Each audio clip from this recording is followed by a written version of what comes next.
Parallel world. The 1960s. Twanjia village. My eyes snapped open. My head felt like it had been worked over with a sledgehammer, temples pounding. Son of a bitch. That dumbass boss. I rubbed my eyes and looked around, and a second later my pupils shrank to pinpoints. Everything was dirt yellow. Packed earth floor, mud brick walls, and even the bed under me was made of dirt. I was sprawled out on a kong, in a wrecked little room, maybe 200 square feet. There was vomit at the edge of the platform, and the stink of booze mixed with mildew had me on the verge of gagging. The hell? Did the company sell me off overseas or something? My hand went instinctively to my lower back. Good. Both kidneys still there. Before I could think it through, a needle of pain shot through my skull, and a flood of memories that weren't mine poured in like a rising tide. It took several minutes for the throbbing pressure to finally ebb away. I leaned against the wall, gasping for air, my expression going from blank shock to pure euphoria. As a lifelong reader of power fantasy web novels, I got it instantly. I'd freaking time traveled. Straight into the dirt-poor, shortage-plagued 1960s. I gave my thigh a savage pinch. Ow, that was real pain. Ha ha ha, finally, it's my turn. In my last life, I was an orphan. Grew up in a state welfare home. No house, no car, just another corporate drone grinding away in a big city, 9 to 9, 7 days a week, worked like a dog. After rent and utilities came out of my paycheck, my wallet was cleaner than my face. Last night was the company year-end party.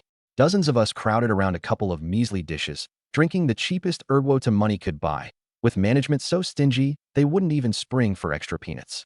I cursed them out in my head all night, and eventually drank myself into a blackout. When I woke up, I was here.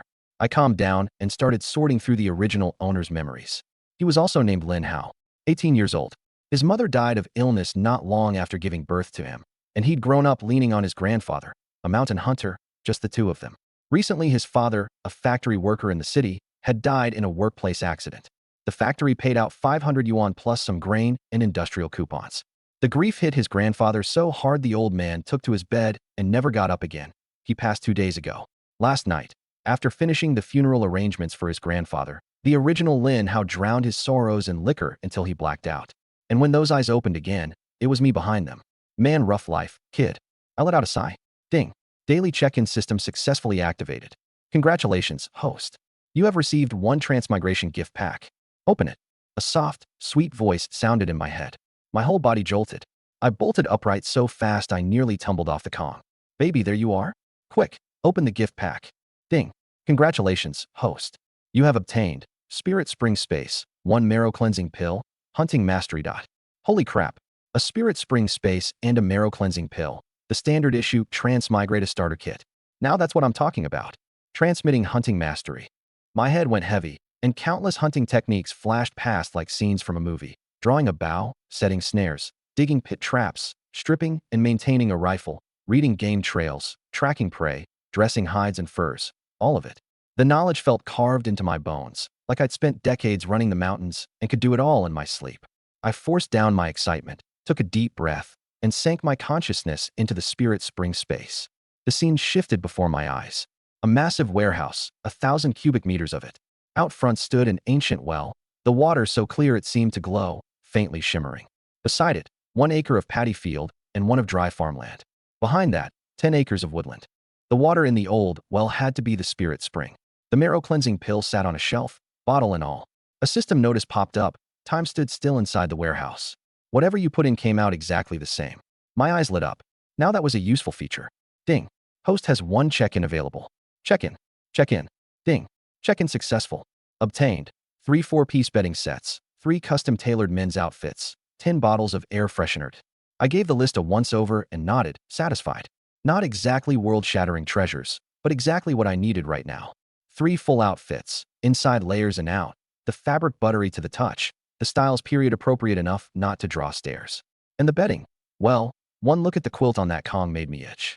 As for the air freshener, I took in the dust and stale liquor fumes hanging in the room and silently gave it 10 thumbs up. Then I pulled the marrow cleansing pill out of the space. I popped the stopper. Inside was a single pellet the size of a longan, milky white all the way through, giving off a faint, clean fragrance. Clearly not of this world. I turned it over in my palm a couple of times, thought about it, and put it back. Later. Cleaning first. I'm a bit of a neat freak, so I rolled up my sleeves and scrubbed the place down, inside and out. God, that reeks. The second I picked up the previous Lin Hao's bedding, the smell hit me full in the face.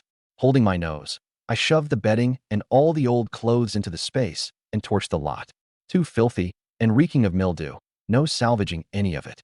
Once I'd cleaned the vomit off the floor and given the room a couple of spritzes of freshener, the place was finally fit for human occupancy. Now that's more like it. With everything squared away, I grabbed the hunting rifle from the corner, slung it over my shoulder, and struck out for the mountains.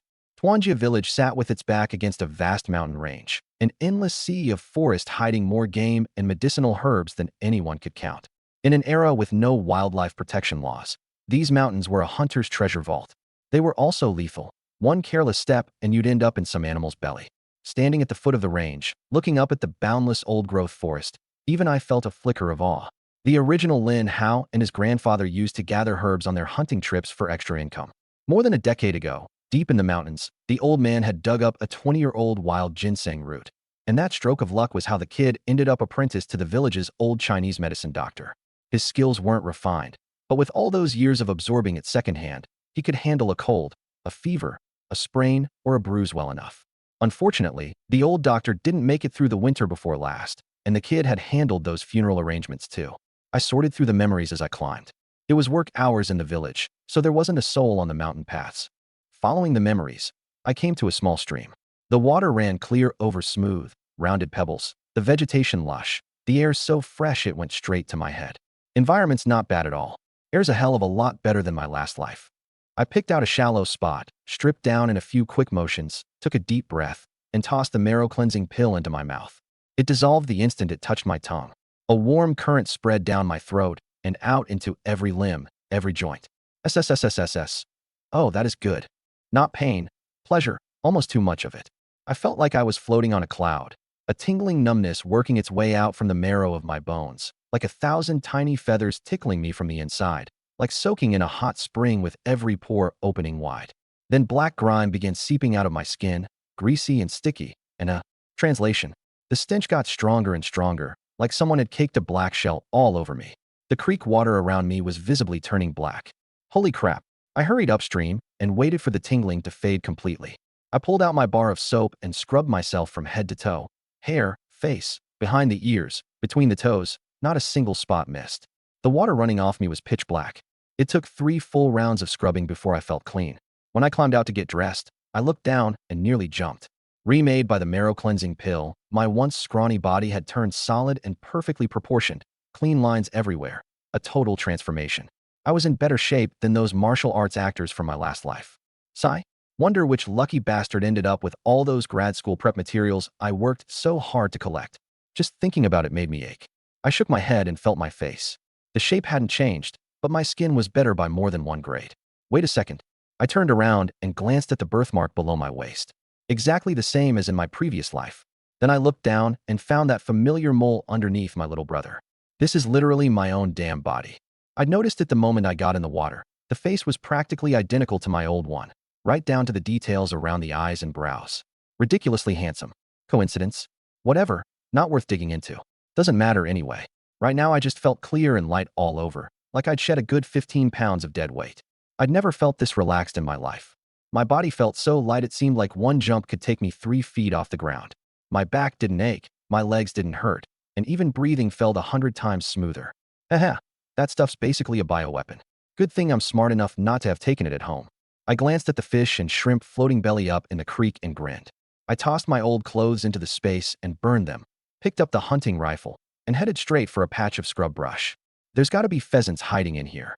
Sure enough, I hadn't gone far when the bushes exploded with a rustle of wings and 3 or 4 pheasants shot out, feathers flashing in every color.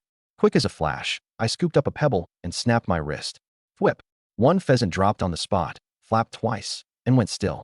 TCH, put too much into that one. I'd wanted to catch them alive. I stuffed it into the space and kept after the rest. The stones in my hand might as well have had eyes. Every throw a hit. In no time I downed 2 more. On the first 2 roosters I hadn't controlled my strength. Their necks snapped clean and they were stone dead. On the last one, a hen, I finally reined it in and only clipped a wing. She was still thrashing in my grip, glaring at me with those round eyes, looking thoroughly unwilling to accept it. Little thing, still got some fight in you? I gave her a good smack across the head. The hen went cross-eyed and settled right down. All of them went into the space. The dead ones into the stasis storehouse, the live one tossed into the woodland plot, along with a few mouthfuls of spirit spring water. Don't go kicking the bucket on me. I'm counting on you for eggs. I dug around the bushes some more, and the haul wasn't bad. 17 pheasant eggs. A size smaller than chicken eggs, nice and round, shells still warm. Heh. Hatch these, and I'll have chicken without even going up the mountain. I wandered around a while longer, but didn't dare go deep with evening coming on. I picked some mushrooms, grabbed a wild rabbit that had wandered into my path, and put it all into the space. That'll do. Time to head back and stew a chicken. I looked up. The sun was slanting west, and my stomach was growling. I slung the hunting rifle I'd barely used over my shoulder, hung a pheasant, a rabbit, and some mushrooms at my waist, and turned to head down the mountain. Walking into the village, I ran right into Old Man Zhang sitting on his ox cart with a pile of luggage in the back. Sprawled out every which way on the grass beside it were 4 men and 3 women, all looking beat to hell. Sent down youths, most likely. Every one of them was filthy and exhausted. 3 of the guys were skinny as sticks, and one short one had a shifty, rat-like look, the kind of face you don't trust. The 3 girls, though, each one prettier than the last. The one on the end had to be 5'9", easy. Sweet mother of God. Those legs are longer than my whole last life. Slender and straight, paired with a delicate oval face, striking features, and a hint of something spirited in her brow. Put her on TikTok and she'd be the untouchable ice queen goddess type, no question. A line of song lyrics drifted through my head out of nowhere, but I couldn't for the life of me remember how it ended, so I just hummed the tune in my head. As for the other 2, my eyes lit up. Round-faced twins. Identical baby faces, big eyes, small mouths, sweet and endearing. Back in my old life, they'd have been a gift to shut-ins everywhere. Dead center in my wheelhouse. Newly arrived girls from the city are going to have it rough out here. As an upstanding young man of the new era, it's only right that I lend a hand. I quickly pulled my eyes away and silently repeated, I'm a decent guy, 3 times. Hey, Lin Hao, my boy. Old Man Zhang spotted me right away and called out with a grin. Good haul today, huh? Since Grandpa passed, this was the first time I'd cleaned myself up properly. I looked sharper than the city kids who'd just arrived.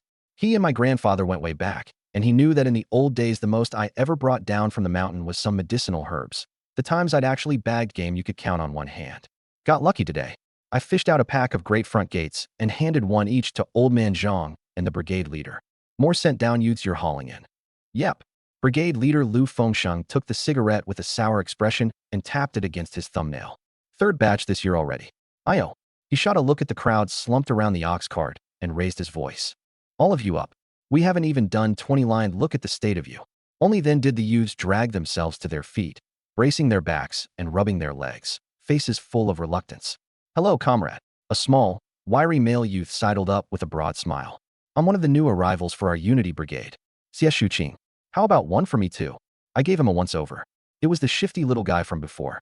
Up close he looked even sleazier, beady triangular eyes, thin lips, and a smile that showed 2 rows of yellow teeth.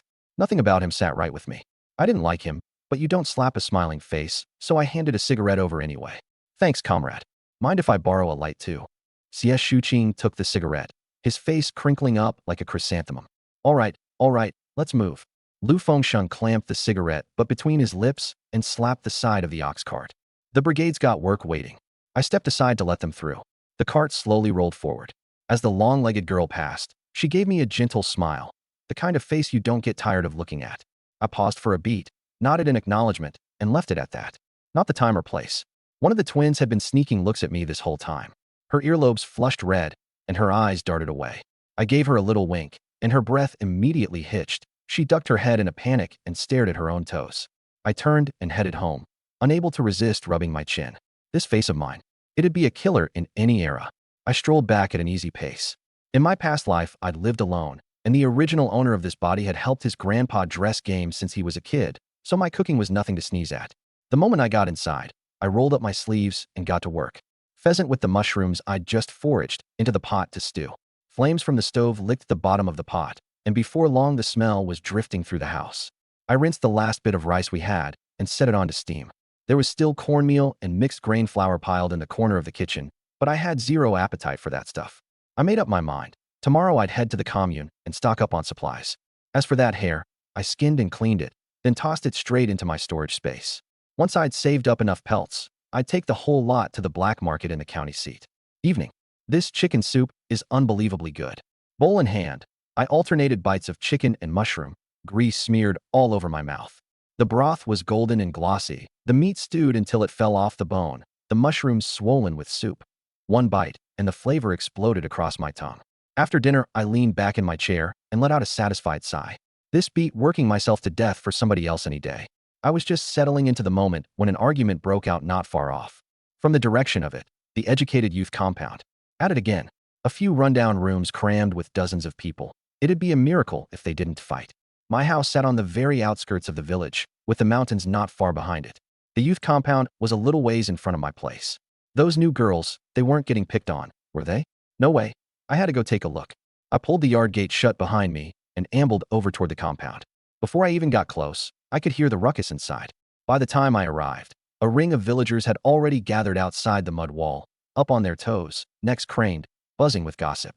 I wedged into the crowd and, thanks to my height, peered over their heads. A few minutes of listening was all it took to piece the whole thing together. An unusually large batch of city youths had been sent down to the countryside this year, and those few adobe rooms had been packed to the rafters long ago. The new housing wasn't finished yet, and the veteran youths had already been grumbling nonstop about the cramped quarters. Now another group had shown up to divide up resources that were tight to begin with. Of course they weren't happy about it. The production brigade leader had barely left before the old-timers started picking fights. The newcomers, fresh off the road, kept swallowing it. Until dinner, when a veteran named Hitsetse deliberately tipped her bowl and dumped scalding hot soup all over Su Ninyao. You think you're something special? Chu Nanan couldn't hold back a second longer. If Su Nianxi hadn't been clamping down on her arm, she'd have swung ages ago. The words were barely out before, crack, her palm landed square across Hitsuetsue's face. Hitsuse clutched her cheek, a red handprint blooming across it, her eyes venomous as she lunged at Chu Nanan like a madwoman. You hit me? I'll kill you.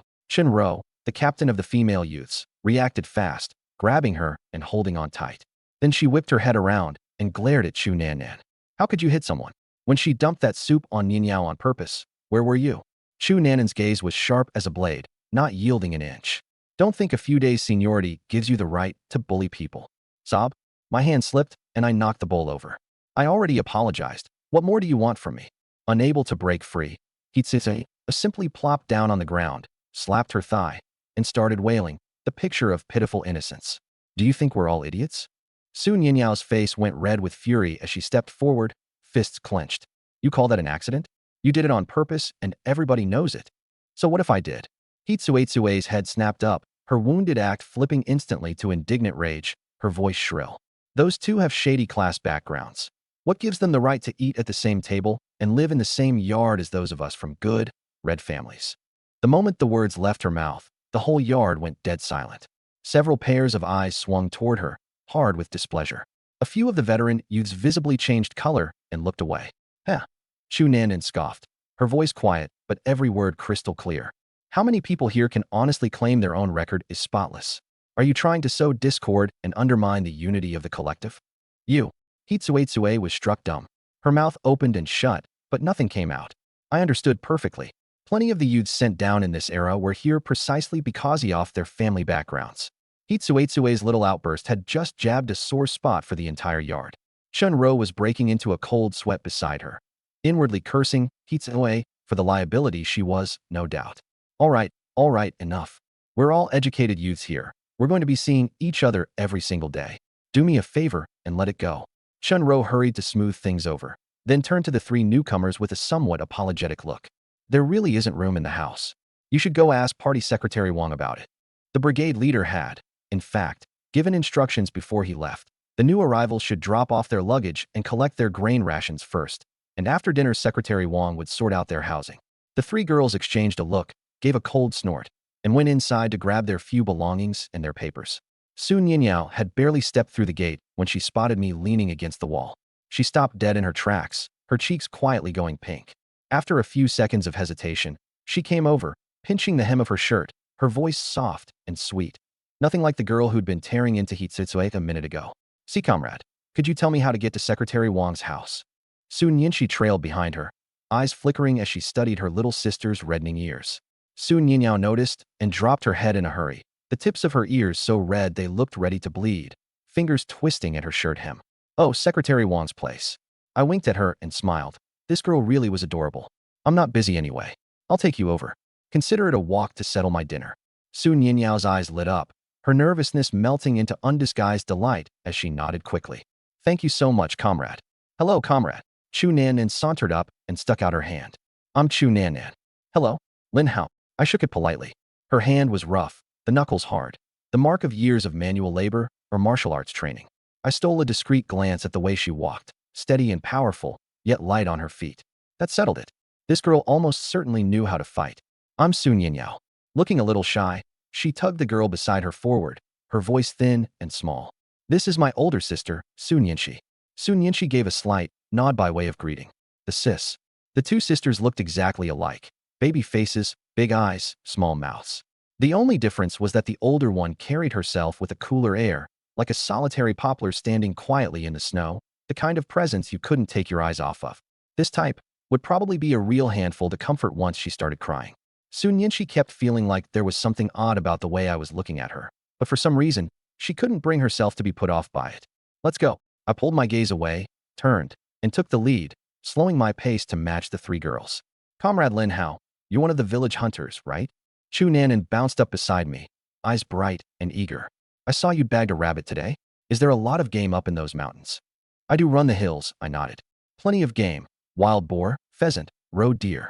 Trouble is, the deep mountains aren't safe. Too many predators. So how do you split what you catch with the production team? She pressed, curiosity written all over her face. Our team's a special case, I said with a grin. We've got a hunting license.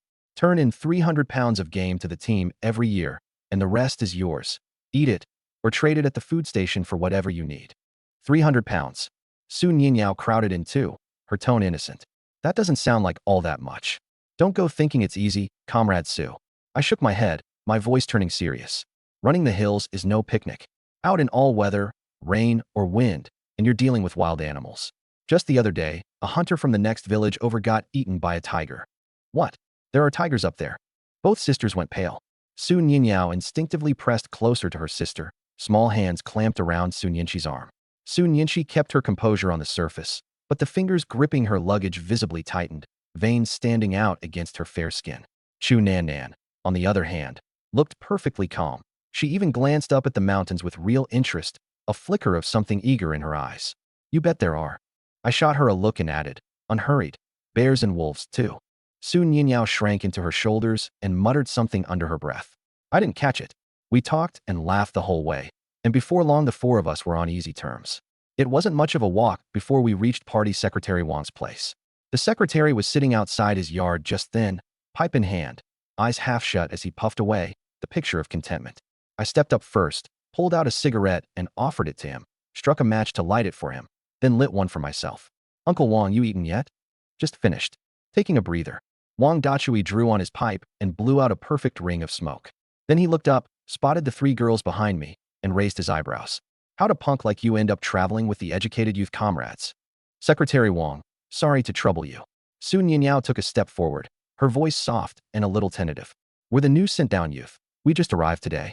We wanted to ask about the process for building the new youth quarters and about where to stay in the meantime. Building's no problem. Wang Dachui nodded and knocked his pipe against the sole of his shoe. But let me be blunt up front. The day you move out, the house goes to the team. No private buying and selling. Of course, if you plan to settle down here for good, then it stays yours. He said that last part with a hint of a smile. The village would love nothing more than for all these youngsters to build their own places. Secretary Wang, roughly how much would it cost? Sun Yinshi spoke up. I couldn't help taking another look at her. It was the first time I'd heard the cool older sister say a word. Her voice was nothing like her appearance, soft and sweet, the ends of her words lilting up gently, like a glutinous rice ball dipped in honey. Easy on the ears. Depends how you want to build it, Wang Dachui said, tapping off his ash. We've already discussed it, Sun Yinyao put in. A plain adobe house, the three of us together. My sister and I will share a room. Nanan gets her own, plus a kitchen, an outhouse, and a washroom. That's all. Wang Dachui did some quick math and held up 3 fingers. Way you're describing it, about 130 yuan. The 3 girls exchanged a glance and all nodded. Sun Yinshi pulled a wad of bills from an inside pocket, counted out 150, then dug out a packet of brown sugar and set it all on the table. Secretary Wang, we'd appreciate you taking charge of the arrangements. We'll handle our own meals. Wang Dachui's eyes flicked to that packet of brown sugar. Hard stuff to come by. His wife had made several trips to the co-op and come back empty-handed every time. He mulled it over for a moment, then took both the money and the sugar. All right, Pick your own spot. But to keep things manageable, it's got to be near the youth compound, and don't take up any farmland. Let me know once you've settled on a place. Thank you so much, Secretary Wang. Su Nianyao let out a breath, a faint smile surfacing on her face. Oh, and something occurred to her. The youth compound's full. Where do we stay for the next few days? That had Wang Dachui stumped too. New place won't be ready for a few more days. For now, you'll just have to board with some of the villagers. When the last batch of youth arrived, the placement office had said clearly that no more would be assigned this year. Then 2 days ago, they got a last-minute notice to go pick people up. Enough to make a man's blood boil. Come on, I'll take you to the team office. We'll call everyone together and work it out. He stamped out his pipe, glum about it, and led us off toward the team office. One announcement over the loudspeaker, and before long the yard in front of the office was packed. Villagers stood around in twos and threes, heads together, murmuring. The sent-down youth came too. The old-timers stood with arms folded, there for the show, while the handful of newcomers huddled awkwardly in the middle. Wang Dachui climbed the steps and cleared his throat. Folks, we answered the call this year, so our brigade got assigned a lot of youth, and the compound's full. Anybody with a spare room, lend it to the comrades for a few days. Soon as the new house is up, they'll move right out. The words were barely out before the crowd erupted. Youth had rented rooms from villagers before, but it always led to friction. One case had even ended in a death, and the whole village had been thrown into an uproar. Afterward, the big three laid down a rule: no renting to sent-down youth. Calling it lending now sounded nicer, but everybody knew it was renting, plain and simple. The villagers' eyes darted around as each of them ran the numbers. At least it was warm out, so there was no need to fire up the Kong. Squeezing in for a night or two was doable. In winter, it'd be a different story. Nobody could spare an extra spot on the Kong. You couldn't exactly share a bed with a stranger. After a while, people started stepping forward, one by one. All of them folks who genuinely had a room to spare. Better to get something out of it than let the place sit empty gathering dust. Wang Dachui turned to the 7 new arrivals. Go work it out among yourselves. After a good deal of back and forth, everyone had found a place except the Su sisters. Chu Nan chose a widow's house. She trusted her own skills, but she still didn't want to stay in a house with a man in it. The old-timer city youth stood off to one side, watching the 2 sisters go ignored, gloating written all over their faces. Hitsitsue went further. She let out a cold laugh and deliberately pitched her voice high and shrill. Rich little daddy's girls from a capitalist family. Who'd dare lend a house to the likes of you? Her voice was sharp and piercing, like a needle jabbing into you. Su Nianyao bit her lip, her eyes rimmed red, but she stubbornly refused to let the tears fall. Su Nianxi's face showed nothing at all. She simply took her little sister's hand, her fingertips cold. What kind of garbage are you spouting? Chu Nan had a short fuse, and that was all it took to set her off. She balled up her fists and stepped forward. It's not like they got to pick who their parents were. Chen Rou stood nearby. A flicker of smugness shot through her eyes, then vanished just as fast. If the organization assigned these 2 comrades to our production brigade, then they're part of our brigade now. They shouldn't be treated any differently. I'd spoken up. Not loudly, but just loud enough that everyone heard me. Su Nianyao's head snapped up, tears glittering in her eyes, her expression full of gratitude. Thank you, Comrade Lin Hao. Her voice shook a little. Comrade Lin Hao, you've got it wrong. Hitsuetsue shot back shrilly. Their father's politics are the problem. How can you put them on the same level as ordinary sent-down youths? If the organization sent them here as sent-down youths to help build the motherland, that means the organization trusts them. So we should trust the organization too. I shot her a glance and went on. What's this then? Is Comrade he trying to stir up conflict and split the collective? Or are you questioning a decision made by the organization? The second those words were out, every eye in the place swung to Hitsuetsue, questioning the organization, whose shoulders were broad enough to carry a label like that. Hitsuetsue's face flushed crimson, and she stamped her foot in a panic. Comrade Lin Hao, I never did anything to you. Don't go slinging mud at me. The strange looks from the crowd had her squirming, furious and frightened at once. Meanwhile, quite a few of the youths with problematic family backgrounds looked at me with gratitude. What I'd said, after all, had been on their behalf too. Enough. Party Secretary Wang settled it with one word. That's the end of it. He swept his eyes over the crowd and said slowly, these comrades came here in response to state policy, to help build the countryside. Every one of them gets treated the same. That's a matter of principle. Well said. Brigade Leader Lu Fengxing chimed in. As long as they're not counter-revolutionaries and they're willing to put in work for the country, they're good comrades. The accountant nodded too. We can't go chilling the hearts of comrades who came here to build up the motherland. Su Nianyao finally lost the fight with her tears. They slid down her cheeks.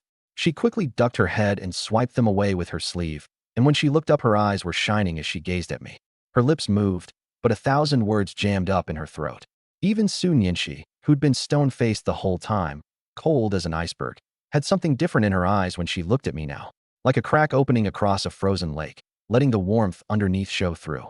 I gave the sisters a small nod, keeping my expression mild, letting them know they could relax. Inside, though, I was over the moon. Look at that play, boys. Absolutely killer. Girls in this era were incredibly innocent, and these two were hurting right now. Perfect timing to slip right into the gap. Give it a little while, and I'd probably be able to, haha. Just thinking about it felt good. Well said. The villagers echoed one after another. Our village isn't called Unity Hamlet for nothing. Fine words. But once the shouting died down, still nobody offered up a house. Everyone looked at everyone else, all waiting for somebody else to go first. The few who actually had spare rooms let their eyes wander, clearly wanting nothing to do with this hot potato. For a moment, even the three big shots were stuck. They could hardly force villagers to lend out rooms. Wang Dachui frowned and scanned the crowd, then stopped short. His gaze landed on me, standing at the edge with my arms crossed, and his eyes lit up. "Lin, my boy," he called out. "Don't you still have an empty room? Let the two of them stay there for a few days." Su Nianyao's head shot up at that. Her heart was pounding like a drum, her eyes full of hope, and she clutched the hem of her shirt, terrified I'd say no. Truth was, I had my own little scheme going, and it lined up perfectly with hers. Su Nianyao had never seen a man this good-looking in her life. His face and the way he carried himself hit her right where it counted. If she could live under the same roof as me and see me every day, just looking would be a treat for the eyes. Obviously, I had no objection to two gorgeous women living in my house. I was practically praying for it. But I still put on a reluctant face. "Uncle Wang, I do have a spare room. But I'm a grown man living alone, sharing a house with female comrades. Wouldn't that be improper?" "What's improper about it?" Wang Dachui waved that off and turned to the sisters. "You two willing to stay at Lin's place? I'll vouch for this boy's character personally. He's completely dependable." "Yes, we'd be glad to stay at Comrade Lin Hao's house." The words were barely out of his mouth before Su Nianyao jumped in, terrified that a moment's delay would cost her the chance. Su Nianxi hesitated for a beat, glanced at her sister, then at me, and finally gave Wang Dachui a nod. Then it settled. Wang Dachui closed the matter, then swept a sharp look across the crowd, his tone stern. "These two comrades are lodging at Lin Hao's place. I don't want to hear any gossip about it." "Understood. Don't you worry, Secretary Wang." Several villagers nodded quickly. "We know better than that." "All right, it's handled. Everybody clear out." Hitsuetsue shot me a resentful glare and stalked off in a huff. Chun Ro's face went ashen. She gave me one last unwilling look, something complicated in her eyes, then smoothed her expression over and turned to leave with the rest. I ignored them both and went with the sisters to get their luggage. Chu Nanan was happy for them at first, then felt a twinge of envy. She wanted to live at my place too. Dependable guy, easy on the eyes. The handful of unmarried young men nearby watched me lead two beautiful female youths away, indignation all over their faces, clearly wishing they could trade places with me on the spot. The Su sisters were stunning enough that plenty of the village boys had ideas about them. That was probably part of why the veteran youths had it in for them, too. I helped them haul their bags into the bedroom my so-called father had used. It wasn't big, maybe 100 square feet, with nothing left but a bare brick sleeping platform and an old cabinet. While cleaning yesterday, I'd tossed most of the junk into my space and burned it, so the place was spotless now, and the smell of air freshener still hung in the air. "You two can stay in here. Anything you need, just tell me." I set the luggage down in the corner. The sisters looked around the tidy room, and both of their faces showed approval. "Comrade Lin Hao, you can just call me Nianyao." Translation. Su Nianyao's cheeks flushed a little. She fished 5 yuan out of her pocket and held it out, her voice soft. "This is a little something from the two of us. Thank you for letting us use the house." "Me? That's way too much. 1 yuan is plenty, just as a gesture." The place was sitting empty anyway. Just then Su Nianxi stepped forward carrying a small sack of grain rations. A rare blush colored her usually cool face, though her voice was just as soft and sweet. "Comrade Lin Hao, there's something we'd like to ask you about. Until our own place is built, could we take our meals with you? Neither of us knows how to cook." Su Nianyao stuck out her tongue sheepishly and added in a small voice, her earlobes so red they looked about to bleed. I rubbed my chin, thought it over, and reached out to take the 5 yuan. "Eating together's fine, and I'll take the money. But keep your rations. Work points aren't easy to earn, and down the road you may not even have enough for yourselves." "Then thank you, Comrade Lin Hao." The sisters exchanged a glance and accepted the kindness. "Don't mention it. Just call me by my name." I smiled and pointed at the wooden cabinet. "There's new bedding and sheets in there. Help yourselves and make up the beds. The washroom's out back, kitchen's next to it, water comes straight from the vat, and the outhouse is on the other side. I paused. Get washed up and turn in early. You two don't have to work tomorrow. I'm heading to the commune anyway. Come along, and you can pick up whatever you need. Okay, thanks, Lin Hao. Su Nianyao gave me a sweet smile, her eyes curving into little crescents. Her mood had clearly improved a lot. Early the next morning. System baby, check-in. Ding. Check-in successful. Obtained. Master-level cooking, 1 case of toilet paper, 24 rolls, 100 gene of high-grade white flour. The system's sugary voice chimed in my head. I lit up. Toilet paper. Now that was the good stuff. Yesterday in the outhouse I'd had to use sorghum stalks, and let me tell you, that experience. Right after, master-level cooking downloaded straight into my brain. In an instant, an ocean of culinary knowledge poured in.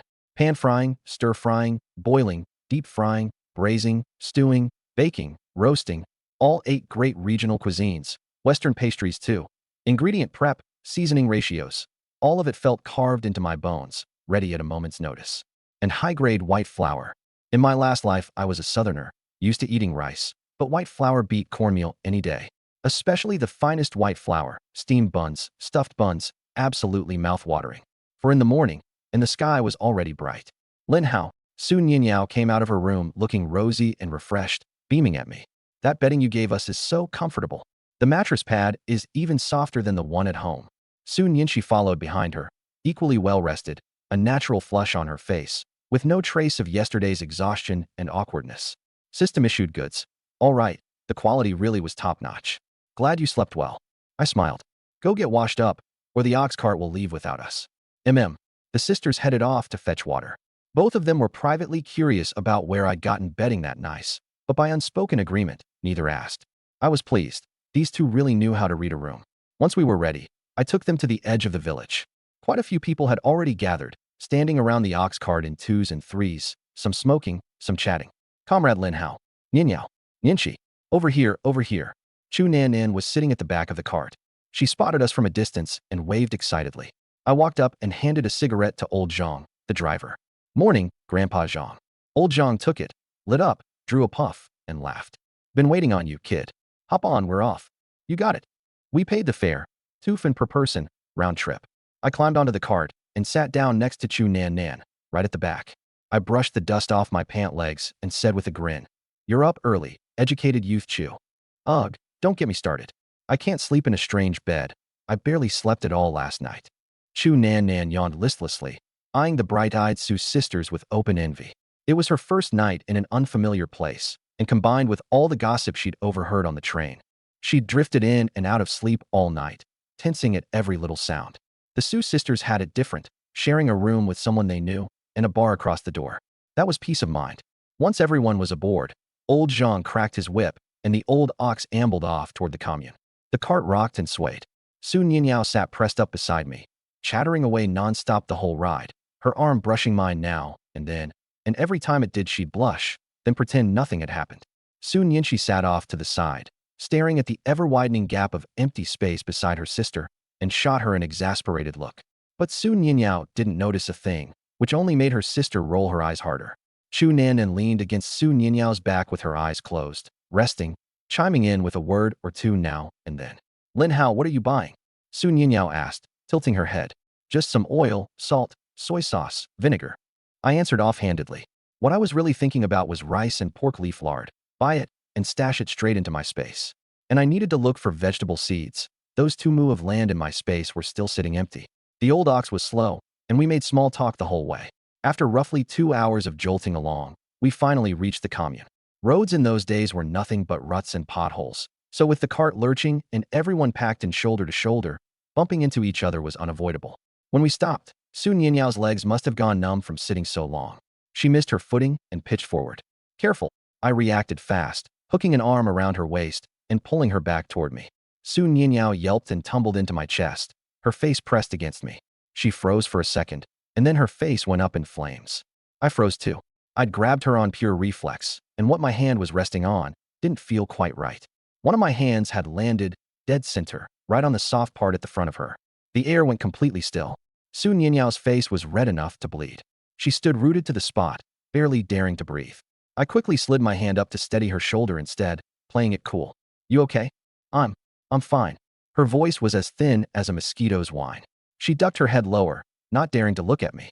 Nianyao, are you all right? Su Nianqi jumped in alarm and hurried over, looking her up and down. Only after confirming she wasn't hurt did she let out a breath. I'm fine thanks to Lin Hao. Su Nianyao stammered, her face burning frighteningly hot.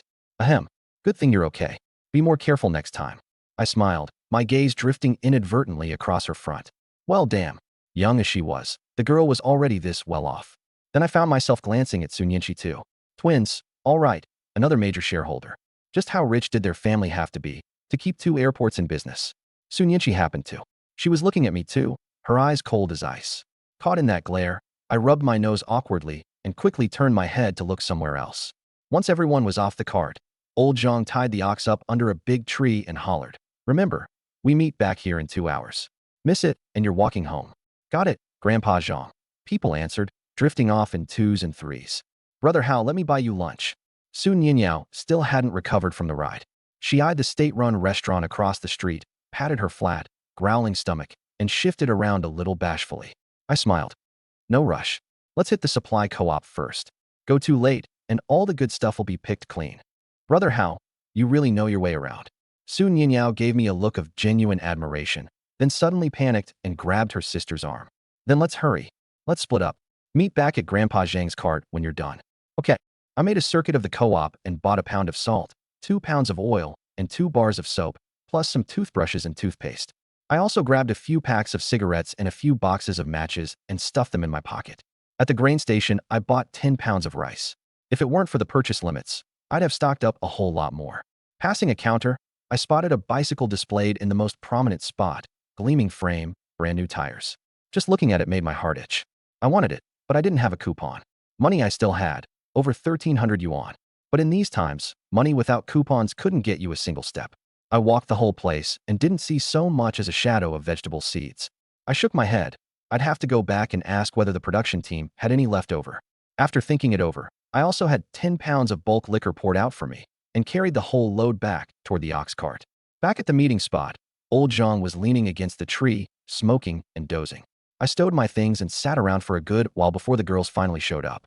Su Nianyao was hugging a big cooking pot to her chest, the pot itself crammed full of stuff. I could just make out a few jars of canned fruit. Su Nianqi was loaded down with bags large and small, ready-made clothes, an enamel basin, a tin thermos, the works. Chu Nandan, amazingly, was hauling several panes of glass. Lucky find. Old Zhang went on smoking, paying no attention. But a few of the older women nearby who'd finished their shopping put their heads together and started muttering. Those 2 girls have no idea how to run a household. Buying clothes ready-made. Do you know how much that costs? Right? And canned fruit. That's a luxury item, expensive as anything. They're not down here to work. They came down here to live it up. The one talking was Zhang Ho Hot, her face full of envy, her eyes practically glued to their purchases. They weren't close by, but with the hearing the marrow-cleansing pill had given me, I caught every word. Inwardly I sighed. So much for everything I'd said at the meeting yesterday.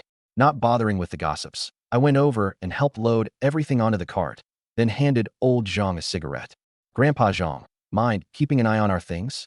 Sure thing. Go on and get back quick. Old Zhang took the cigarette, tucked it behind his ear, and waved us off. Thanks, Grandpa Zhang. I turned and waved at the girls. Come on, lunch is on me. Su Nianyao came bouncing over and said sweetly, "No way are we letting you pay, Brother Hao. It's our treat." The state-run restaurant was pretty crowded, and the smell of food had stomachs rumbling all around. We found an empty table and sat down. I checked the day's menu chalked on the wall and ordered stir-fried pork slices, braised pork ribs, and a bowl of rice. Seeing that I'd ordered meat, Su Nianqi got only cabbage and tofu, plus rice. Su Nianyao ordered a bowl of noodles with gravy. When the ordering was done, she rushed to pay, and what she pulled out were national grain coupons.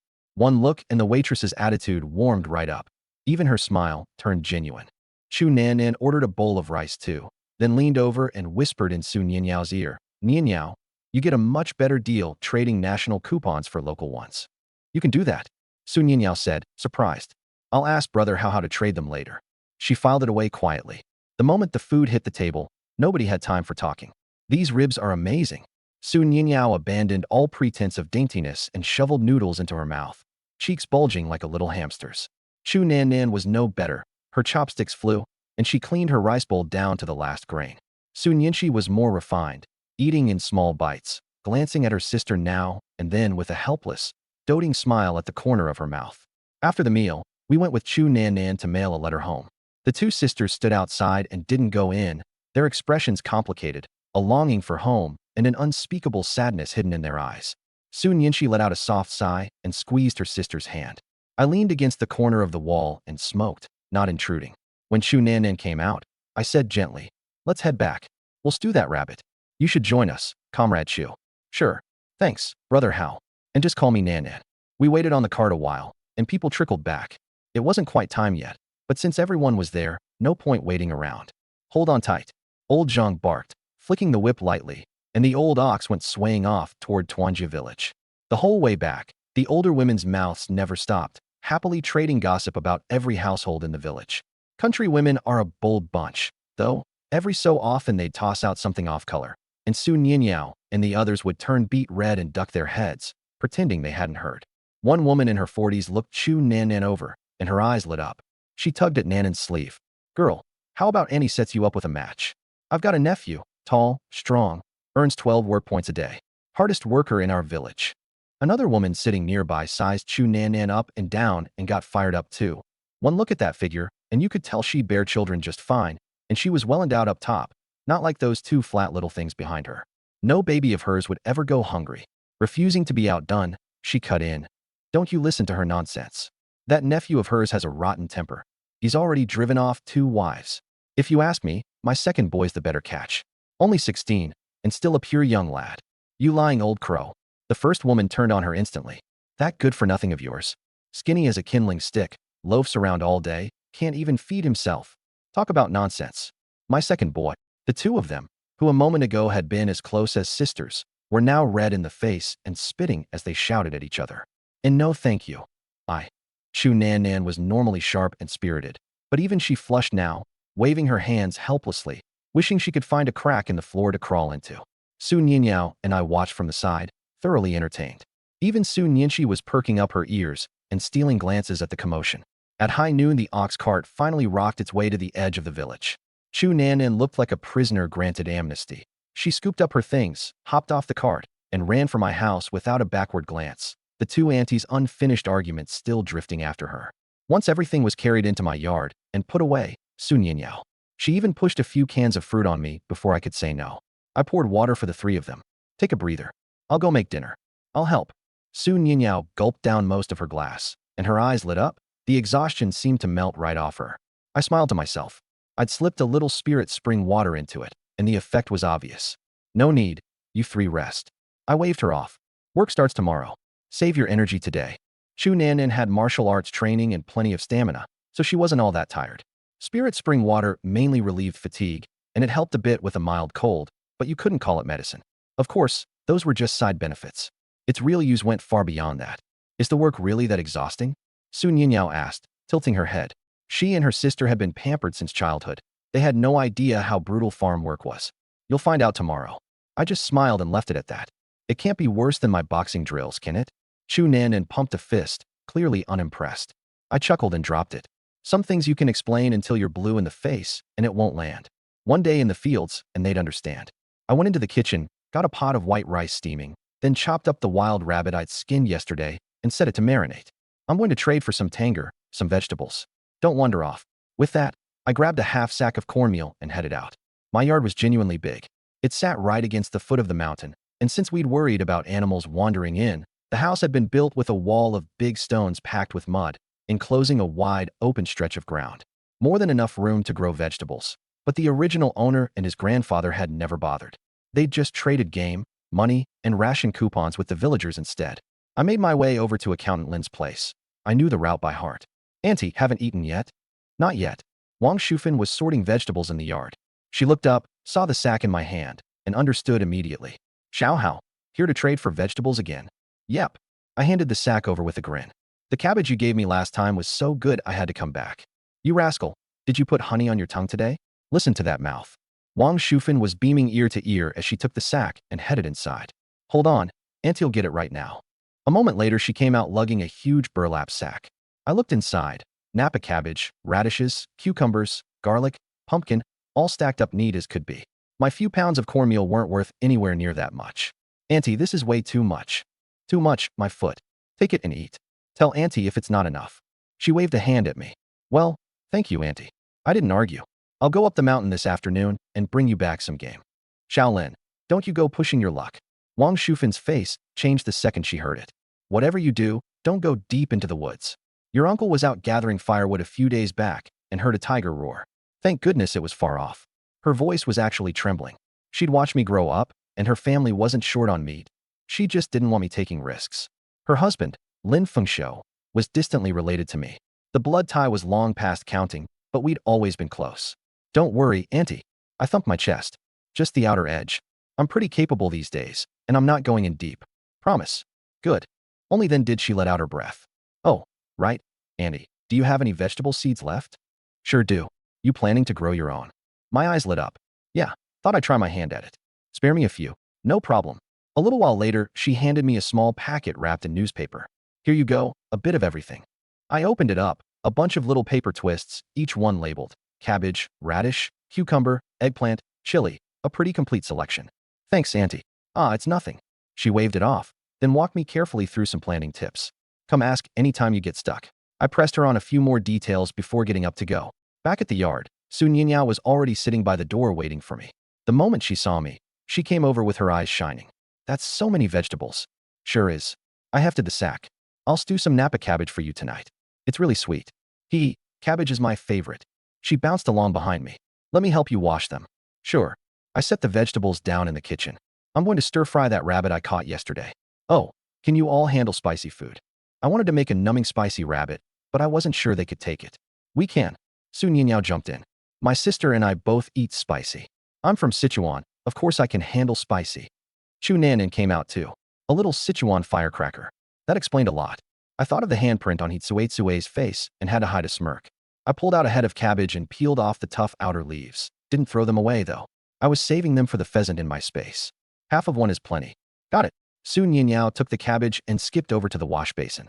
Sun Yinchi came to lend a hand too, and the two sisters crouched there chatting and laughing. Chu Nan, to her credit, took the initiative and sat down behind the stove to feed the fire, quick and efficient about it. With everyone pitching in, dinner came together fast. Pure white rice. Sun Yinchi looked a little startled, holding her bowl. Understandable. These days, even cadres in the city ate cornbread buns. White flour steamed buns counted as a treat. Out in the village, it was cornmeal and nothing else, and plenty of families didn't even get rice at New Year. Yep. I took a big bite. Just don't go telling people. Okay. She gave a small nod, and there was something new in the way she looked at me. There was an air of mystery about this man. From the very first time they met, he hadn't struck her as a country farmer. He chose his words carefully, read people well, and was easy to be around. Nothing like the young men in the village, who were either painfully timid or loud and coarse. And that bedding of his, absurdly soft, better than what she'd used back in the city. Relax, I can keep a secret. My eyes drifted to her cherry-red lips. Whether she could keep one, I had no idea, but they sure looked sweet. Sun Yinyao couldn't wait any longer. She grabbed a piece of rabbit and stuffed it in her mouth, cheeks bulging. Wow, this is way too good. Her eyes went wide as saucers. Numbing heat and savory aroma exploded across her tongue. The meat was impossibly tender, every fiber soaked through with sauce. She swore this was the best thing she'd eaten in her entire life. She couldn't put her chopsticks down, head bent over her bowl, shoveling rice in. Ooh, the cabbage is amazing too. Sis, you have to try it. Sun Yinchi had assumed her sister was exaggerating. What delicacy hadn't their family eaten? But the moment she took a bite, she froze too. This is a southern way of cooking it, isn't it? She couldn't help asking. I thought you Northeasterners just stewed everything? Yeah, actually. Chu Nanan murmured in agreement. It's more like how we do it back in Sichuan. I didn't know whether to laugh or cry. Where'd you hear that nonsense? You've got some serious misconceptions about the Northeast. I took another couple of looks at her. The two sisters were identical, but their personalities couldn't have been more different. One bubbly and full of mischief, the other cool and reserved. If you like it, eat up. There's more rice in the pot. I try to bite myself. The meat was tender and well seasoned, cooked just right. What did you expect from a skill handed to me by the system? Plus the rice and vegetables were made with spirit spring water. It would have been a miracle if it hadn't tasted good. By the end of the meal, both plates were wiped clean, not a single grain of rice left. Sun Yinyao leaned back in her chair, patting her slightly rounded belly, half whining and half complaining. Lin Hao, this is all your fault. If I get fat, you'd better take responsibility. Sun Yinchi's face went red. She reached over and pinched her, then rolled her eyes. Ow sis, what was that for? Relax, you won't get fat, I teased with a grin. But taking responsibility for a beauty like you? I'd be more than happy to. I'd be the one coming out ahead. Lin Hao. Su Ninyao flushed scarlet, but the sweetness in her eyes was impossible to hide. After eating your cooking, I don't think I can stomach anyone else's, Chu Nannan said, gazing at me wistfully. Why don't we build our house right next to Lin Hao's? Su Ninyao's eyes lit up. It's close to the educated youth compound, and we could all eat together. What do you think, Lin Hao? Chu Nannan perked up too, then shook her head. No, that won't work. Lin Hao eats way too well. It wouldn't be fair to him if we mooched off his cooking. It's fine. Su Ninyao waved her hands quickly. I've got money and ration coupons. I'll cover the food. Su Nyenshi kicked her under the table. Every word of warning she'd given her before they came down to the countryside had gone straight out the window. I think it's a good idea, I said with a smile. Food tastes better with more people around. It's more fun that way. The fish all came from my own pond anyway. There was no point tallying up who owed what. Chu Nannan studied me thoughtfully. Then her eyes glinted and she said with a giggle, well, if Lin Hao says so, then it's settled. I'm not loaded like those two, though, so I'll just have to do extra work. And if that's not enough, I guess I'll throw myself into the deal too. No way. Su Ninyao shot upright, staring at her nervously. She was the one who'd had her eye on Lin Hao first. I'm kidding. Chu Nannan winked mischievously. Ninyao, you didn't actually take that seriously, did you? Su Ninyao turned bright red. She shot a quick glance at me, and seeing me smiling gently at her, she dropped her head, wishing she could crawl into a crack in the floor. Su Ninyao, get over here and wash the dishes. Su Nyenshi said with a stern face, sneaking in another kick at her sister as she gathered up the bowls and headed for the kitchen. Okay. Su Ninyao trailed after her, deflated, glancing back at me one more time when she reached the doorway. I pulled out my hunting rifle and machete, and Chu Nannan immediately ran over. Lin Hao, are you heading into the mountains? Take me with you. She was fascinated by hunting. I want to go too. Su Ninyao leaned out, looking at me pleadingly. No, it's too dangerous. I shook my head. Su Ninyao, stop making trouble. Su Nyenshi glared at her. Su Ninyao's face fell, and she shuffled over to my side. Be good and wait for me at home. My voice softened. I'd meant to pat her shoulder, but ended up patting her head instead and pulled my hand back a little awkwardly. Just like that, she was blushing and beaming again, her mood swinging around like a roller coaster. Watching her sister get talked around so easily, Su Nyenshi's expression turned as dark as dishwater. So can I come along? Chu Nannan raised a fist and flexed, showing off muscles that weren't obvious but were definitely firm. I can take care of myself. I didn't know whether to laugh or cry. Some other time. Fine. She looked a little disappointed, but didn't push it. I slung the rifle over my shoulder and headed out. You three go talk to Party Secretary Wang about building the house. If you're building here, you should wall it in with stone like I did, so animals coming down from the hills can't get in. I pointed at my courtyard wall. Build right up against my wall, and you'll save yourselves one side. And you don't know your way around the village yet, so don't go wandering off. Got it, Lin Hao. Su Ninyao waved hard from the doorway. Be careful out there. Watching me disappear down the forest path, she leaned against the door frame, and a thought suddenly surfaced in her mind. Maybe being sent to the countryside wasn't so bad after all. One loop around the outer edge of the woods netted me 5 pheasants, 3 males, 2 females, plus 21 pheasant eggs. I deliberately used stones to wing the pheasants, so they were all still alive. I put every one of them into the woodland inside my space, right alongside the hen I'd caught the day before. To my delight, I discovered the hen had laid 2 more eggs. I'll boil a few pheasant eggs tonight and see how they taste, I thought happily. I fired off a couple more shots, bagged 2 wild rabbits and tossed them into storage, then threw the outer cabbage leaves to the pheasants. Way too plain in here. I need to build up an actual ecosystem. Looking at the woodland, which held nothing but ordinary grass, flowers, and trees, I made up my mind. From now on, any insect, medicinal herb, or small animal I ran across, I'd take if I could, and let them breed on their own. With a thought, I planted the vegetable seeds Aunt Shufin had given me straight into the soil of my space and watered them with spirit spring water, keeping only a small portion aside to plant in my own yard. Once that was done, I drank a mouthful of spirit spring water and felt much of my energy come back. Using the space drained my mental strength, though planting didn't cost much. After making sure there was no one around outside, I exited the space. I figured I'd bag some bigger game to sell at the black market tomorrow and stock up on supplies while I was at it, so I shouldered the rifle and headed deeper in. The farther I went, the fewer signs of human activity there were. I collected as I walked. Insects, herbs, even a snake I came across. My whole approach was, see it, take it. With spirit spring water, not only would everything survive, it would grow 10 times faster. That was the greatest power of the spring. At a stream, I crouched down for a closer look. There was plenty of droppings on the ground, along with clear hoof prints. Wild boar by the looks of it. My eyes lit up, and I followed the tracks.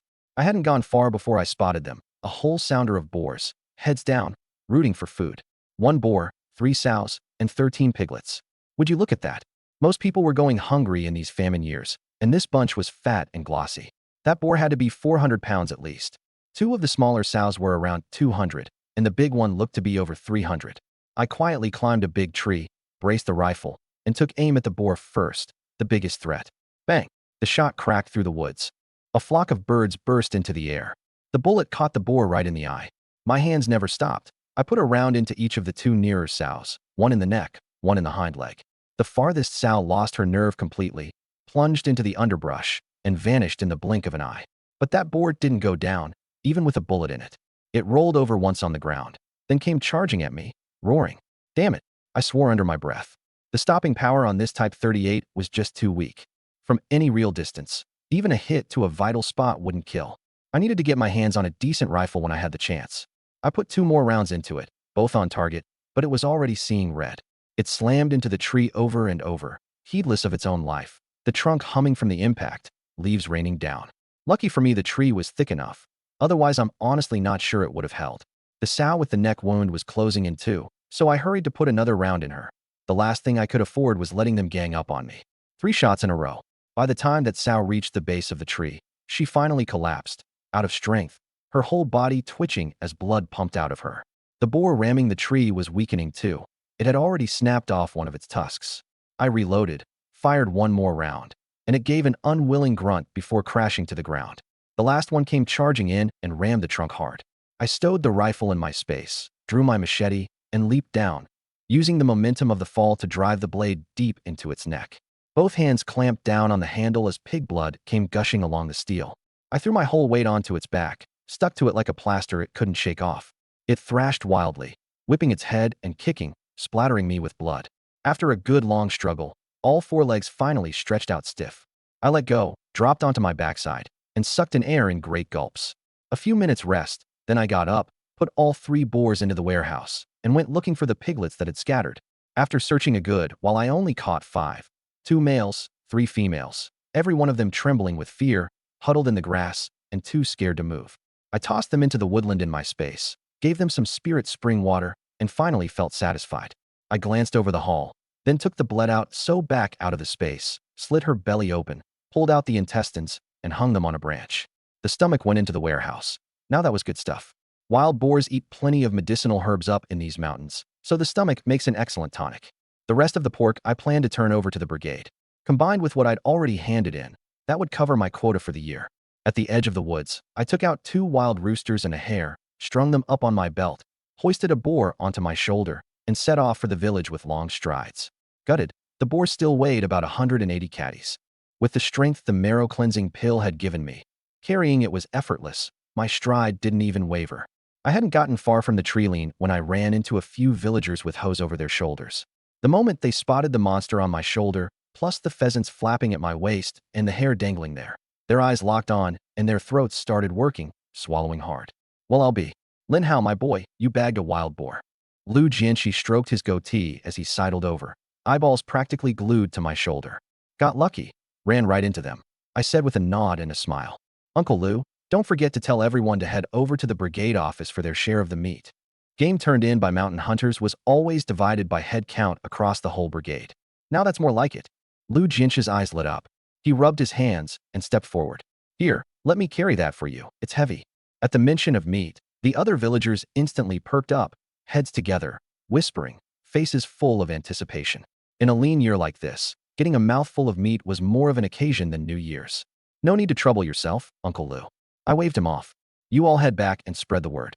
I'll take it straight to the brigade office. Good lad, a real go-getter. The group broke up, all smiles, hurrying off. Odds were they were rushing home to tell their wives so they could line up early at the brigade office and get a fattier cut.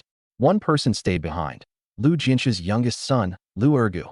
He circled around me once, that punchable smirk on his face, voice dripping with sarcasm. How, buddy? Looks like these last few days in the mountains have gone real smooth for you. Quite a haul. He drew out the words, his eyes full of envy. Guess old man Lin kicking the bucket wasn't such a bad thing after all. Otherwise, who knows how much longer you'd have gone on being a doormat. The second the words were out, afraid I'd blow up, he spun around and bolted for the village. Damn it. My face went dark. My fingers clenched around the boar's leg. I wanted nothing more than to hurl the thing on my shoulder straight at him. Was there something wrong with that son of a bitch's head? I'd inherited the original owner's memories and identity, and I had genuine, bone-deep respect for the old man who doted on him so completely. And this piece of garbage, Lou Urgu, actually made a joke out of a dead man. There was no limit to how foul his mouth could get. Back when the old man was still alive, Lou Urgu wouldn't have dared say something like that if you'd given him 100 times the guts. Now, with the old man gone, he just figured I'd bagged this boar on pure luck. Then again, the original owner really hadn't been much of a hunter, and he'd had a soft, easygoing temperament. I took a deep breath and forced the anger down. Now wasn't the time to settle scores with that idiot. Sooner or later, I'd get my chance to make him taste the price of that mouth. I detoured back to my own yard first to drop off the pheasants and hare. I'd barely reached the gate when Su Nianyao came trotting out to meet me. She'd been bored stiff at home, glancing out the window every few minutes. She'd spotted me from a distance and couldn't sit still a second longer. Whoa, that's a huge boar. Her round eyes went wide with admiration. Brother Lin Hao, you're incredible. Then her gaze landed on the blood all over me, and the excitement flipped straight to worry. She reached out, then didn't dare touch. You're not hurt, are you? All this blood. I'm fine, it's all the boars, I said, smiling to reassure her. Not even a scratch. Su Nianxi and Chu Nannan heard the commotion and came out too. Holy crap, badass. Chu Nannan slapped the boar's back, eyes bright as light bulbs. Brother Lin Hao, you have got to take me with you next time. I do martial arts. I could definitely handle a little boar. You start earning work points in the fields tomorrow. Get a taste of farm work first, I said, caught between laughing and crying. There'll be a chance later. Su Nianxi sized up the boar, brows knitting slightly. It's so big. Won't it spoil before we can finish it? This one's going to the brigade in a bit. That'll cover my quota for the year, I said, glancing at her. Anything I bring down after this, we keep for ourselves. Huh? But I wanted to find out what wild boar tastes like. Chu Nannan's face fell. Wild boar's gamey and tough. It's not good at all, Su Nianyao mumbled, her face scrunched with distaste. Seriously? Chu Nan. Nannan still looked half convinced. It's true, I nodded. Wild boar has to be prepped extra carefully, and you need heavy seasoning to cover the taste. Otherwise, you'll never get rid of that gamey stink, and the meat comes out tough and stringy. I lifted the game hanging at my waist. Nannan, do me a favor and take these 2 pheasants and the hare into the kitchen. Folks at the brigade office are still waiting on me to divvy up the meat.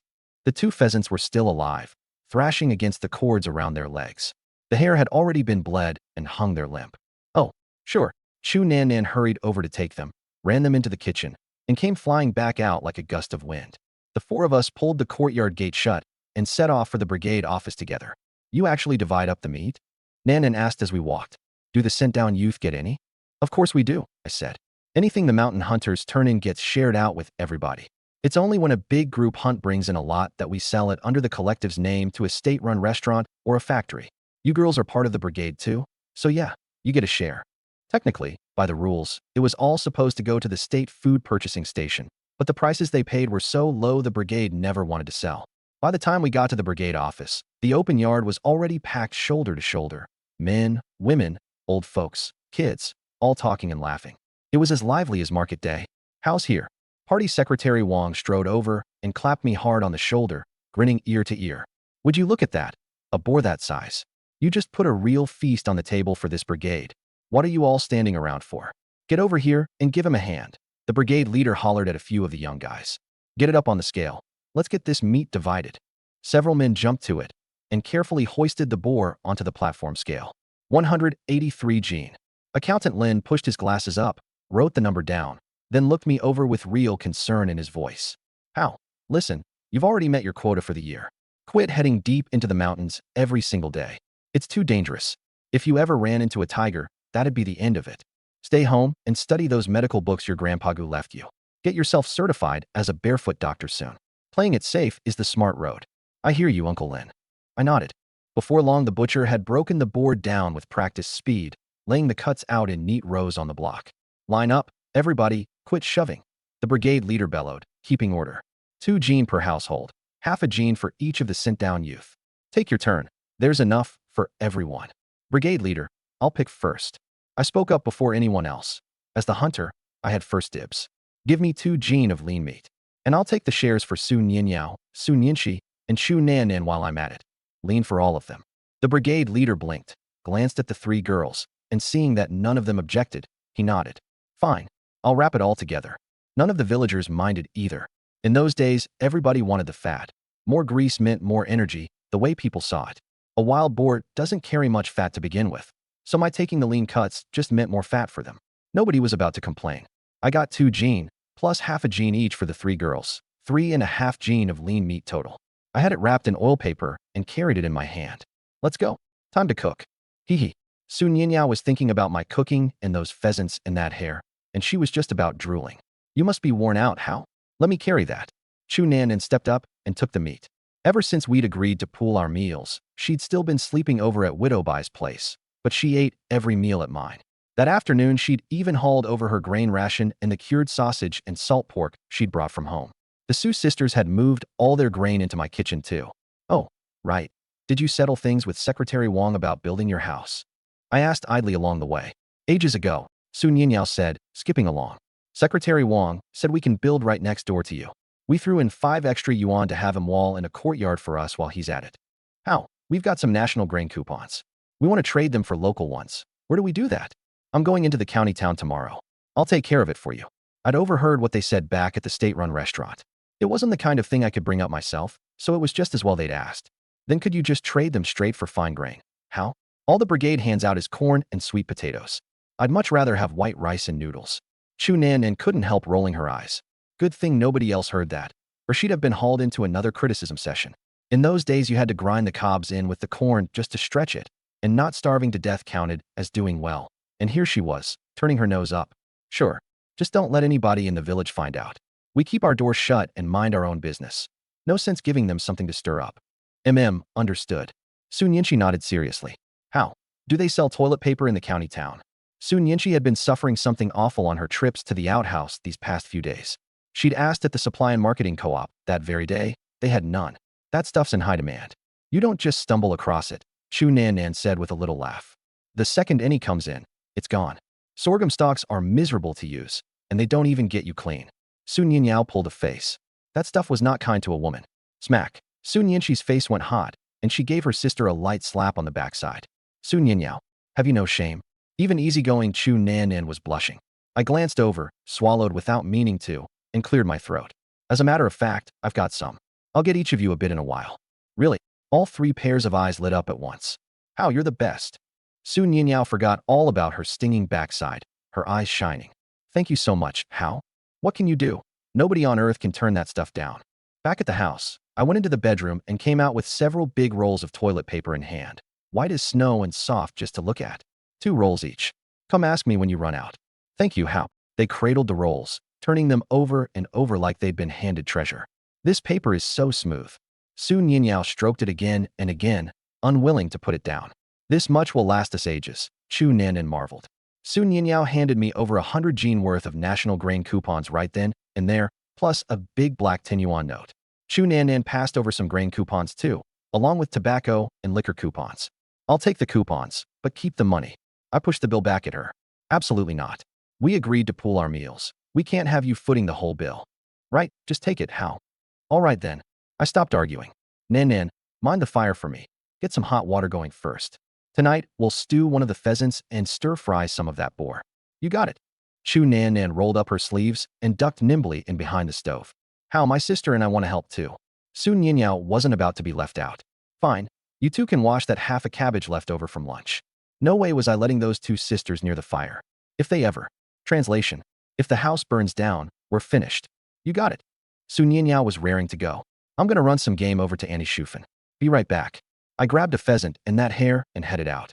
Auntie, cooking dinner? I brought you some game. Oh goodness, you keep it for yourself. Take it back, quick. Wang Shufan waved her hands the second she saw it.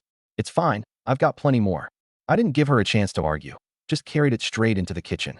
You kid, honestly. She couldn't turn me down, but I didn't stay for dinner. I hurried back home. Little T-Rex was pretty handy. She'd already killed and cleaned the pheasant.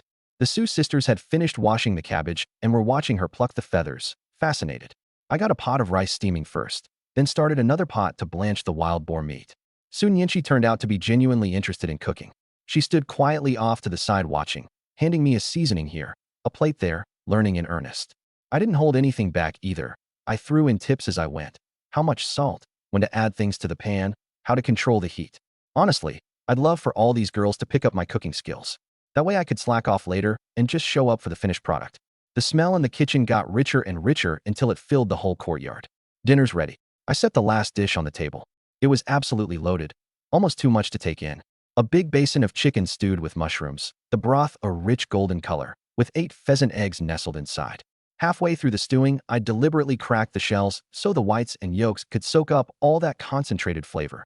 One bite, and your whole mouth flooded with it.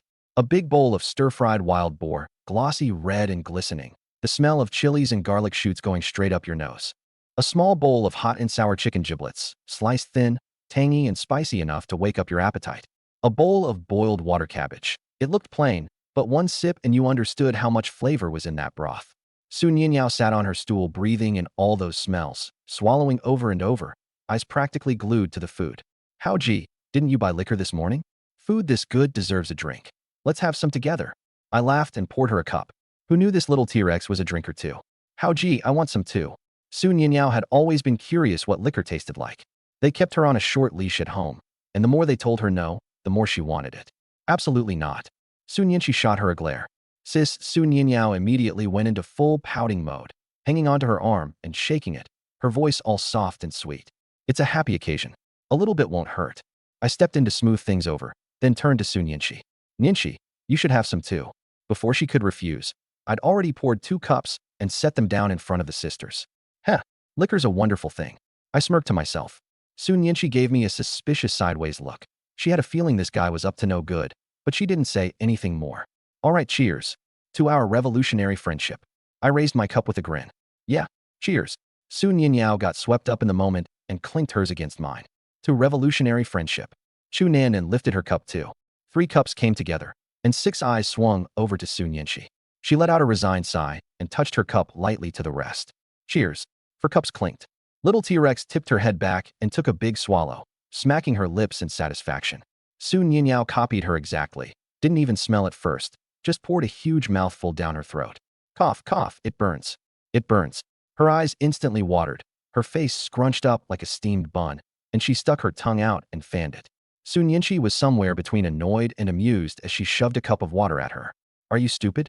Su Nianyao gulped down half the cup, then stuffed a piece of chicken in her mouth, and her eyes lit up instantly. This chicken is amazing. You guys have to try it. Ha ha ha, Nianyao, you're hilarious. Little T-Rex laughed without a care in the world. Nianyao, you're supposed to sip liquor, I said, unable to keep a straight face. I know that.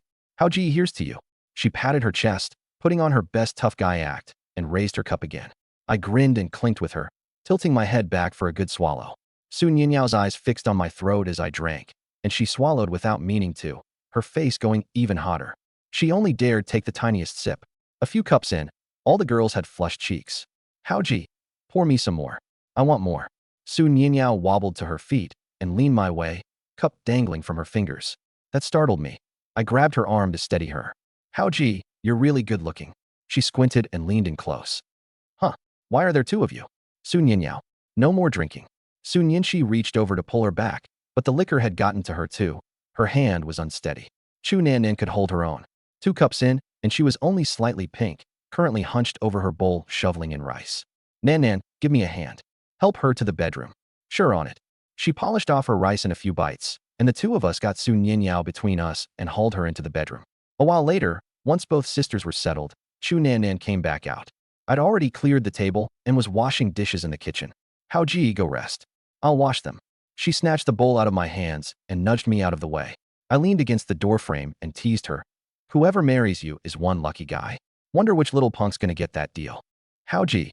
Her face went red and she nearly dropped the bowl. Make fun of me again and I'm not speaking to you. Okay, I'll stop. I waved my hands, laughing. Come on, I'll walk you home. You don't have to. I know the way. No way. It's not safe this late. What if something comes down off the mountain? I locked the courtyard gate and headed out without giving her a choice. Then thank you, how gee. Warmth spread through her chest, and she stopped protesting. Moonlight poured over the country road like water. The 2 of us walked side by side, slow, the night breeze cool, and carrying the smell of earth and grass. Our shadows stretched long across the ground, overlapping, separating, overlapping again. Chu Nan kept her head down, watching those two shadows leaning into each other, and something sweet welled up inside her. If we could just keep walking like this forever, how nice would that be? She stole a glance at me from the side. Years later, she would still think about this night often. The pale moonlight, the boy's profile, and the feelings she couldn't quite hide. "Howji," she said suddenly, her voice small. "What's up?" I turned around and found her pinching the hem of her shirt, clearly wanting to say something but not saying it. Then it hit me. I pointed at the widow Bai's house up ahead and chuckled. "Can't hold it anymore, huh? Don't worry, we're here." Her expression froze. She stood there stunned for a moment. Then she suddenly leaned in, standing on her tip. On tiptoe, she planted a lightning-quick kiss on my cheek. The next second, like a startled rabbit, she spun around and bolted. The door banged open, then slammed shut behind her. I touched the spot where she'd kissed me, completely dumbfounded. "So, I just got ambushed and taken advantage of by that little T-Rex? You could at least give a guy a heads up, so he can be ready." That was so fast I didn't even get to feel anything. I smacked my lips and turned back the way I'd come, already plotting how to kiss her back properly next time. I'd barely gone a few steps when a furtive figure slipped into view. Hunched over, hugging the base of the wall, taking 2 steps, and then glancing back over its shoulder, the very picture of a thief. Sneaking around this late at night? Something was definitely up. I narrowed my eyes and quietly followed. Before long, the figure ducked into an abandoned firewood shed on the team's property. I softened my footsteps and crept up to the wall. The moon was bright tonight, and the roof had several holes rotted through it. You could see everything inside, clear as day. I poked my head up for a look. Holy crap, those 2 swaying shadows nearly knocked my eyeballs right out of my skull. "Hold on to something." The voice was soft and syrupy, and it gave me goosebumps all over. My mouth twitched, and I ducked back down fast. Not bad. Getting real creative in there. Never would have guessed Lu Ergu had taste that indiscriminate. He'd actually go for damaged goods like Hitsuetsue. Then again, those 2 deserved each other. A match made in heaven. "Ergu, you've got to help me take care of Lin Hao. That animal sits at home stuffing his face with meat every single day, and he's protecting those little tramps too." Hitsuetsue's voice suddenly turned shrill and venomous. My face darkened. The foot I'd already lifted came back down. Originally, I'd planned to wait until they were finished and settle up with Lu Ergu alone. Hitsuetsue, I hadn't even bothered to consider. But from the sound of it, these 2 wanted me dead. "Just you wait. I've had it in for him for ages." Lu Ergu panted. That pretty boy gets lucky bagging a few animals, and suddenly he's strutting around like he owns the place. Tomorrow I'm going to the commune to report him for speculation and profiteering. Him and that dead grandpa of his moved plenty of goods on the black market. Hitsuetsue's eyes lit up, and she added viciously, "Throw in illicit sexual relations too." I refuse to believe there's nothing going on between him and those 2 little foxes. The longer I listened, the colder I got. In these times, profiteering plus a morals charge, if they made it stick, that was enough to get a man stood up in front of a firing squad. Fine. If you 2 are going to play that dirty, don't blame me for what comes next. I stared at the 2 dark shapes inside the shed, and a cold smile curled at the corner of my mouth. One flick of thought, and I pulled out the big patterned rat snake I'd stashed in my space that afternoon. I dropped it through a gap in the broken window, then greased my heels and slipped behind a tree a little ways off. Smack. Hitsuetsue felt something lash her hard across the back, a hot, stinging pain, and she instantly blew up. "Ergu, have you lost your damn mind? I told you I don't like this stuff. Put the whip away now." Lu Ergu blinked. "What are you talking about? I didn't bring a whip this time." Hitsuetsue's stomach dropped. That whip had been cold and slick, and it felt alive. She whipped her head around, and the sight nearly scared the soul out of her. A patterned snake as thick as her arm was coiled across her back, head raised, tongue flicking. Snake. There's a snake. Help." She scrambled forward on all 4s, and in her frantic thrashing, she flung the snake onto the ground. The startled snake snapped its body ramrod straight, right into a still bewildered Lu Ergu, and clamped its jaws down on the most vulnerable part of him. "Aya!" Lu Ergu's scream tore through the entire village of Tuanjia, high and horrific, exactly like a pig being slaughtered for New Year's. He convulsed with pain and instinctively grabbed the snake to yank it off, but once that thing bit down, it wouldn't let go for anything. It just wound its way up his arm, tighter and tighter. Hitsuetsue huddled in the corner shaking like a leaf, watching the snake latch onto Lu Ergu, so terrified she'd gone blank. Her waistband was still loose, and she'd forgotten to pull her pants up. What's all the screaming in the middle of the night? Some of us are trying to sleep. Sounds like it's coming from the old shed. Come on, let's go see. Villagers, jolted awake by the screaming, came pouring over, some with kerosene lamps, some with torches, clutching clubs, and kitchen knives. The crowd pressed up to the gap in the door and peered inside. Everyone froze. The men all sucked in a sharp breath in unison, unconsciously squeezing their knees together, eyes bulging halfway out of their heads. The women turned away red-faced, clucking their tongues, but not one of them actually left. Help! Somebody help me! Lu Urgu had screamed himself hoarse, rolling on the ground in agony. The brigade leader snapped out of it and started barking orders. Quick! Somebody help him! A few of the aunties reacted fast, hurrying to shield Hitsue from view while they fumbled to get her pants up and her shirt buttoned. Hitsue's eyes were unfocused, and she kept mumbling, "Snake? There's a snake. How? How are we supposed to help with that?" A ring of grown men stood around Lu Urgu, looking at each other. Not one of them dared reach out. The snake held on with a death grip, its triangular head bobbing back and forth. That head's triangular. What if it's venomous? Then he's done for, someone cried out. Somebody go get Lin Hao, the brigade leader shouted. Old man Lin had been a hunter. He knew how to identify snakes and treat snake bites. Lin Hao surely knew too. I'll go. A young guy took off sprinting toward my house. At the edge of the crowd, Zhang Ho-hot came hurrying over at the sound of the commotion. She'd been grinning, figuring some poor sucker had run into a wild animal and she'd come enjoy the show.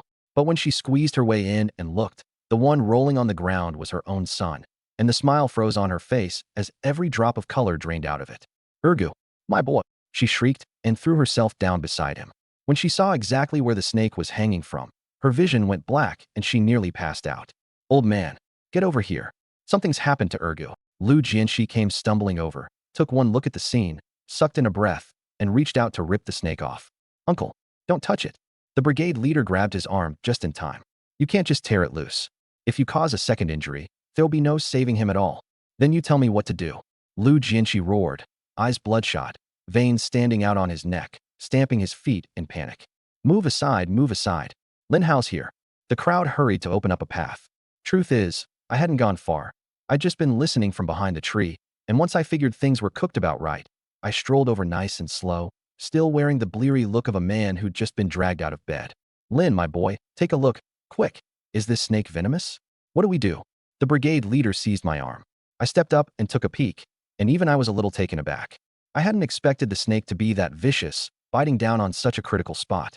Lu Urgu really had the worst luck. Rotten luck. It should be non-venomous, I said, steadying myself. Start at the tail. Unwind the body from his arm one coil at a time, in reverse. Then squeeze hard on both sides of its jaw.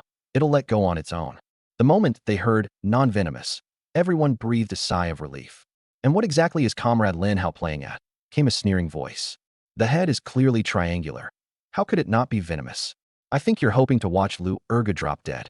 I glanced over. Shin Jingran, one of the veterans sent down youths in our brigade. A few extra years of schooling, and he strutted around like he owned the place. He'd never gotten along with the body's original owner either. I let out a scoff. Well, since educated youth Shun is so worldly and thinks I've got it wrong, why don't you step up and save him yourself? His face froze. He opened his mouth, looked at the snake wrapped around Lu Urgu, and in the end didn't dare take a single step forward. His face cycled through several shades of green and white. Enough. Now's not the time to argue about this. Get the snake off him first. The brigade leader had lost his patience too, and shot him a filthy look. Shin Jingran gritted his teeth, ducked his head, and shrank back into the crowd. You little punk. What are you standing around for? Get moving. Zhang Ho-hot was hopping with panic, jabbing a finger right at my nose as she cursed. Are you doing this on purpose to get back at my Urgu? You've got no heart. That's what. I strained my arm hunting that wild boar today. I've got no strength in it. I spread my hands, the picture of innocence. You'd better find somebody else. Wouldn't want to botch it and end up charged with assault. I'm not that stupid. This whole family was a piece of work. If I laid a hand on him, no matter how it turned out, they'd pin it on me in the end. Liar. You're doing it on purpose. Zhang Ho-hot threw herself down and started rolling around, sitting in the dirt, slapping her thighs and wailing. Heaven above, come take this black-hearted little bastard away. Watching a man die right in front of him and refusing to lift a finger. My mouth twitched. Was old Mrs. Jia from next door possessing her, or something? I was so mad I laughed. Not bothering to answer, I stepped back a couple of paces and simply turned my head away, radiating a whole do-whatever-you-want attitude. All right. The brigade leader rubbed his temples, then turned to Lu Jianxi. Uncle, the Lin kid's arm is bad. You'll have to do it yourself. Follow what he said, slowly. Lu Jianxi was past caring about anything else. Saving his son came first. He drew a deep breath, carefully pinched the snake's tail, and began unwinding it, coil by coil, in reverse. The head was still clamped down on Lu Urgu's arm, refusing to let go. The sight made his chest clench. Setting his jaw, he suddenly gripped both sides of the snake's jaw and squeezed with everything he had. SSSSSS. The snake finally released. Lu Jianxi flung it to the ground and stamped a foot down on it, his voice shaking. Ergu, how is it? Does it still hurt? Lu Ergu was in too much pain to speak. He just whimpered and shook his head, his face white as paper. The brigade leader didn't waste a second. He swung his hoe down with a clang and smashed the snake's head to pulp. The body kept twitching on the ground, tail slapping the dirt. Lin, come take care of the wound. I walked over and looked at the bloody bite. Wow, I thought. There was barely any meat there, and the thing still managed a direct hit. Talk about 8 generations worth of bad luck. Fighting down a laugh, I put on a serious face. We don't have much to work with here. Rinse it with soapy water for now and get him to the commune clinic, fast. I pointed at the dead snake on the ground. That's a non-venomous rat snake. If you're still worried, take it along and have them confirm. The brigade leader nodded. We'll do that. Party Secretary Wang's face was dark. He shot a glance at Hitsue, who was cowering in the corner, and said coldly, You're going too. And if you don't want to be paraded through the streets, you'll go get that marriage certificate first thing tomorrow morning. He waved a hand. Everybody clear out. Shame, I thought to myself. I'd been planning to throw a sack over Lu Ergu's head and give him another beating. That chance was gone now. Hitsue's face was ashen, her lips trembling, unable to get out a single word. People gave her one strange look after another and drifted off in 2s and 3s, muttering as they went. I was about to leave when something occurred to me. I turned back and called out to Lin Fengshou. Uncle Lin, I want to head into the county town tomorrow morning to look for some medical books. Could I borrow the brigade bicycle? Back when the old man brought in a lot of game, he'd always rented a brigade horse to haul it over. But now that I had my space, naturally, I'd rather ride something more convenient. Sure, that's a fine thing to be doing. I'll write you a slip and you can take it straight out. But the books are on your own dime. Of course, can't have the brigade paying for that. Buying books was just a cover, obviously. Old Master Gu had left behind plenty of medical texts. I rode the bicycle home, wheeled it into the front room, and locked it up. Once inside, I listened, steady breathing coming from the girls' bedroom. That put me at ease. They really had drunk too much. All that commotion hadn't woken them. And the little tyrant apparently hadn't gone over to cause trouble either. After a moment's thought, I filled the thermos on the table with spirit spring water. If the sisters woke up thirsty in the night, they'd have something to drink, and it would help with the fatigue when they went out to work tomorrow. Everything squared away, I lay down. The county town was 50 li from the brigade, all rough dirt road. Even with my constitution and the boost from the spirit spring water, it would take at least an hour to ride. And that was already blazing fast. There was no such thing as a paved road in this era. The black market opened in the small hours, so I'd need to set out around 11. Show up late, and all the good stuff would be picked clean. Damn it. A critical problem suddenly hit me. I didn't have an alarm clock. How was I supposed to wake up? Ding. The daily check-in system supports check-in reminders. That soft, sweet system voice was pure heavenly music right now. I screamed internally. Baby system. I could cry. I'd been ready to just leave right then and there. I never expected the system to hand me a pleasant surprise. Baby system, I love you. Ding. This system possesses no human emotions. The host is asked to refrain from strange notions. Huh? You can talk in real time? Why didn't you say anything before? The current version cannot initiate communication. It can only issue reminders and provide answers when system functions are involved or when the host asks a direct question. Current version? So you can be upgraded? Correct. How? System version too low. Unable to answer. I was a little speechless. Baby system, set a check-in reminder for 11 p.m. Ding. Setup successful. Next reminder, in 2 hours. I let out a breath of relief. I'd already checked in today, so I'd been worried it wouldn't take. After a day like that, I was out cold the moment my head hit the pillow. 2 hours later, a sound suddenly went off in my head. Yidao sushi de lingsong. Translation. A familiar ringtone went off, and I jolted so hard I nearly levitated. For a split second, I was back in my old life, enslaved by 8 a.m. lectures. I snapped awake. Son of a, isn't this supposed to be a whole new world? Don't tell me this system was built by Apple. Hey Siri? Siri. I tried, tentatively. The ringing kept going, getting louder and louder. The system didn't react at all. Phew. Yeah, figured. No way. System, turn off the check-in alarm. And change that ringtone. Anything but that one. Ding. Ringtone changed. Check-in reminder disabled. The ringing stopped. I felt so much lighter, huh? Hang on. Why is my chest still this heavy? I yanked the quilt back. What the hell? I damn near shot straight out of bed. There was a girl sprawled across my chest, sleeping like a baby. Long black hair fanned out over the pillow, the side of her face practically glowing white in the moonlight. Lashes like little fans, lips slightly parted, and she drooled a small wet patch onto the front of my shirt. Me. This had to be Su Nianyao, right? Nianyao. Nianyao, wake up. I kept my voice down and shook her shoulder. Nothing. I shook her again. Still out cold. I sighed and put some muscle into it. Su Nianyao, wake up. Her nose finally scrunched up, and she blinked her eyes open, still half asleep. Our eyes met. MMPH. I clapped a hand over her mouth on pure reflex, pinning her squirming body down with the other. My hand landed on something warm and soft. No time to think about that. I spoke fast, voice low. Nianyao, listen to me, stay calm. This is my room. You got up in the night and walked into the wrong one. Something seemed to click. She glanced around, left and right, and slowly settled down. Only then did I ease my hand off her. A second later, she seemed to notice something. Those pretty eyes went wide, inch by inch, staring at me in disbelief, and her little face flushed scarlet, red enough to bleed. MMPH. I wanted to cry. I slapped my hand back over her mouth. That's a normal biological thing. It's totally normal, I swear. I was so mortified my toes were curling, but I pushed through the explanation. MMPH, MMPH. I'll let go, but don't scream, deal? Those big, watery eyes glared at me, mortified and furious all at once. But in the end, she gave a small nod. I slowly let go. She sprang back like a startled rabbit, scrambled off the Kong, and stood on the floor red as a boiled shrimp. She shot me one vicious look, didn't say a word, spun around, and ran, slamming the door behind her. I rubbed the back of my head and stared at the ceiling, feeling like something about all that didn't quite add up. No time to waste, though. I quietly wheeled my bike out and hit the road in the dark. I pedaled like a madman, legs practically throwing sparks, and a little over an hour later, I finally rolled into the county town. I knew the way. I turned into a dark little alley and swept my eyes around, on alert. Under the dim moonlight, the alley was empty. Not a soul, not even a ghost. Safe. A single thought, and the bike vanished into my storage space. I checked the time. Past midnight. I rubbed my hands together and thought, system, baby, check in. Ding. Check-in successful.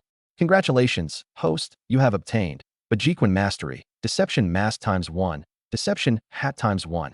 Transmitting Bajiquin Mastery. The words had barely finished when something detonated in my skull, swelling outward. Endless knowledge of Bajiquin came flooding in like a tide. Stance training, power generation, footwork, forms, even scene after scene of actual fights.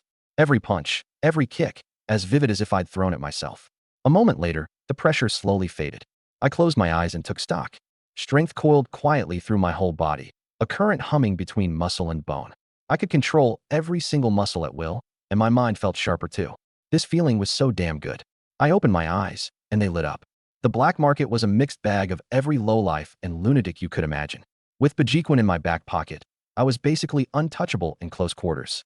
I pulled the mask and hat out of my storage space and turned them over in my hands.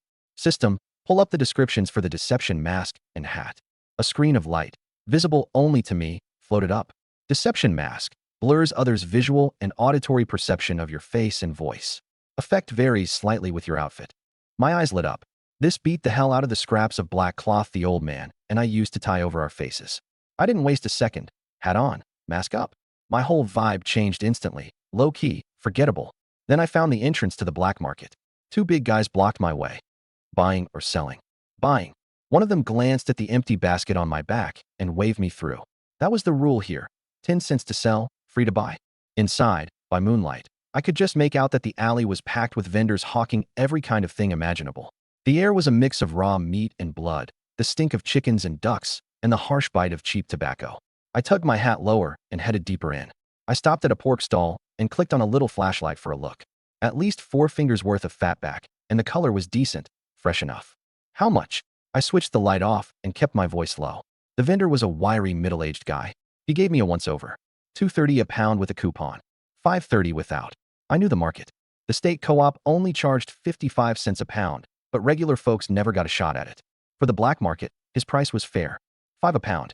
Take it, and I'll buy 100 pounds. I held up 5 fingers. He hesitated a beat. Done. Then he got to work cutting, quick and practiced. I watched from the side and confirmed the weight was right, then pulled a stack of big black tins out of my jacket, counted out 500, and handed it over. Count it. He licked his thumb and counted it twice, eyes crinkling into slits.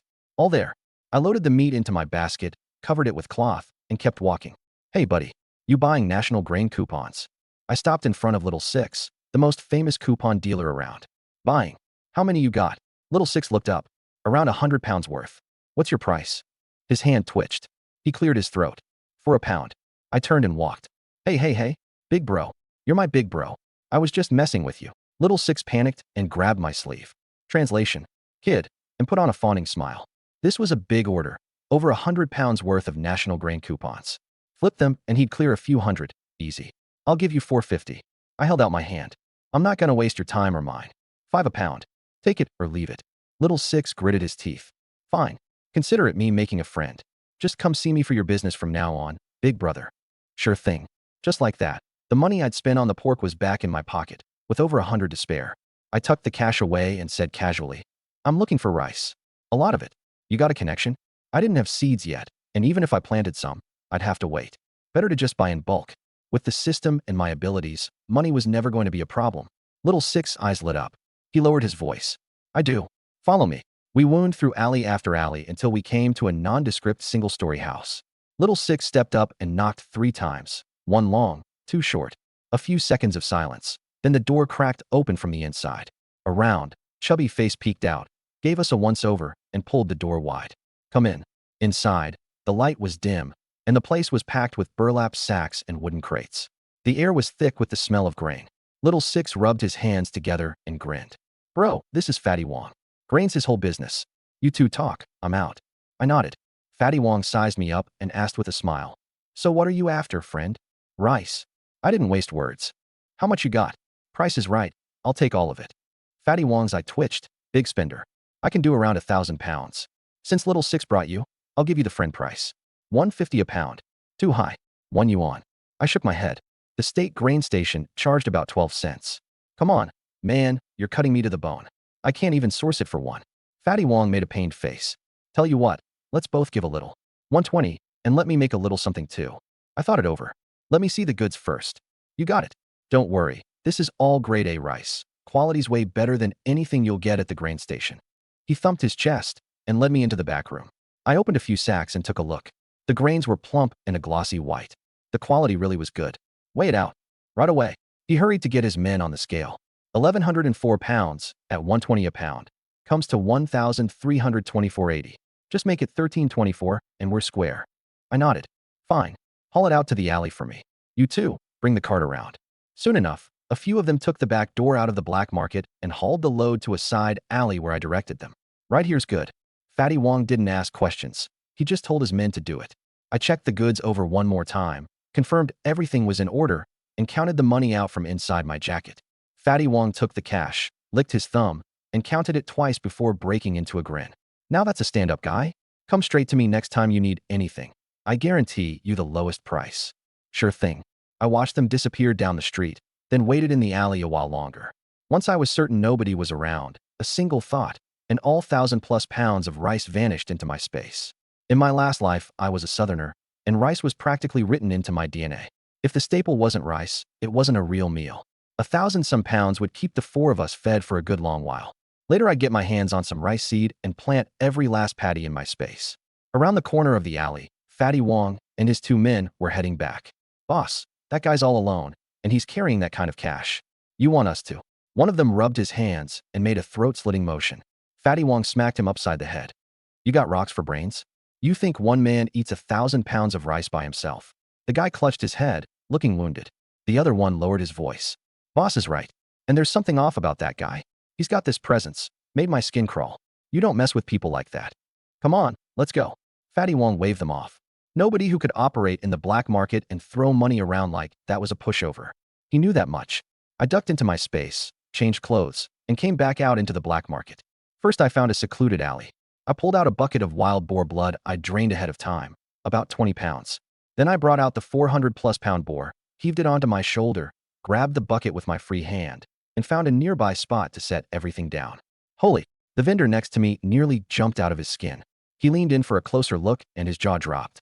Buddy, did you catch the king of all boars? Look at the size of this thing. You said it. I gave the boar's hind leg a pat, my voice tinged with resignation. Beast came down off the mountain and tore up our crops. Took the whole village a hell of an effort to put it down. Hauled it here overnight, hoping to recoup a little of the loss. Good thing the alley was dark. If anyone had seen me carry it in single-handed, their eyes would have popped out of their heads. Even drained of blood, The thing still went 400 pounds. Before long, passers-by crowded in, pointing and murmuring. That is one big boar. How much you asking, brother? Boar meat's $4.50 a pound, bloods too, stomachs are 30 apiece, rest of the offal is 1. I laid out my prices. Wild boar is gamier than farm pork, so naturally it goes cheaper. Way too much. 3 a pound. I'll take 2 pounds. A scrawny old man piped up. I rolled my eyes and didn't bother answering. 3. Keep dreaming. Just then a middle-aged man with a big gut pushed his way through. He crouched down, pressed on the ribs, then pried the boar's mouth open to check its teeth. He nodded, satisfied. Young man. He looked up with a smile. I'll take the whole thing. For a pound, 2 for the blood. How's that sound? I considered it a moment. Works for me. Call it 400 pounds, even for the boar, 20 for the blood. Buckets on the house. Done. Your terms. The man's name was Hidenio. 30 years as a cook. One look and he knew that boar was north of 400 pounds. 1640 total. Count it. I took the stack of tens, counted twice, and nodded. It's all yours now, boss. Cash and goods squared. I'm heading out. Hey, hold on a second. He hurried over and pressed a slip of paper into my hand, leaning close to my ear and dropping his voice. Next time you've got merchandise this good, come straight to me. Same price, and I'll take however much you've got. Works for me. My eyes lit up. That would save me a lot of trouble. Take care, young man. I turned and melted into the depths of the alley. I glanced down at the slip of paper. It read, Central Mess Hall, Hidenio. With my wallet bulging, I kept wandering the black market. Since I was already here. Translation. So I might as well stock up while I can. There was a live poultry stall in the corner. A row of bamboo baskets sat side by side, chickens, ducks, and geese all clucking and honking, the air thick with the smell of feathers and droppings. Boss, how much for these? By the head. Roosters 10, hens 15, drakes 20, ducks 25, ganders 30, geese 35. Prices are firm.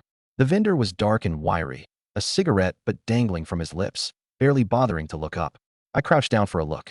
The free-range chickens seemed lively enough, feathers glossy, about 2 catties each. The ducks and geese were a bit bigger. 2 of each, chicken, duck, goose. 1 male, 1 female. The vendor lifted his head and sized me up, his expression turning noticeably more serious. Done. 135 total. I counted out the money and handed it over. He deftly bound the bird's feet and stuffed them into my back basket. He had eggs too, but I didn't buy any. With the spirit spring, it wouldn't be long before I had eggs from my own flock, and I could hatch chicks from them. The numbers would only grow. I wandered around for a good while, but couldn't find anyone selling seeds. Then it hit me. In this era the land was collectively owned. Seed was either allocated from above or held back by the production brigade. And this region was dry year-round. Rice yields were poor, so nobody wanted to plant it. Forget it. I'll deal with it later. Worst case, I'd use the paddy fields in my space to raise fish and ducks. Nothing wasted either way. I walked out of the black market with a basket full of live birds. Just as I rounded the mouth of the alley, my step faltered. Someone had marked me. I kept walking as if nothing were wrong and turned down another, narrower alley. The footsteps behind me stayed at a constant distance, never closing, never falling away. A professional. I deliberately headed for the outskirts, turn after turn, deeper and deeper into nowhere.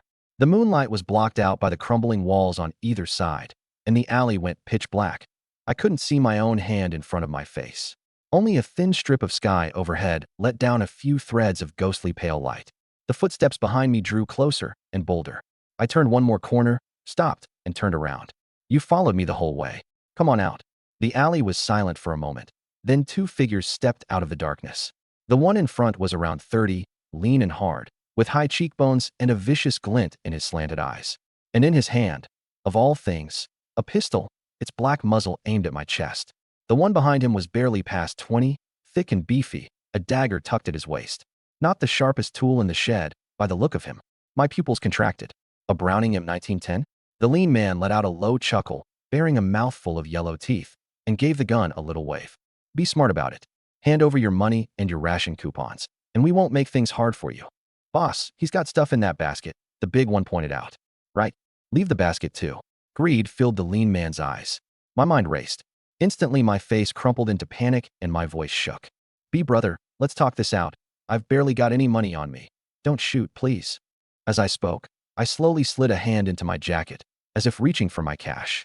Satisfaction flickered in the lean man's eyes, and the muzzle dipped slightly. Just as he'd figured, the kid was a pushover. Now that's more like it. A wise man knows which way the wind blows. He never finished. My hand shot out from my jacket, not with money, but straight for the wrist holding the gun. Fast as lightning, driven by the explosive power of Bajiquan, my fingers locked precisely onto the wrist joint. Crack! A crisp snap. Agony tore through his wrist. His fingers went slack and the Browning clattered to the ground. "F!" he screamed. Before he could even process it, my other hand was already on him, my elbow driving hard into his chest. Thud! A dull, heavy sound. He flew back like he'd been hit by a wagon and slammed into the ground. He forced himself up onto his feet and started to speak, but I'd already scooped up the pistol, and the cold barrel came to rest against his forehead with a tap. In that instant, the blood drained from his face. He went whiter than the moonlight. "You don't move." My voice was terrifyingly flat, nothing like a moment ago. "I've got shaky hands. If this thing goes off by accident, you'll be leaving your life right here." He froze like a slab of stone, cold sweat sliding down his cheekbones, not daring to breathe. The big one behind him took half a second to react, then fumbled for his dagger. "Move again, and I'll put him down first, then you." I didn't even glance his way. My tone was pure ice. His hand stopped in midair, his face turning the color of liver. He couldn't move forward and couldn't back off. The lean man swallowed hard, his voice cracking. "B brother, let's talk. It's all a misunderstanding." "A misunderstanding?" I laughed softly, tapping the muzzle against his forehead. "You pulled a gun on me. You call that a misunderstanding? We're just short on cash. We wanted to borrow a little. We never meant to hurt you." "Borrow?" I scoffed. "Sure. Then let me borrow something from you too as well." The words weren't out of my mouth before I lunged, dropping my shoulder and driving my whole body into his chest like a cannonball leaving the barrel. Taishan Kao, the mountain-leaning shoulder strike. The most brutally powerful technique in Bajiquan. Walls collapse, houses fall, gods and demons tremble. His chest took it like a battering ram had hit him. His whole body flew backward, and his spine smashed into the wall. Puffed. A mouthful of blood sprayed out. He slid down along the base of the wall into a sitting slump, face white as paper. He lay crumpled there, chest heaving violently, blood-flecked foam surging into his mouth with every breath. The viciousness in those slanted eyes was gone. All that was left was terror. You. His mouth worked, but his throat seemed stuffed with rags. Nothing came out. "Boss." The big one's eyes went red. He gripped the dagger and drove it at my abdomen, the blade whistling through the air. I sighed lightly, shifted my body a fraction, and slipped past it as casually as a man strolling through a garden. My left hand shot out and clamped onto his wrist like an iron vise, then wrenched outward. "Aya!" A shriek that tore the air. His wrist twisted to an impossible angle, and the dagger clanged to the ground. I gave him no opening. My right elbow followed through into his flank, not with maximum force, but at an absolutely wicked angle, landing dead on the floating ribs. He took it like a truck had hit him. With a strangled grunt, he doubled over like a shrimp and dropped to his knees, unable to draw breath for the longest time, blood foam bubbling at his lips with a wet rasp. "Next life, keep your eyes open." Not a ripple in my voice. My right hand darted out, closed around his neck, and my 5 fingers snapped shut. Crack! The sharp sound of breaking bone was jarringly loud in the dead-silent alley. His head lolled to one side, the light in his eyes going out in an instant, his body collapsing limp as a discarded sack of flour. Not another sound out of him. At the foot of the wall, the lean man's pupils shrank to pinpoints, and his whole body began to shake uncontrollably. His legs felt like they'd been filled with lead. All he could do was scrabble desperately backward, his back. He scraped against the rough wall with a dry, rasping sound. Don't kill me." He finally forced out, his voice thin and shrill. "Please. I've got an old mother at home to take care of." I ignored his begging and walked over, step by step. One hand clamped the back of his neck, the other cupped his chin, and I gave my wrists a slight twist. Crack! The pleading cut off instantly. He twitched twice, then went completely still, eyes still wide open. That sliver of ghost-pale moonlight overhead reflected in his pupils, full of defiance and terror. The alley fell back into dead silence. The night wind combed through the weeds on top of the wall, rustling like something sobbing under its breath. I let go, and nausea suddenly surged up in my chest. My stomach churned, and sour bile shot up my throat. I braced myself against the cold wall and dry heaved twice, my hands shaking so hard I couldn't stop them. First time I'd ever killed a man, in either of my 2 lives. Even knowing the bastard deserved to die 1,000 times over, my body still gave an honest answer. I took a deep breath and closed my eyes, forcing myself calm. A few seconds later I opened them again, my gaze clear and cold once more. In an era where the strong ate the weak, mercy toward your enemies was cruelty toward yourself. Swallowing the discomfort, I crouched down and searched both bodies, coming up with 300-odd yuan plus a few grain coupons and cloth coupons. The pistol only had a dozen or so spare rounds. Not much, but better than nothing. A single thought, and both corpses vanished into thin air, tucked away in the woodland of my space. I bent down, picked up the dagger off the ground, didn't bother about the bloodstains, and slipped straight into the space. Took a quick bath, changed into clean clothes. I tossed the 2 chickens into the woodland and found a pool to put the ducks and the goose in. I wasn't planning on any large-scale breeding operation. A few of each was plenty to eat. Once the space's ecosystem filled out, they'd multiply on their own. I rode my bike out of the alley. The sky was already turning gray. In the east, a pale fishbelly white was slowly bleeding into orange. The streets were nearly empty, just a few sweepers swinging their big brooms, swish-swash, breaking the quiet of the morning. I made a loop and found a supply marketing co-op that had opened, where I bought a few pounds of white rabbit milk candies and fruit candies, plus a big iron wok. I'd render the lard inside the space, save myself the trouble. After last night's lesson, Lu Urgu and Hitsuetsue wouldn't be pulling any stunts for a while. If they dared act up again, I'd just swat them dead. My stomach was growling. Luckily, there was a state-run restaurant open by the road. I bought 10 big meat buns, blowing through all my meat coupons. I bit into one, still steaming, and the grease ran down the corner of my mouth, so good I had to squint. Meat buns in this era were the real deal, way better than anything in the future. Before heading back, I deliberately detoured through a few old alleys, looking specifically for scrap collection stations. In this era, scrap stations could be hiding some real treasures. Plenty of families sold off ancestral rare books and paintings as waste paper just to scrape together a few dimes. I didn't know antiques and wasn't counting on striking it rich, but digging up a few useful books wouldn't hurt. At the first station, waste paper was piled higher than a man at the entrance, giving off a musty stink. The old man watching the place was dozing against the wall. He only cracked his eyes open lazily when he heard me. "Hey, uncle, how much for this waste paper?" "3 for a pound. Pick what you want." His eyelids drooped and shut again. I squatted down and dug through it. Most of it was old newspapers, textbooks, and pamphlets, nothing worth anything. Down at the very bottom, my fingers brushed against several thread-bound volumes. I pulled them out and looked. Yellowed pages, vertical columns of traditional characters, treatise on cold damage disorders, and the great compendium of acupuncture and moxibustion, and complete principles of pharmacology. My eyes lit up. I dug out a couple of carpentry books too, the classic of Lu Ban, Woodworking Techniques Explained. The paper had yellowed, but the contents were more or less intact. I carefully set the books aside and kept digging for a while, but there was nothing else, so I straightened up. "Uncle, how much for these?" The old man glanced over and waved a hand. "Nobody wants those old books." "5 mao, take 'em." I handed over 5 mao without a word and stuffed the books into my back basket. The second station was on the east side of town and quite a bit bigger. The yard was packed full, scrap metal, old furniture missing legs, broken glass. In one corner sat a pile of old books that had been rained on, pages wrinkled and stuck together, reeking of damp mildew. The one minding the place was a middle-aged woman, squatting on the threshold, picking through vegetables. "Hey, sister, mind if I pick a few books out of that pile?" "Take your pick. 2 for a pound." She didn't even look up. I squatted down and sorted through them. Most were so waterlogged the print had blurred. Useless. Near the bottom, I felt out several in good condition. Handbook of crop cultivation, key points in poultry farming techniques, plus a few odd medical texts. "Sister, could you weigh these?" She carried them over to the balance scale. 12 pounds. "That's 2 mao for." I handed her 3 mao. "Keep the change." "Thanks, sister." "I owe. Now that's a generous comrade." She broke into a big smile and pointed at a cardboard box in the corner. "There's some odds and ends over there too. Go on and have a look." I rummaged through it. Mostly old newspapers and exercise books. Just as I was about to stand up, my fingers hit something hard. I pulled it out. A leather notebook, worn pale, the corners all curled up. I flipped open the first page. A line was written in neat, careful fountain pen.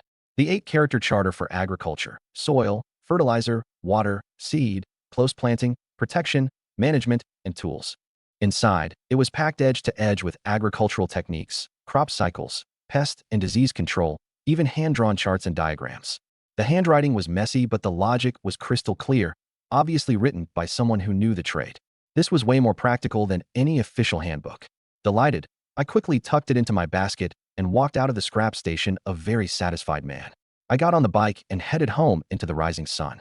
Those medical and carpentry books in my basket. Once I checked in for the matching skills, I could say I'd taught myself from books, and nobody would get suspicious. And that farming notebook was perfect for working the land inside the space. The wheels crunched over the dirt road, creak, creak. There was no need to rush like on the way out, so I pedaled along at an easy pace, whistling. A summer breeze blew in off the fields, carrying the smell of soil and green grass, brushing warm across my face. On both sides of the road, corn seedlings had shot up knee-high, deep green, rustling in the wind. I took a deep breath and filled my lungs with the smell of open country. It was almost noon by the time I reached the village. As I got close to home, I could see that work had already started on the house lot next door. Several mud walls were up half a man's height, with a few guys stripped to the waist tamping earth, sweat running down their backs. Their work chants, hey yo, rising one after another. I stopped the bike and pulled out cigarettes to pass around. I handed one over. Thanks for all your hard work, fellas. Rough day to be out in this heat. Well, look who it is, Lin Hao's back. The man in charge lit up and grinned. Ah, it's nothing. Work points don't earn themselves. You just come back from town? Find anything good? Just poked around a bit, picked up a few things. I chatted with them for a minute, shot the breeze, then wheeled the cart back to the team office. Returned it, said hi to Uncle Lin, and headed straight for the fields. From a distance I could see the plots dotted with people bent over their work. One sweep of my eyes, and I spotted the three I was looking for. Su Ninyao had her hair in braids, loose strands plastered to her cheeks with sweat. She was hunched over, both hands on the hoe, hacking at the dirt one labored stroke at a time. Clumsy, green, no rhythm at all. Either she dug way too deep or she missed the weed roots entirely. Su Nianxi, beside her, wasn't doing any better. Her fair face was beaded with sweat, sleeves shoved up to the elbows, forearms sunburned pink, hoe swinging with no strength behind it. Chu Nanan was on the far end. The girl was strong as an ox. She hauled that hoe up high and brought it down hard. But she had zero technique, so most of that effort went nowhere. Sweat rolled off her in an unbroken stream. My mouth twitched watching them. Then I looked at the village women nearby. Night and day, their hoes rose and fell at just the right height, biting in exactly where the weed roots were. Minimum effort, maximum yield. Every so often they'd straighten up, trade a couple of jokes, laugh themselves silly, and never once fall behind on the work. The sent-down youths who'd been here a while had mastered the fine art of looking busy too. They were a little worse for wear, but leagues ahead of those three clueless rookies. Over on the other side, the men came ambling up from the river with water buckets on shoulder poles, the poles creaking with every step. It hadn't rained in over 2 weeks, and the ground was bone dry. The only option was hauling water by hand, or the seedlings would shrivel up and die. Lin Hao, Su Ninyao straightened to wipe her face, caught sight of me standing on the ridge, and her eyes lit up. She nearly dropped her hoe. I walked over grinning. So, farm work's not as easy as it looks, huh? I'm dying. Her face fell, shoulders slumping. I have never sweated this much in my entire life. There was a streak of mud on her cheek. Her nose was red. Her hair was soaked through, and a big damp patch had spread across the back of her shirt. She really was wiped out. I turned my eyes to Chu Nan Nan, one corner of my mouth lifting. She was mid-swing when she felt me looking and froze. Her cheeks quietly went pink, and all the force drained out of her arms. I found it pretty funny. Su Nianyao was the easygoing one. Last night might as well not have happened as far as she was concerned. Chu Nan Nan, on the other hand, acted all rough and casual, but she was thin-skinned underneath. What I didn't notice was Su Nianxi behind them, head down the whole time, wearing an expression that was hard to read. Hang in there a little longer, quitting time's almost here. I'll head back and start on lunch. Get back early. Eat, and you'll have more time to rest, I said encouragingly. In truth, quitting time was still a long way off. Okay. At the word lunch, Su Ninyao perked right up, eyes shining. I fished out a handful of white rabbit milk candies and pressed them into her hand, lowering my voice. Watch those aunties and learn how to pace yourself. Don't just put your head down and grind. Save some energy. Delighted, she snatched them up and passed 2 each to her sister and Chu Nan Nan. Got it. Thanks, Lin Hao. Su Nianxi held her candy, glanced at the women chatting away while they worked, and nodded thoughtfully. I could have gone down there and finished the work for them, but I didn't. Sooner or later a person has to learn to live with country life. I could help them for a day. I couldn't help them forever. I turned and left, but instead of going home, I headed straight up the mountain. Those 2 bodies sitting in my space had been bugging me. I needed somewhere to get rid of them for good. I followed the old trail deeper into the mountains. The farther in I went, the thicker the trees and the dimmer the light. After nearly 2 hours, I finally found what I wanted, a remote, sheer cliff. The rock face was bare and mossy, and looking down there was nothing but drifting fog, no bottom in sight.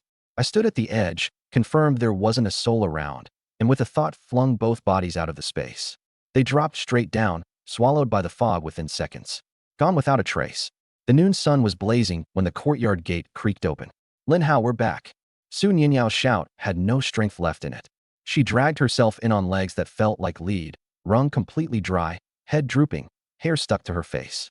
Su Nianxi came in behind her, back still straight, but her legs were obviously wobbly, slow, heavy steps. Chu Nan Nan was in the worst shape of all, wilted like a frostbitten eggplant, every bit of her usual spark gone. Wash up, food's ready. I poked my head out of the kitchen. Got fresh pork in town, way more tender than the wild boar. And I fried up that cured sausage you brought. Pork? Sausage. Su Nianyao's eyes snapped wide, exhaustion evaporating. She bolted to the wash basin, 100 times sprier than she'd been in the field. Chu Nan livened up too, licking her lips. My mom's sausage is so good. Don't worry, I bought plenty of rice today too. Steamed a whole potful for lunch. I winked at her. The little tyrant shot me a glare, face red, muttered something under her breath, and ducked her head to wash her hands. The table was already set, and the smell went straight up your nose. A bowl of braised pork, glossy red and glistening, layers of fat and lean bound in thick sauce. A bowl of cured sausage stir-fried with green peppers, sliced paper thin, the fat translucent, the lean a deep rosy red. A bowl of egg drop soup with scallions, light enough to cut the richness. And a big basin of white rice, every grain separate, steam curling off the top. Dig in. Su Nianyao bit into a slice of sausage and squeezed her eyes shut. Nan Nan, this stuff is amazing. Chu Nan Nan couldn't spare the breath to answer. Her mouth was crammed with rice and meat, cheeks bulging as she chewed. She managed a muffled chopsticks never slowing. Su Nianqi ate more delicately, though faster than usual, taking small bites of a piece of braised pork. Her gaze flicked over to me, then dropped again. After the meal, tired as they were, all three fought over who'd wash the dishes. I poured everyone a cup of water and pointed at the kettle on the table. Fill up from this before you head out this afternoon. I mixed in a special tonic. It'll take the edge off the fatigue. It was really just spirit spring water with some mint leaves, cool, refreshing, and quick to restore your strength. Su Nianyao gulped down 2 big mouthfuls, and her eyes went wide. Wow, it's sweet. And so cool going down. That feels incredible. Chu Nanan took a skeptical swig. That sweet, cold current slid down her throat like a breeze sweeping through her whole body, right down to the bones. She took another long pull. Hey, this actually works. I feel lighter already. Su Nianqi sipped at hers in small mouthfuls without a word, but her tight. Her furrowed brow gradually smoothed out, and her eyes brightened. Lin Hao, why didn't you bring this out sooner? Chu Nanan held her cup and shot me a mournful look, sulking a little. If I'd had this out in the field, I wouldn't have damn near collapsed.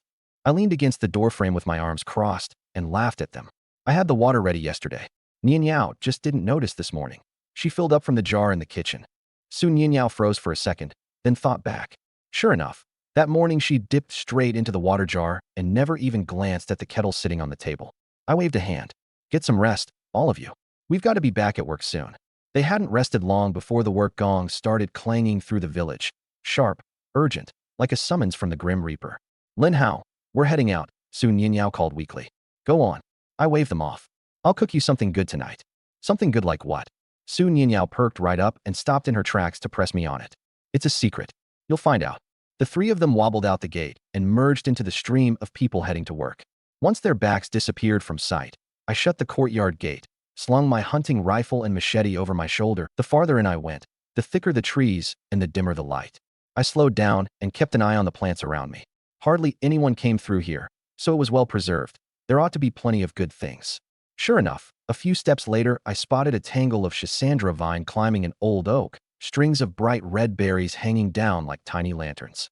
Schisandra replenishes chi and calms the mind, perfect for infusing liquor. I dug up a few seedlings, roots and soil and all, stored them in my space, and planted them along the edge of the woodland with a watering of spirit spring water. Farther on, I found Siberian ginseng, astragalus, cotinopsis, wild ginger, all common medicinal herbs. I dug up a few of each and planted them in neat rows inside the space.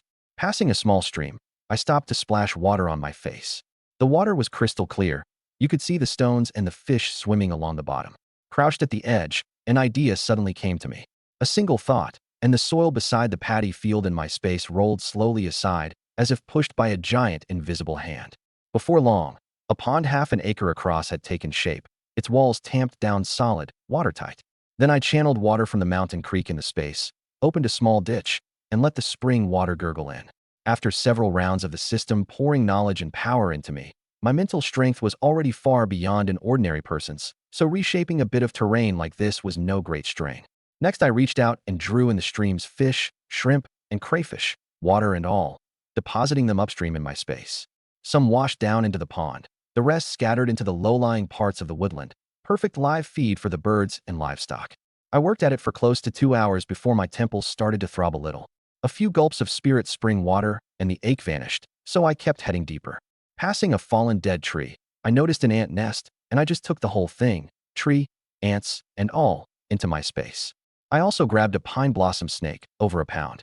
I was about to move on when my eyes landed on a familiar cluster of leaves. 5 prongs. Wild ginseng. My heart sped up on the spot. I carefully parted the weeds, exposing the plant. The stem was as thick as my pinky, the leaf edges finely serrated, and at the top it held up a cluster of brilliant red berries that stood out sharply in the dappled light. Judging by the thickness and the number of leaf tiers, this thing was 90 years old at the very least.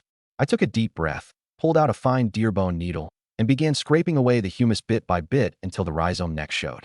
Digging ginseng is delicate work. You can't rush it. The more intact the root fibers, the better the grade.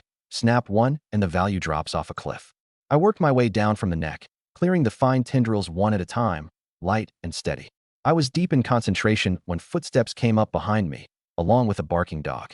My hand stopped. I frowned, casually shifted to block the ginseng from view, and slowly turned around. 2 figures emerged from the trees, one behind the other. The one in front was tall and burly, carrying a hunting bow. The one behind was short and stocky, a rifle on his back and a knife at his waist. At their feet, a big yellow dog panted with its tongue out and growled at me warily. "Well, look at this." The tall one stopped the moment he saw me and hollered, "Isn't this the Lin kid?" I recognized them. Chun Hu and Chun Bao, hunters from the neighboring village. Translation: brothers. These two had a rotten reputation around here. Pushy, overbearing, and their hands had a habit of wandering into other people's pockets. Chun Bao sidled up close, eyes locked greedily on something behind me, his voice thick with hunger. "Kid, luck's really on your side, huh? That root's gotta be pretty old, yeah?" "It's all right. Small thing. Not that old." My tone stayed flat. The two brothers exchanged a glance, and the greed in their eyes only deepened. "Lin, my boy." Chun Hu took 2 steps forward, a smile plastered across his face, though it never reached his eyes. "Finders keepers, sharers weepers, right? Us brothers ought to get a cut of that root. We'll help you dig it up. How's that sound?" "Doesn't sound good at all." A cold smile tugged at the corner of my mouth. Chun Bao's face darkened instantly.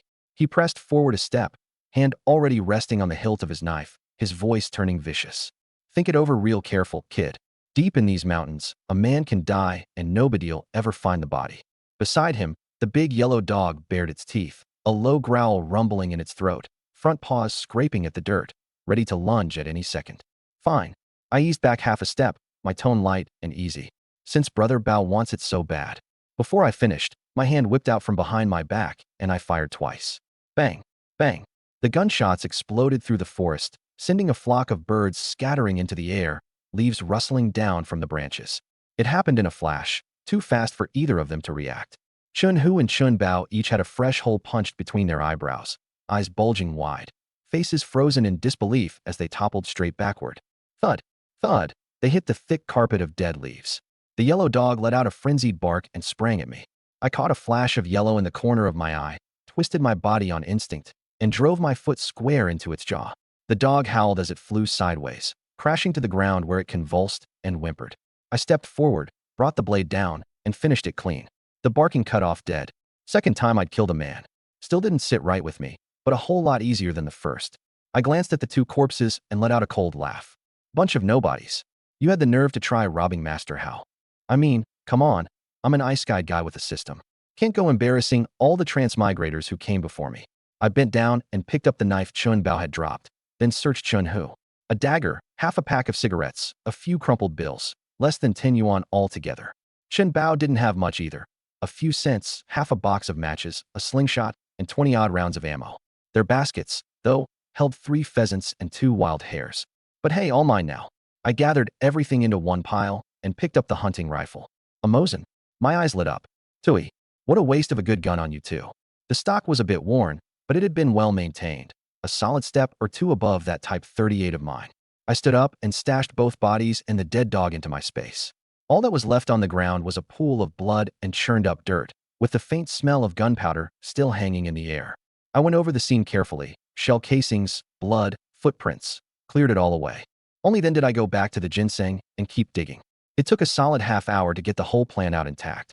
The root crown was undamaged, the fibrous roots all there, The main root thick and sturdy, the tendrils studded with pearl-like nodules. No question about it, a 90-year-old premium root. I transplanted it into the spirit field in my space, scattered the seeds around it, watered it with spiritual spring water, and finally got up with my mind at ease.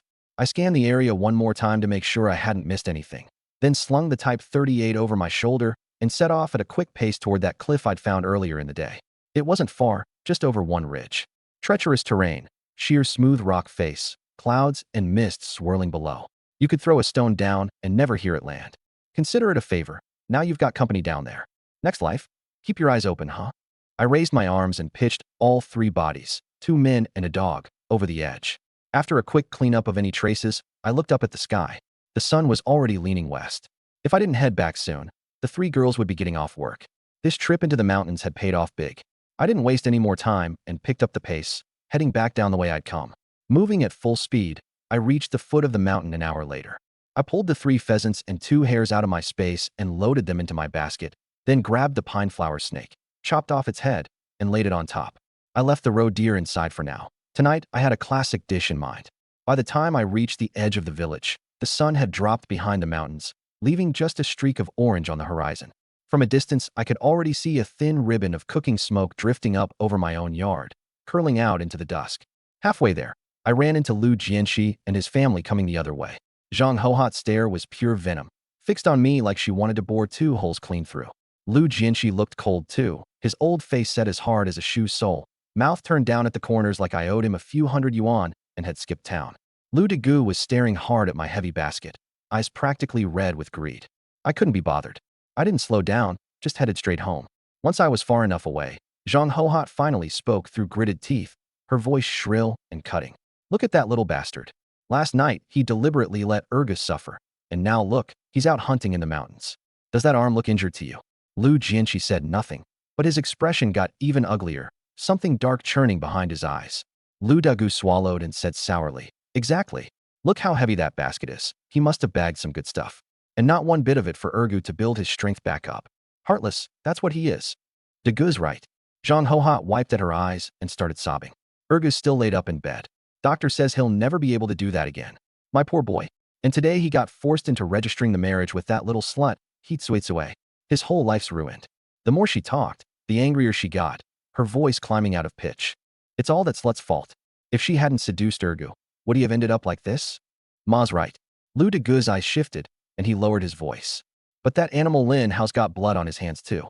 If he'd treated Urgus sooner last night, maybe it wouldn't have gotten this bad. Pa, we can't just let this slide. Lu Jianxi's face was dark enough to drip water. His fists clenched until the knuckles cracked, and he forced the words out through his teeth. You're right. That little bastard is going to pay for this. And just like that, a poisonous seed took root in that family's hearts. I pushed open the courtyard gate. The 3 girls were sitting in the yard, resting. Su Nianyao was slumped over the stone table, chin propped on her arms, eyes half closed like a dozing kitten, exhaustion written all over her face. At the sound of the gate, her head snapped up and her eyes lit up instantly. Lin Hao, you're finally back. Su Nianxi was sitting off to the side, sipping from a cup of water. When she saw me walk in, she quietly let out a breath, and the worry in her eyes slowly faded. Chu Nannan, on the other hand, was bursting with energy. She grinned. See? I told you Lin Hao just got held up by something. He's way too good to get himself in trouble. I'm back. I smiled, set down my pack basket, and pulled out the game. Good haul today. I'm making you girls something special. A snake. Su Nianyao jumped and ducked behind her sister, then couldn't resist poking her head back out. Lin Hao, is that edible? Why wouldn't it be? I lifted the pine flower snake and gave it a little shake. This thing's a treasure. Stew it with the pheasant and you get dragon and phoenix soup. So good you'll swallow your own tongue. She shrank back, unconvinced, and in the end didn't dare reach out. Chu Nannan came right up and circled the snake twice, clicking her tongue in admiration. That's a big one. Has to be over a pound, right? About that. Tonight you two are in for a treat. Chu Nannan had already made the rice ahead of time, so all I had to do was dress the game and get it in the pot. A little over an hour later, a rich aroma drifted through the courtyard. Dinner's ready. I carried the dishes to the table. All 3 girls were starving. I poured myself a cup of liquor and asked with a grin, anybody want some? Takes the ache right out. Me. The second Chu Nannan heard liquor, her eyes lit up. She'd had work to do that afternoon and had forced herself to skip it at lunch. Su Nianyao had barely raised her hand before her sister shot her a look, and she had to put it back down, pouting in defeat. A little disappointing. I poured just the one cup for Chu Nanan. Su Ninyao picked up a piece of snake meat, put it carefully in her mouth, and after 2 chews her eyes went wide. It's good. It's like fish. No, more tender than fish. Right. I ladled her a bowl of soup. Drink plenty of the broth. That's where the good stuff is. The dragon and phoenix soup was sweet and clean, and the warmth sliding down her throat carried off most of her exhaustion. She smiled sweetly and took a big gulp. Lin Hao, your cooking is just amazing. I looked at her, thoroughly pleased with myself. The girl never stopped complimenting the food from the first bite to the last. Maximum emotional payoff. Chu Nanan was too busy to talk. Her chopsticks never stopped. She ate, she drank, and her eyes narrowed in bliss. Su Nianxi ate more delicately, but most of her rice was gone too, and the weariness had vanished from her face. It was a loud, lively meal, laughter filling the whole courtyard. Lin Hao, we'd just finished, dishes not even cleared, when urgent shouting came from outside the gate. Isn't that the brigade leader? Chu Nanan said, puzzled. What's he doing here? Times were hard those days. Nobody dropped by at mealtime without a reason. Probably something urgent. My expression stayed normal, but I already had a hunch. I got up to answer the gate. Several people stood outside. Brigade leader Lu Fengsheng, 2 middle-aged men I didn't recognize, one short and heavy, the other tall and thin, both looking frantic, and beside them a woman with red, swollen eyes. Uncle Lu, what's going on? Lin Hao, we need to ask you something. Lu Fengsheng's brow was furrowed, his face grim. The Chun brothers from the next village over, Chun Hu and Chun Bao, went up the mountain to hunt today and still haven't come back. This is their father, Chun Laoshuan, their uncle Chun Laojian, and Chun Hu's wife. The family's worried sick. Did you see them up there today? So that's what this was about. I'd seen it coming, but I let just the right amount of confusion show on my face. Chun Hu and Chun Bao. I did go up today, but I stuck to our own Tuanjia village woods. Never went deep, and I didn't run into anybody. My tone was even, my gaze open. Nothing out of place at all. Chun Laoshuan wrung his hands, his calluses rasping. You really didn't see them? Think harder. Those 2 boys went in before dawn. Even on a late day, they'd be home by now. I really didn't. I shook my head, my voice earnest. I didn't head up until the afternoon, and I didn't go far in. Chun Hu and his brother went in that morning. There's no way our paths crossed. The last spark of hope went out of Chun Laoshuan. He seemed to deflate entirely, shoulders sagging, eyes going red on the spot. What are we going to do? You don't think they ran into something out there, do you? The brigade leader patted his shoulder. Take it easy, Chun. I'm calling up the militia right now. We'll go up tonight and sweep the mountain. Maybe they just got held up somewhere. Yes. Chun Laojian nodded over and over. We're much obliged. If you find them, the Chun family will make it up to you. I swear it. Lin Hao, you know that mountain better than anyone. Come along with us. The brigade leader turned to me. I thought about it a moment, then nodded. All right, I'll come. Hard to refuse something like this, and it didn't matter anyway. A stroll up the mountain and back. Nobody was going to find those 2. I'm coming too. Chu Nanan had followed me out at some point, eyes shining. No, the mountain's too dangerous at night. You're not going. I frowned. Lin Hao, I can take care of myself, and the whole militia's coming. She tugged at my sleeve. Besides, you'd protect me anyway, right? I thought it over. The girl was curious and reckless in equal measure. If I left her home, she'd probably sneak after us, which worried me more. Fine, but you stick with me. Not half a step out of line. Yes, Lin Hao, you're the best. I won't leave your side, I promise. She was so happy she nearly jumped. Lin Hao, please be careful. Su Ninyao stood in the doorway wringing her hands, her face full of worry. She wanted to come too, but she didn't want to be a burden, and after a day in the fields her legs were still shaky. You 2 bar the gate and stay inside. I slung my hunting rifle over my shoulder and handed Chu Nanan the machete. We know. Su Nianxi nodded solemnly, pulled her sister back into the courtyard, and dropped the bolt with a clack. Chu Nanan took the machete and swung it around excitedly. The brigade leader had already sent someone to round up the militia. Before long, a dozen or so men were gathered outside my gate with pine torch flares, hunting rifles, and machetes. My place was closest to the mouth of the valley. The brigade leader glanced at Chu Nanan and frowned harder. Sent down youth Chu. This isn't a game. Go on home now. Brigade leader, I've trained in martial arts since I was a kid. I can look after myself. She thumped her chest, the picture of confidence. The gesture had a bit more follow-through than necessary, and I reflexively looked away. I backed her up. Brigade leader, let her come. I'll keep an eye on her. Fine. Let's not waste any more time. Translation. Move out. The brigade leader waved his arm, and the column marched into the mountains, torches blazing. Chu Nanan stuck close to my side, her eyes darting around, taking everything in. The forest by moonlight was nothing like it was during the day. Tree shadows swayed, and the wind moaned through the branches. Now and then a crow cawed somewhere deep in the woods, and the sound sent a chill down her spine. She edged closer to me without realizing it. The girl wasn't afraid of anything in this world, except ghosts. We wandered the mountains for hours, searching every place we could reach. Not so much as a shadow of them. A woo! A wolf's howl rolled up out of the depths of the forest, long and mournful, echoing on the night wind. Everyone flinched, and several of the men tightened their grips on their rifles. No good, it's too deep in. The brigade leader stood on the ridge, staring at the pitch-black woods ahead.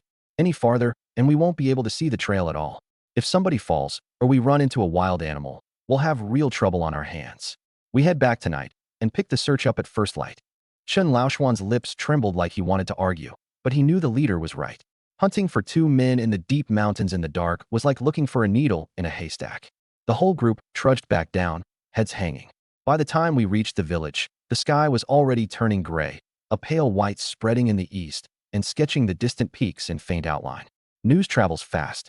Plenty of people were already up, crowded around the brigade office door, buzzing with talk. Lu Jianxi and his family were mixed in with the crowd too. Lu Jianxi stood off in the shadows with his pipe clamped in his teeth, his eyes shifting back and forth. His son Lu Dagu was even worse, bouncing around, sidling up to Chen Laoxuan with a load of phony sympathy. Uncle Chen, Brother Hu and Brother Bao are old hands in these mountains. How could they just up and vanish? Lu Dagu drew the words out on purpose. Deep woods like that. You don't suppose they ran into something nasty, do you? Chen Laoxuan's face went ashen. He didn't answer. Lu Dagu turned to me next, eyes narrowing to slits, and deliberately raised his voice so everybody around would look over. Lin Hao, didn't you go up the mountain yesterday too? Spent the whole afternoon in there. And you never ran into the two of them? The crowd went quiet. Several strange looks landed on me, sizing me up, full of suspicion. My eyes cooled, but my face stayed calm. What exactly are you getting at? Nothing at all. Lu Dagu spread his hands and gave a snide little smile. Just seems like quite a coincidence, is all. Brother Hu and Brother Bao have hunted this area for years. Everybody knows how good they are. Then they go up the mountain right around the same time as you. And you come back safe and sound while they disappear without a trace? Awfully convenient, don't you think? The crowd immediately started murmuring. Zhang Hohot jumped right in to fan the flames. Exactly. Way out in those woods, who knows what some people get up to where nobody can see. Lu Jianxi cleared his throat slowly, putting on the face of a fair-minded man. Lin, boy, your brother Dagu isn't accusing you of anything. But two grown men are just gone. You were up there for hours. You're telling me you didn't hear a thing. I laughed coldly, took 2 steps forward, and looked him dead in the eye, my gaze like a blade. Uncle Lu, I don't much like the sound of that. My voice wasn't loud, but every word came out clear, cutting through the noise. Brother Hu and Brother Bao are missing. Everybody here is worried sick. Everybody's trying to figure out how to find them. And your family? Fine. Don't help. But standing here throwing dirt on me with your snide little remarks? What? Things aren't messy enough for you yet. Lu Jianxi's expression shifted. Is that any way for a kid to talk? When did we ever throw dirt on you? Huh. The way you two are talking, anyone who didn't know better would think you saw Brother Lin Hao do something to them with your own eyes. That's not slinging dirt. Chu Nanan sneered. Nobody had a sharper tongue than that girl. I picked up where she left off, letting some real anger into my voice. I get it. You've had it in for me since what happened with Ergu the other night. But I did everything I could for that boy's injuries. The clinic has what it has. I used every bit of it.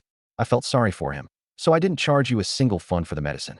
You can't repay kindness by turning around and framing me for murder. It was fair and it made sense. The commune members around us started nodding, and the way they looked at the Lu family changed on the spot. Chu Nanan whipped around on Lu Dagu, her eyes sharp. And you? Your dad's bad enough with his insinuations, but you're worse. You go straight to dumping filth on Brother Lin Hao's head. Let me ask you, did you go up the mountain today? Did you see anything with your own 2 eyes?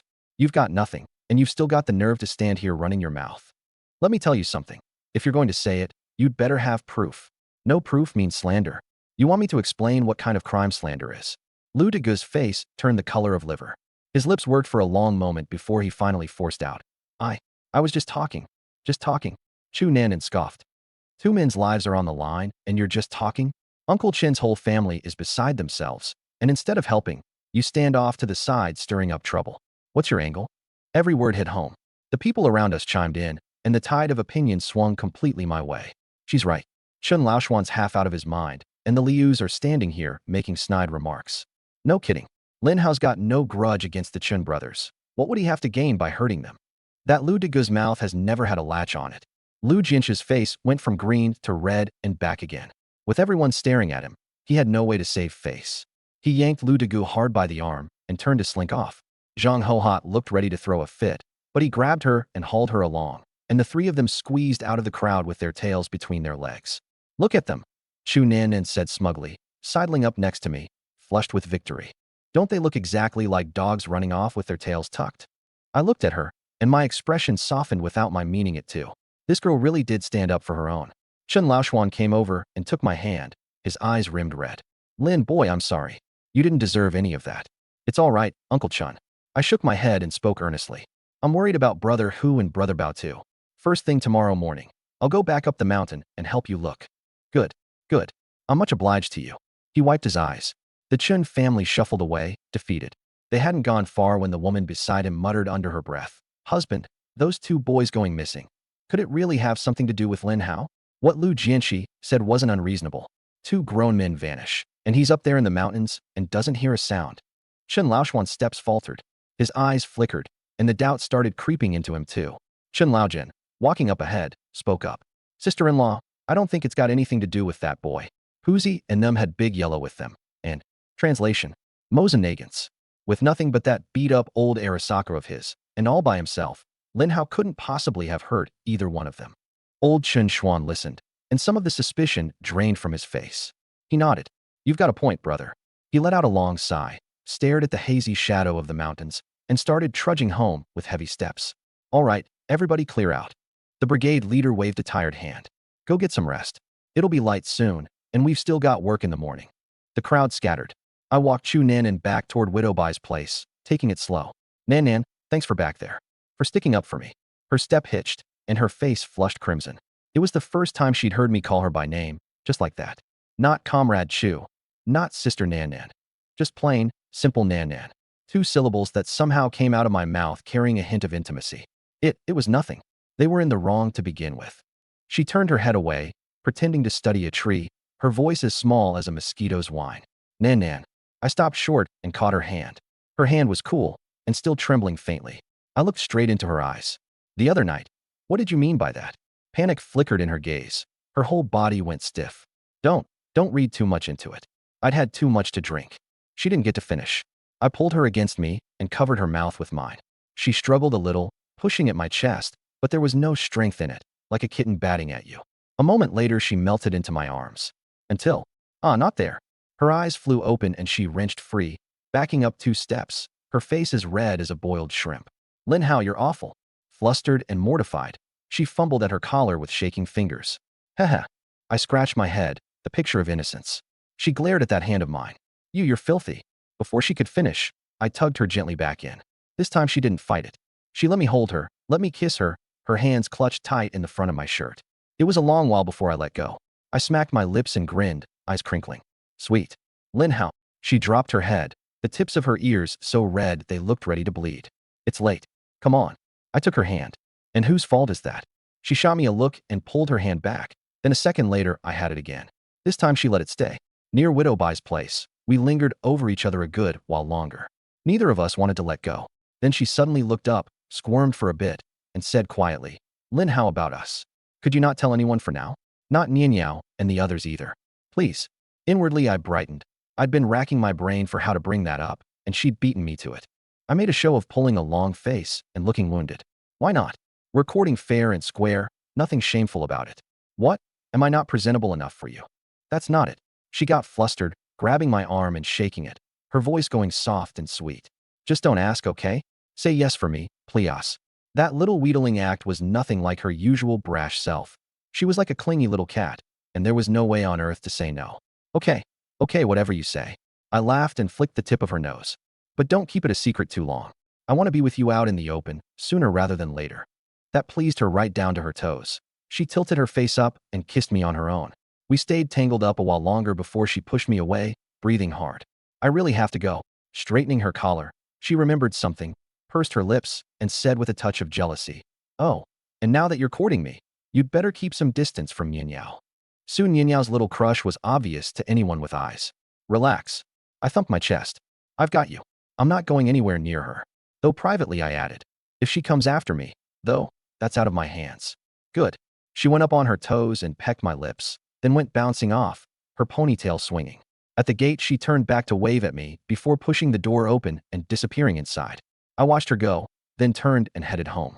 I stretched out on the Kong, closed my eyes, and thought, "System baby, check-in." Ding. Check-in successful. Obtained. Medical legacy, 1 set of specialized silver needles, sanitary pads, times 100 cases. Transmitting medical legacy. The words had barely faded when a vast torrent of information came flooding into my head. Ancient and modern, East and West, traditional Chinese medicine and Western medicine, techniques, prescriptions, clinical practice, diagnostics, inspection, listening, inquiry, and palpation, acupuncture and tuina, decoctions and surgery. All of it, everything. The pressure and pain were worse this time. My temples throbbed like someone was going at them with a hammer, and cold sweat beaded on my forehead. I gritted my teeth, fisted the sheets, and rode it out. I don't know how long it took before the pain finally receded. I lay there gulping air, soaked through, but my mind was clearer than it had ever been.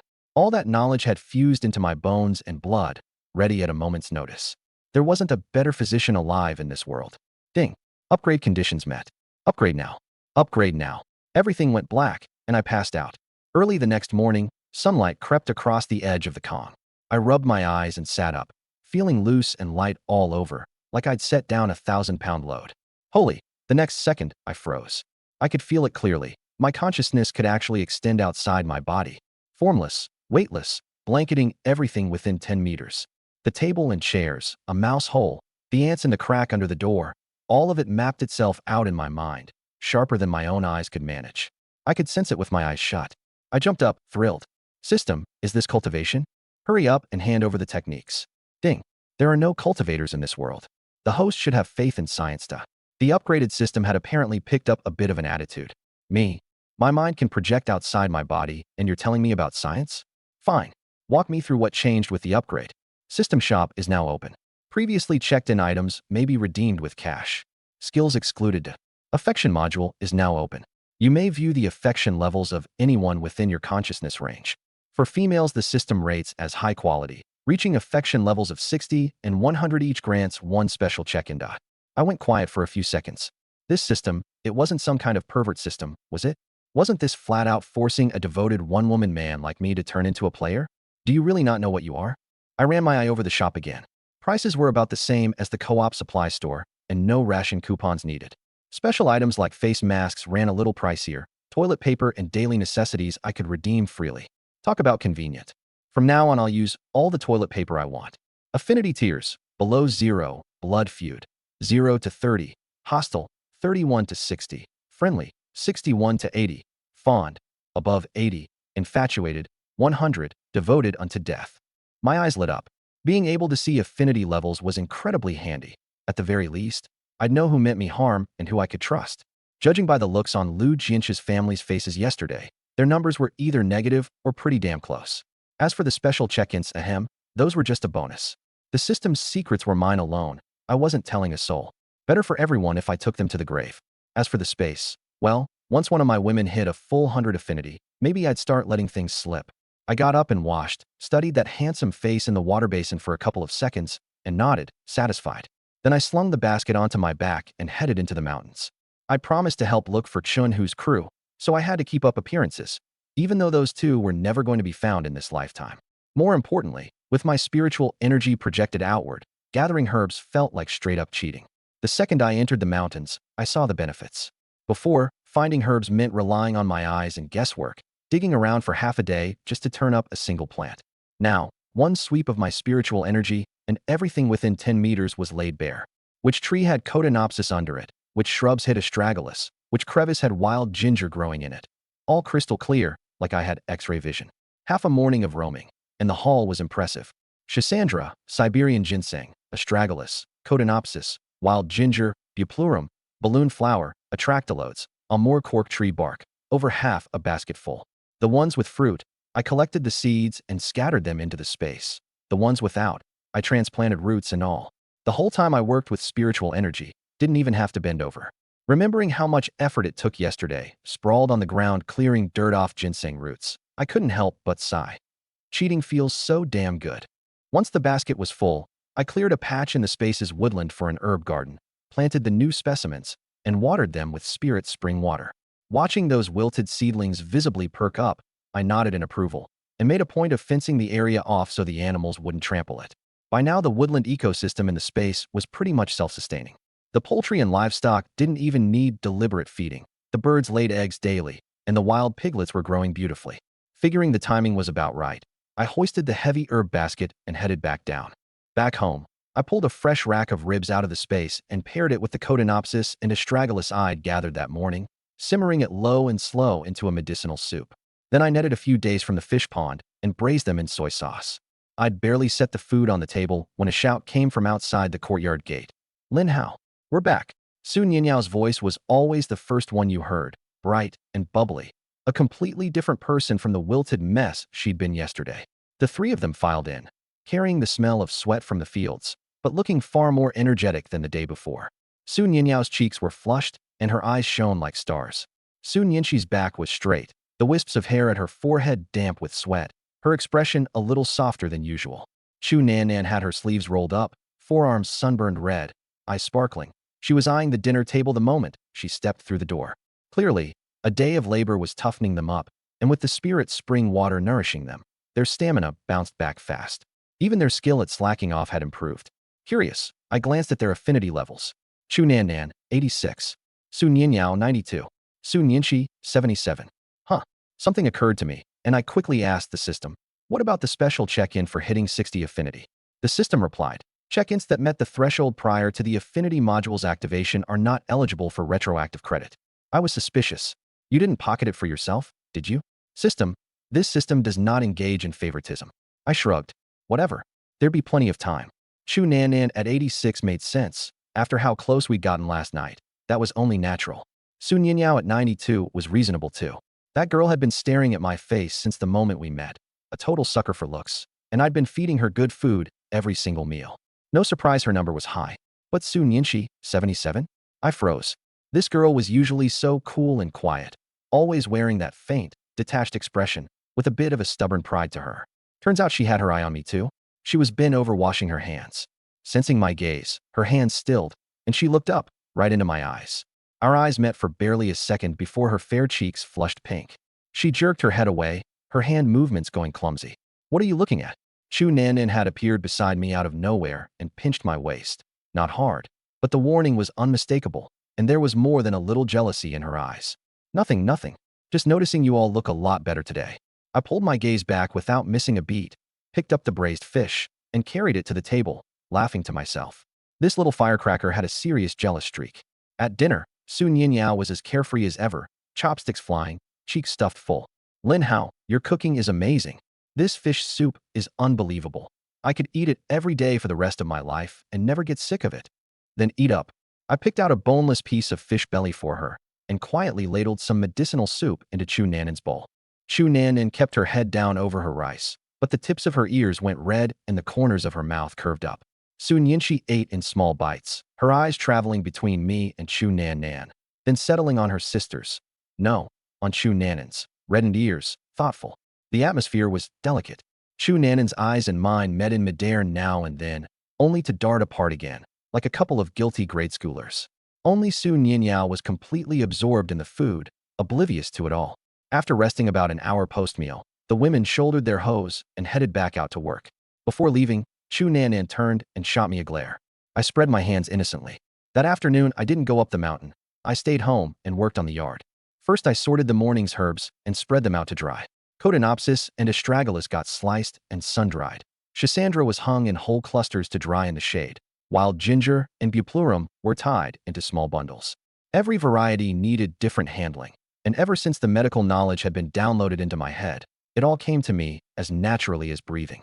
The vegetable plots inside the space were my real production base, but I still had to keep the yard looking convincing.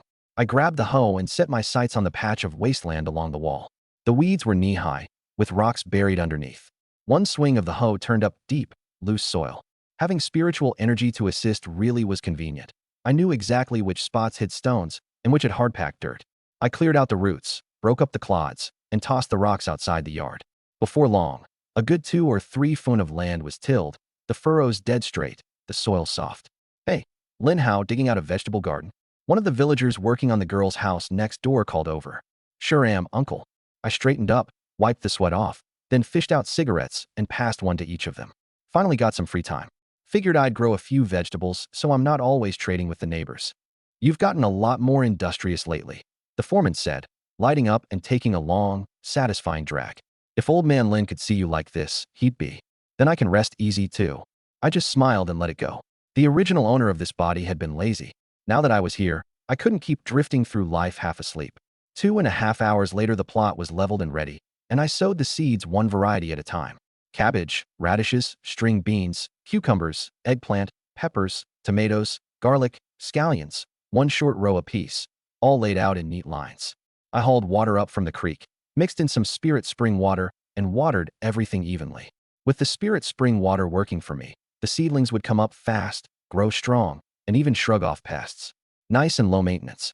I looked over an afternoon's worth of work, nodded in satisfaction, and headed inside to start a batch of medicinal wine. The inherited knowledge in my head came with plenty of medicinal wine recipes. I picked a mild, restorative one.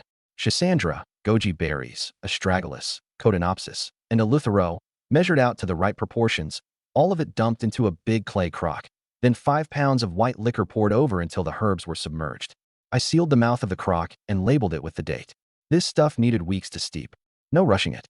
Guess our little booze hound Nan will just have to wait. I'll make it up to her once I sign in for some good liquor, I muttered with a grin. I lugged the crock over to a cool, shaded corner by the wall. I'd barely finished splashing water on my face when I heard frantic footsteps outside the yard. "Lin Hao? Lin Hao." It was Chu Nanan's voice, panicked, breathless, without a trace of her usual carefree swagger. My heart lurched. I hurried out to meet her. The second I stepped through the door, I saw Chu Nanan sprinting toward me, drenched in sweat, with Su Nianxi on her back. Su Nianyao was right behind them, eyes red and swollen, crying out as she ran, "Sis! Sis!" Party Secretary Wang followed, walking fast, brow furrowed. "What happened?" I closed the distance in 2 long strides and took hold of Su Nianxi. She was slumped over Chu Nanan's back, her face white as paper, lips completely drained of color, cold sweat beading on her forehead. Her whole body was limp, like the bones had been pulled out of her. We were working, and she said she felt dizzy. She just sat down, and then she passed out. Chu Nanan panted, her back soaked through. Her hands are ice cold.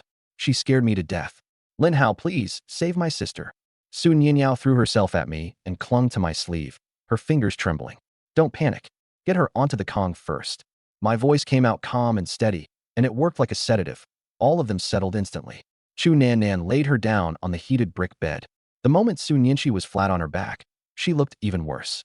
Her brow knotted tight, and she curled up with both hands pressed to her lower abdomen, clearly in serious pain. I sat down on the edge of the Kong and took her wrist. The instant my fingertips touched her, I felt it. Her skin was bone-chillingly cold, her pulse thin, weak, deep, and sluggish, the cubit position especially soft and empty. I focused and probed carefully, and I had it figured out fast. Severe deficiency of qi and blood, depleted kidney yang, a cold, deficient womb, a textbook case of long-standing uterine cold. Today's blazing sun and heavy sweating had let summer heat slip in through the weak spots, which was what had dropped her so suddenly. "Does your sister get bad cramps every time she has her period?" I asked. Su Nianyao wiped her tears and nodded over and over. Yes, exactly. She hurts so bad she can't get out of bed, and sometimes she throws up." "Lin Hao, how did you know? Are her hands and feet always cold? Is she unusually sensitive to cold? And does winter hit her especially hard?" "Yes, my sister's hands and feet never get warm in winter. It's fine. It's not serious." I withdrew my hand, my tone easing. "Long-term uterine cold, plus too much sun and sweat today. Her qi and blood couldn't keep up, so she fainted. A course of treatment, and she'll be fine." "Really?" Su Nianyao's eyes lit up instantly, tears still hanging from her lashes. "Would I lie to you?" I poured a cup of Spirit Spring water, stirred in some brown sugar, and handed it over. "Give your sister this first. It'll warm her up." Then I turned toward the kitchen. "Hang on. I'm going to go brew some medicine." Acupuncture would have worked too, but Secretary Wang was still here, and that would have been awkward. For uterine cold, the right prescription was warm the Mincy's decoction, and I happened to have every herb it called for. I measured everything out quickly and got it on the stove. Flames licked the bottom of the pot, and the smell of medicine gradually filled the house. Su Nianyao carefully fed her sister the sugar water. Su Nianxi got down about half a bowl, and some color came back into her face as the tight knot in her brow slowly smoothed out. Secretary Wang stood in the doorway, privately impressed. Before this, the most I'd ever handled was a minor cold, and even then I only dared do it with old Dr. Gu standing right there. He'd brought them over without any real hope, figuring he'd have me send her to the clinic. He hadn't expected the kid's medical skills to have come this far. Uncle Wong, I feel confident about this now. Think you could sign me up for the barefoot doctor exam? I said casually, watching the fire. Secretary Wong studied me for a long moment, then nodded. Sure. If you can actually pass it, that's good news for the whole village. I'll go register you at the commune tomorrow. One more thing, I went on. I'd like to build a clinic here in the yard. 2 rooms is plenty, 1 exam room, 1 dispensary. It'd make it easier for folks to get treated. Old Goo's house had collapsed under the snow last year, and nothing in it was usable anymore. Secretary Wong thought it over briefly. All right, I'll talk it over with the brigade leader, and the team will get it organized. Great. The medicine finished soon after. I poured out a bowl, let it cool to lukewarm, and carried it over to the Kong. Soon Yinshi was awake now, propped against the head of the bed. Her face was still pale, but her energy was much better. She took the bowl and sipped at it, wincing at the bitterness. Good medicine tastes bitter. Finish it, and I'll give you a piece of candy, I said, smiling. She lifted her head and glanced at me, something complicated in her eyes. Her lips parted, then she swallowed whatever she'd been about to say and looked down to keep drinking. Sis, you scared me half to death back there. Sun Yinyao's eyes went red again. I'm fine. Just a little dizzy, Sun Yinshi said softly. Off to the side. Chu Nannan watched me bustling back and forth, her eyes full of concern. She wanted to help, but had no idea where to start, so all she could do was fidget anxiously. Nannan, go boil a kettle of hot water. Oh right, got it. She answered immediately and ran for the kitchen. Seeing that Sun Yinshi was out of danger, Secretary Wong offered a few words about resting up and headed out. I sat back down on the edge of the Kong and took her pulse again. Sun Yinshi's wrist twitched. Her pulse had steadied somewhat, but it was still thin and weak, the cubit position as cold and empty as before. My expression turned serious. Yinshi, this uterine cold of yours goes back a long way. It's a constitutional root problem. Medicine alone can only ease the symptoms. To actually cure it, we'll need to add acupuncture and tuina. For the time being, you should stay home and focus on getting your health back. She frowned slightly. You mean, not go to work? Is that allowed? It's fine, I said, waving it off. Your case is special. I'll have a word with Secretary Wong, that's all. Your health comes first. We'll worry about work points later. Listening in, Sun Yinyao's eyes darted to the side, and to her own surprise, she felt a twinge of envy. Wouldn't it be nice if she were the sick one? Then she wouldn't have to work the fields, and Lin Hao would take care of her this attentively. The thought startled her the moment it surfaced, and she quickly shook her head to get rid of it. I got up and went into the bedroom, coming back a few minutes later with a cloth bundle in my hand. I walked over to the Kong and held it out to her, my tone matter of fact. Yinshi, you need to be careful about hygiene during your period these next few days. You don't want an infection. These are sanitary pads. They work a lot better than rags, and they're cleaner. She hadn't caught up yet, and took them on reflex. One looked down at the words and diagrams on the package and her face went up in flames, cheeks to ear tips, until even her neck turned pink. You've never used these before, have you, Yinshi? I acted like I hadn't noticed how mortified she was, pulling one out and starting to open it. Here, I'll show you how. No need. Her voice cracked as she scrambled to stop me. Sun Yinyao had been craning her neck over out of curiosity, but the second she got a clear look at what was in my hand, she froze solid, like someone had hit her pressure points. Honestly, I'd underestimated how well off these 2 sisters' family had been. They'd used things like this back home. Chu Nannan had just reached the doorway with a cup of water. She had no idea what was going on until Sun Yinyao leaned over and whispered a few words in her ear. Then her hand jerked so hard the water nearly sloshed out. The blush climbed all the way to her hairline, and she just stood there staring at me with wide, blank eyes. I, on the other hand, was perfectly unbothered. I tore the wrapper open and gave a serious demonstration. See, there's an adhesive strip along this side. You just peel it and stick it to your underwear, roughly around here. Enough. I've got it. Sun Yinshi snatched it out of my hand, her voice frantic with embarrassment, fingers trembling so badly she almost dropped it. You get out. Fine. Take your time figuring it out. I set the rest down with a grin, dusted off my hands, stood up, and headed for the door. As I passed Chu Nannan, she shot me a furious glare, bashful and irritated all at once, cheeks flushed bright. She looked like a shrimp boiled through. I winked at her and strolled out like nothing had happened. The room went dead quiet. Sun Yinshi kept her head down, clutching the package, fingertips unconsciously rubbing at the wrapper. The color in her face was slow to fade, and her ear tips were still pink. She opened her mouth like she wanted to say something, then swallowed it back down. Chu Nannan lifted her cup and took a big gulp, pretending she'd seen absolutely nothing. It took Su Ninyao a long while before she dared turn back from the corner. She snuck a glance at the thing in her sister's hand, then whipped her eyes away and muttered, "Honestly, Brother Lin, how you'd think he'd have the decency not to wave something like that around in front of people." She didn't even finish before her own face went red. Su Nianqi didn't answer. She just tucked the package carefully away under her pillow, moving gently, like she was hiding something precious. Outside the window, sunlight spilled across the edge of the calm, warm and drowsy, softening even the air in the room.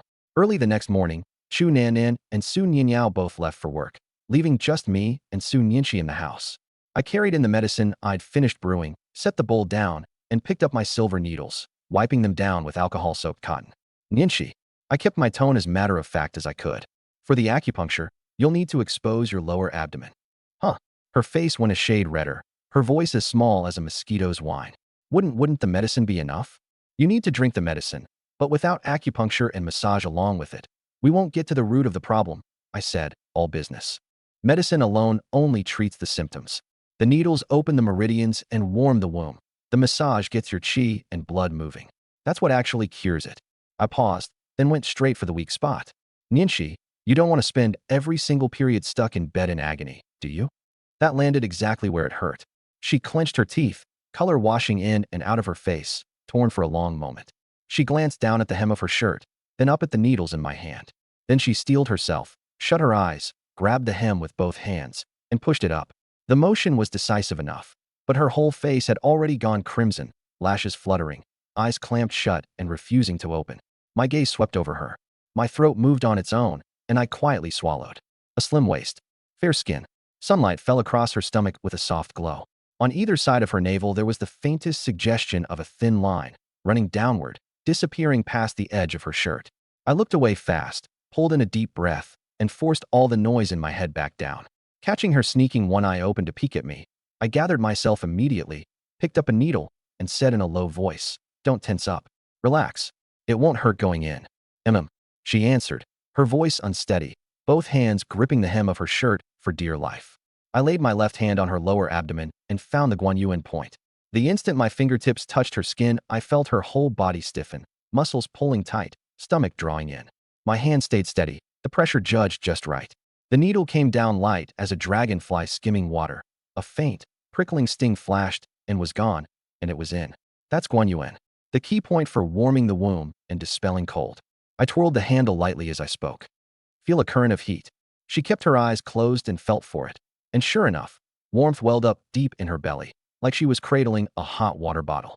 "Yes," she answered softly, face still flushed, a note of wonder in it. I took out another needle and inserted it at Qi Hai. "This one's Qi Hai. Replenishes Qi, nourishes the blood." Third needle, Zhongji.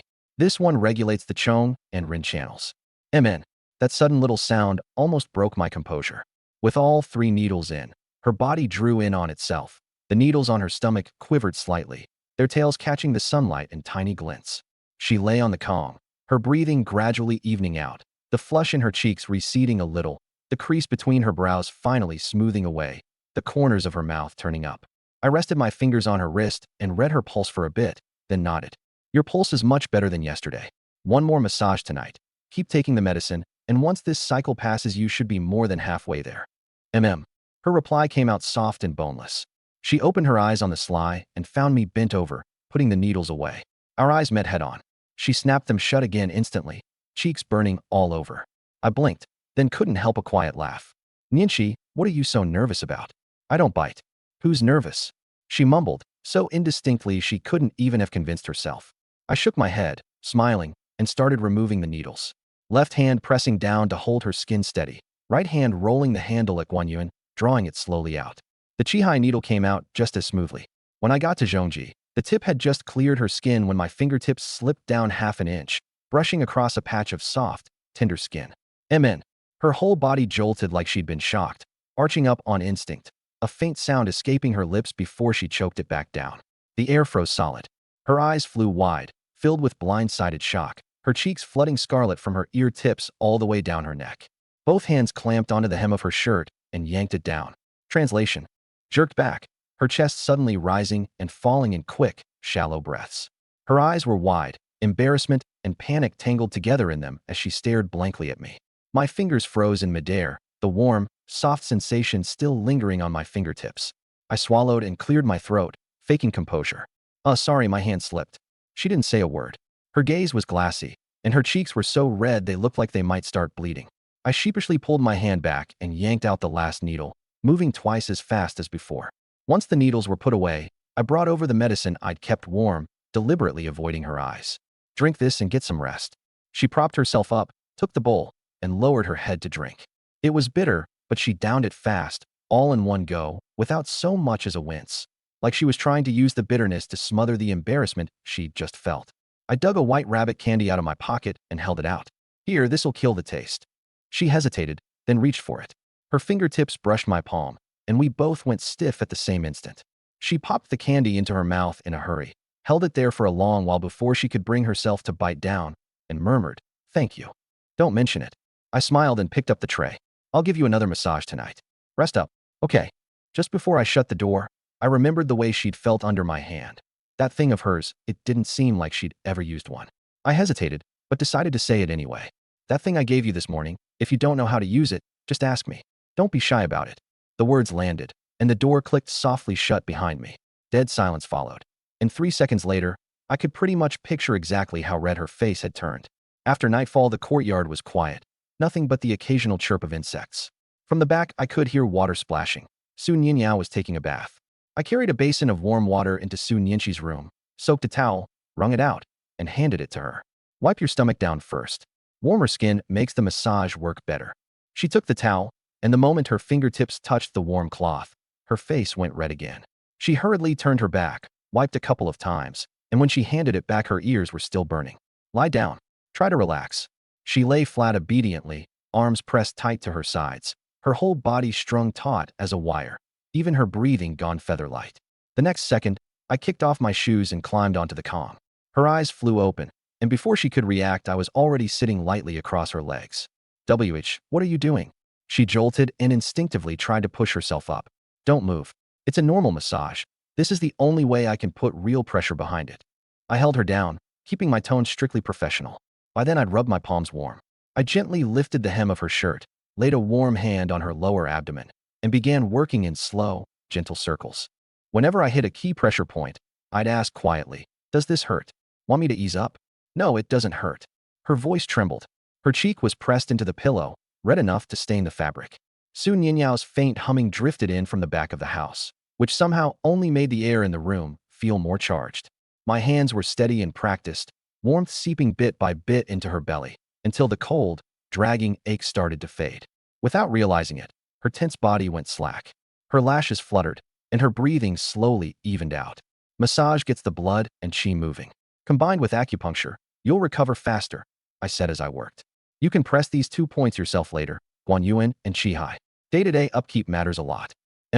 I'll remember. She answered in a small voice.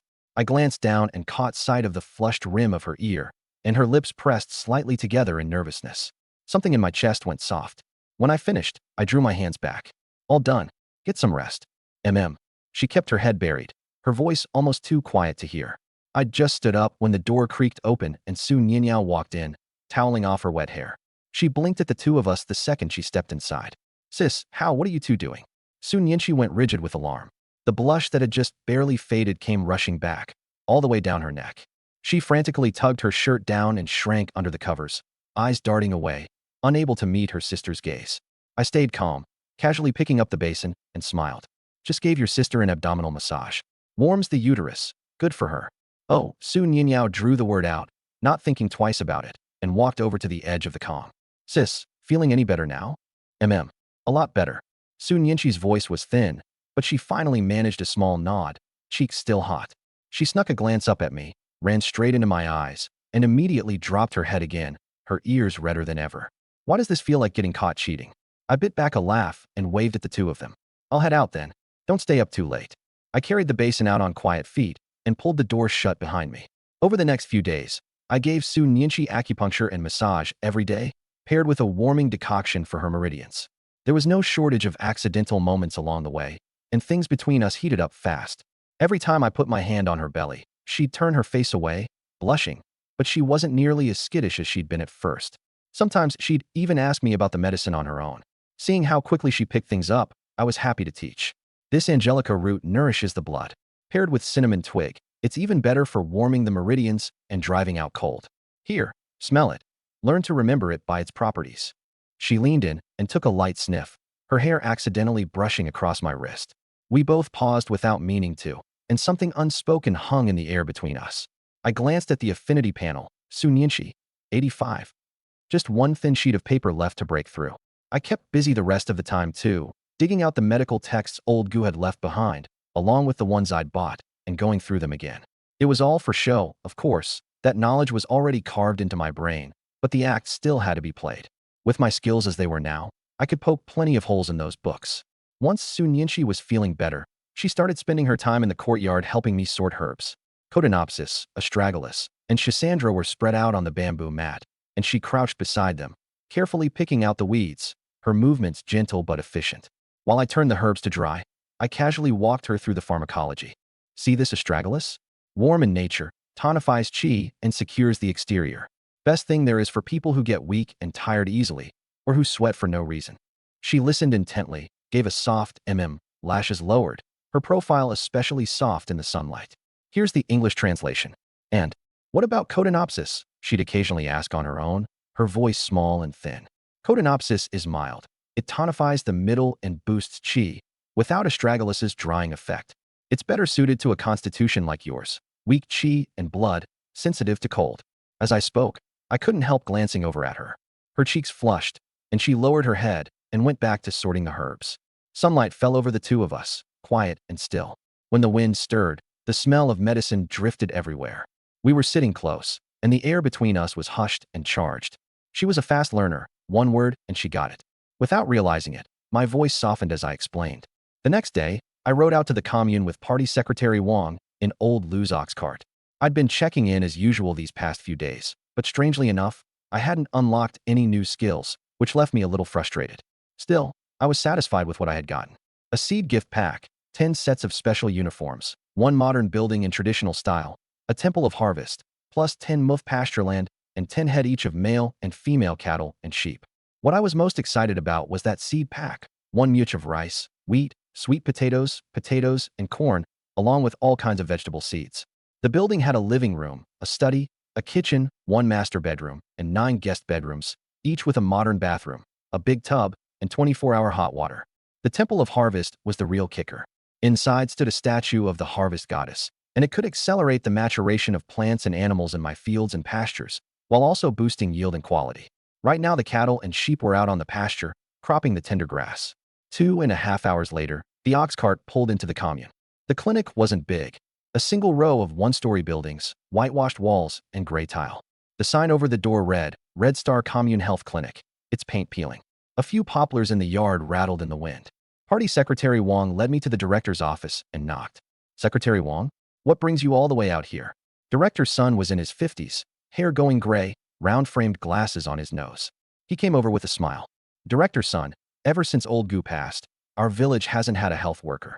Secretary Wang handed over the paperwork. This young fellow is Lin Hao. He studied medicine under old Gu since he was a boy. He's here today to test for barefoot doctor. Director's son gave me a look and frowned. Not long ago, Secretary Wang had brought another young man to test. He had some basics, but he was nowhere near ready to treat patients.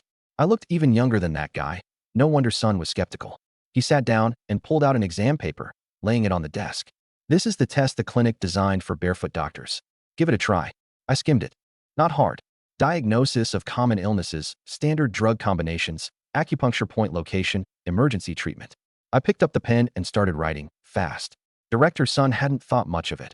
He sat off to the side drinking tea and reading the paper. But I was writing so quickly that he couldn't resist leaning over for a peek. And then he couldn't look away. What I'd written was more detailed than the answer key.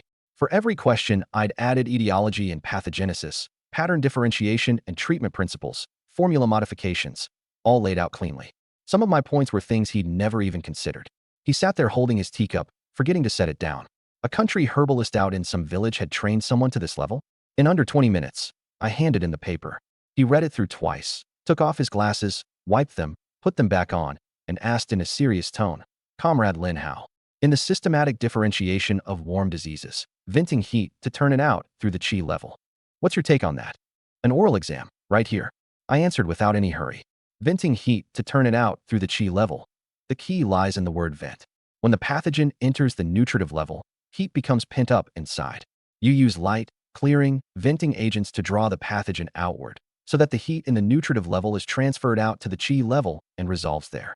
Yi Tianshi said, once it has entered the nutritive level, you can still vent the heat out through the chi level. The essential point is venting, not clearing. If you overuse cold, bitter herbs, you risk freezing the pathogen in place, shutting the door with the bandits still inside. I went from Yi Tianshi's on warm heat diseases to Wu Jiudong's systematic differentiation of warm diseases, then broke down the key clinical applications, and even threw in a few cases I'd encountered years back practicing alongside old Gu.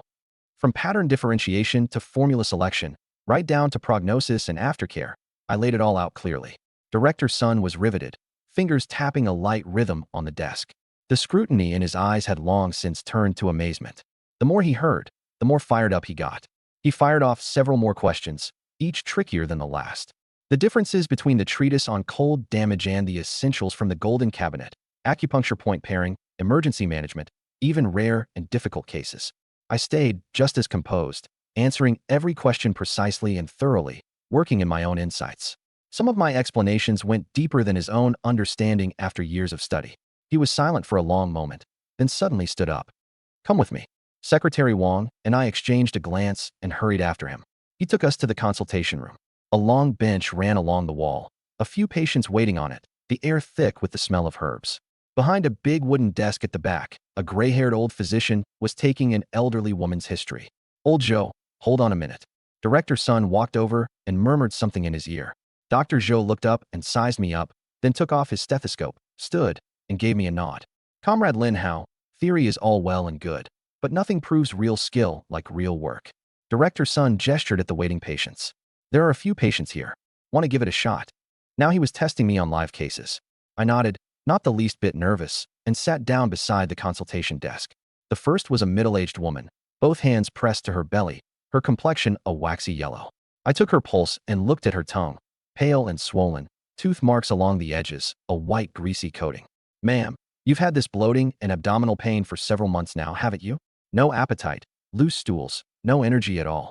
She nodded again and again. Yes, exactly. Comrade, you've got it dead on. Spleen deficiency with excess dampness, and the middle yang isn't moving. I picked up the pen and rapidly wrote out a prescription, then handed it to Dr. Zhou. Modified Shenling by Zhu San, to strengthen the spleen and boost the qi. 5 doses and she'll see results. Dr. Zhou glanced at it and gave a slight nod, a flicker of approval in his eyes. The second was an old man who'd been coughing for 2 weeks, with copious white phlegm, wheezing whenever he spoke. I listened to his lungs, took his pulse, and thought for a moment. Sir, this is wind cold constraining the lung with phlegm damp obstruction internally. Modified Shaoqing Long Tang. It'll stop the cough and calm the wheezing soon enough. The third was a young woman. Insomnia, vivid dreams, irritability, and a short temper, and her cycle had gone irregular. Questioning her more closely, I learned she'd recently been fighting with her in-laws. Liver qi constraint, with the constraint transforming into fire. Modified Dan Ji Xiao Yao San, to soothe the liver and relieve constraint. Half a month of treatment, and she'll be fine. I saw 5 or 6 patients in a row, differentiating patterns precisely and writing prescriptions quickly and confidently. Watching from the side, Dr. Zhou's expression went from curiosity to shock, and finally, to outright admiration. One patient's case was complicated. Even Dr. Zhou wasn't sure about it, and he tentatively suggested a formula. I shook my head, and without a trace of arrogance or servility, I laid out the problems and offered my own approach, backing every point with the classics. By the end, he was completely won over. The younger generation is something to be reckoned with. Old Zhou took off his glasses and let out a long sigh. 50 years I've practiced medicine, and this is the first time I've met someone so young with this level of skill. Director Sun nodded with a smile and was about to say something, when a burst of frantic footsteps came from outside. Director Sun, a young man in a white coat came bursting in, face drained of color, drenched in sweat. The official from up top. He just collapsed in the courtyard. Director Sun's expression changed instantly, and he took off running. Old Zhou and I ran out right behind him. The courtyard was pure chaos. A middle-aged man in his 50s lay on the ground, his face a dark purple, his lips blue. eyes clenched shut, completely still. Two men crouched beside him. One wore a Zhongshan suit and glasses, sweating buckets in his panic. The other was in a military uniform, a big, powerfully built man, squatting there pressing hard at the point beneath the man's nose. Move. Everybody move. Director Sun shoved his way through, checked for breath, felt for the carotid pulse, and his face went grim in an instant. The pulse is gone. Without another word, he started chest compressions, and old Zhou rushed in to give rescue breaths. 1, 2, 3. The seconds crawled by. Nearly 10 minutes of compressions, and the patient's face only grew more purple. Not a flicker of response. Sweat streamed down Director Sun's face. His arms began to shake, each compression weaker than the last. He held on a few minutes more, then finally stopped, slowly shook his head, and rasped. It's no use, he's gone. Old Zhou still had his fingers on the man's wrist. He shook his head too, helpless, and let out a heavy sigh. The courtyard went dead silent. The man in the Zhongshan suit slumped to the ground, ashen-faced, lips trembling. The man in uniform clenched his fists, his eyes gone red, his chest heaving. Let me try. I spoke up, not loudly, but with unmistakable clarity. Every head in the courtyard turned at once. I stepped out of the crowd, crouched beside the patient, and pulled a small cloth bundle from inside my jacket. I unrolled it, a row of silver needles, gleaming in the sunlight. You? Director Sun stared, dumbfounded. His heart's already stopped. What good are needles going to do? The heart's pulse isn't extinguished, it's only sealed off. There's still a chance, I said steadily. He opened his mouth, but seeing the certainty in my eyes, he swallowed his words. Let him try. The man in uniform shot to his feet, his voice low but leaving no room for argument. This is already the worst possible outcome. As long as there's a shred of hope, we don't give up. Comrade, I'm counting on you. I nodded, drew out a silver needle, and took a deep breath. I closed my eyes and let my mental energy extend from my fingertips, wrapping around his heart. Invisible to the eye, but I could feel it clearly. That mass of muscle, all but stopped, still held one faint, barely there tremor. The heart's pulse wasn't extinguished. There was still a chance. My eyes snapped open. I rolled the needle between my fingers and drove it precisely into the Naguan point on his wrist. This technique came from the medical lineage passed down to me, guiding the needle with qi. My mental energy seeped through the needle tip into the point, a fine thread of it gently plucking at that silent, motionless muscle. 3 inches deep. I gave the handle a light twist. His body jerked. I didn't stop. I went on to pierce Danzhong, Shinmin, Shimin. Every needle carried my mental energy, steadily coaxing that all but stopped heart. Old Zhou's eyes went wide, his face like a man who'd seen a ghost. He held his breath, staring, not daring to make a sound. The courtyard was so quiet you could have heard a needle hit the ground. Every eye was fixed on the man lying there. Then, suddenly, his finger twitched, the faintest movement. Then his eyelid fluttered. And a moment later, that long still chest rose and fell. Cough. A weak but unmistakable cough forced its way out of his throat, like a passage long blocked suddenly opening. Slowly, he opened his eyes. For a beat, the courtyard was silent. Then it erupted in a thunderous cheer. He's awake. He came back. The cadre in the Zhongshan suit's legs gave out, and he dropped straight to his knees, tears pouring down his face. The man in uniform clenched his fists, eyes red, lips quivering, unable to get out a single word. Director Sun stood frozen, his mouth open wide enough to fit an egg, disbelief written all over his face. Old Zhou was even more stunned, both hands trembling. I never imagined that in my lifetime I'd see the legendary art of guiding the needle with qi with my own eyes. Incredible. Absolutely incredible. How is this possible? Director Sun muttered to himself, looking at me like I was some kind of monster. I ignored them all, focused on withdrawing the needles one by one and putting them away. Then I leaned down and took his pulse. Weak, but steady now, beat after beat, deep and even. Like a river thawing in early spring, slow, but alive again. I let out a breath and looked up at Director Sunday. Do you have paper and a pen? I'll write a prescription. Old Zhou practically ran to fetch them, handing them over with both hands, as respectful as a schoolboy. I took the pen, thought for a moment, then put it to paper and wrote the formula out in quick strokes. I finished and handed it to Old Zhou. Boil 3 bowls of water down to 1. Take it warm. Old Zhou glanced at it, and his brow immediately knotted. His voice went tight. 60 grams of aconite. That dose is far too high. This could end in disaster. I'd expected exactly that reaction. Any practitioner of Chinese medicine knows aconite is intensely hot and toxic. It's always dosed with caution, usually no more than a few grams. 60 grams was well beyond convention. My tone stayed level. Old Zhou, an acute crisis calls for a heavy dose. We can't cling to convention here. This man's yang qi has collapsed and cold yin has flooded his interior. Nothing short of a large dose of aconite will break the yin and restore the yang. A standard dose would be a cup of water on a burning cart, completely useless. Old Joe froze. I imagine that needlework of mine flashed through his mind again. He opened his mouth and found he had no rebuttal. Director Sun took the prescription and studied it for a long while. Then, remembering what he'd just witnessed, a man brought back from the dead, he gritted his teeth. Comrade Lin Hao has a point. I'll go get the herbs myself and watch the decoction personally. And he did. He went straight into the pharmacy, filled the prescription, and then stood by the medicine stove without budging an inch. For full hours later, the decoction was ready. They let it cool to warm and fed it to the patient, a little at a time. Not long after it went down, his color began to improve. The purple faded bit by bit, and his lips slowly regained their blood. His hands and feet, cold and stiff before, gradually warmed, and his breathing grew steadier and steadier. By afternoon, the patient was able to prop himself up against the headboard and talk normally. Director Sun stood in the doorway of the hospital room, watching the composed young figure inside, and felt a whole flood of emotions. Secretary Wang. He turned to the man beside him, envy plain in his voice. That village of yours, Tuanjia, you've produced a real prodigy. Secretary Wang blinked, then broke into a grin, every crease in his face smoothing out. He had no idea how my medical skills had suddenly gotten this good, but for the whole village, it was tremendous news.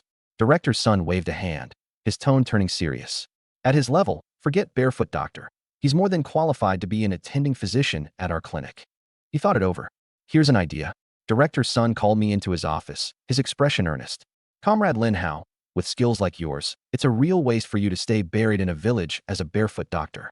Let me put in a request with the higher-ups and have you transferred to the clinic. What do you say?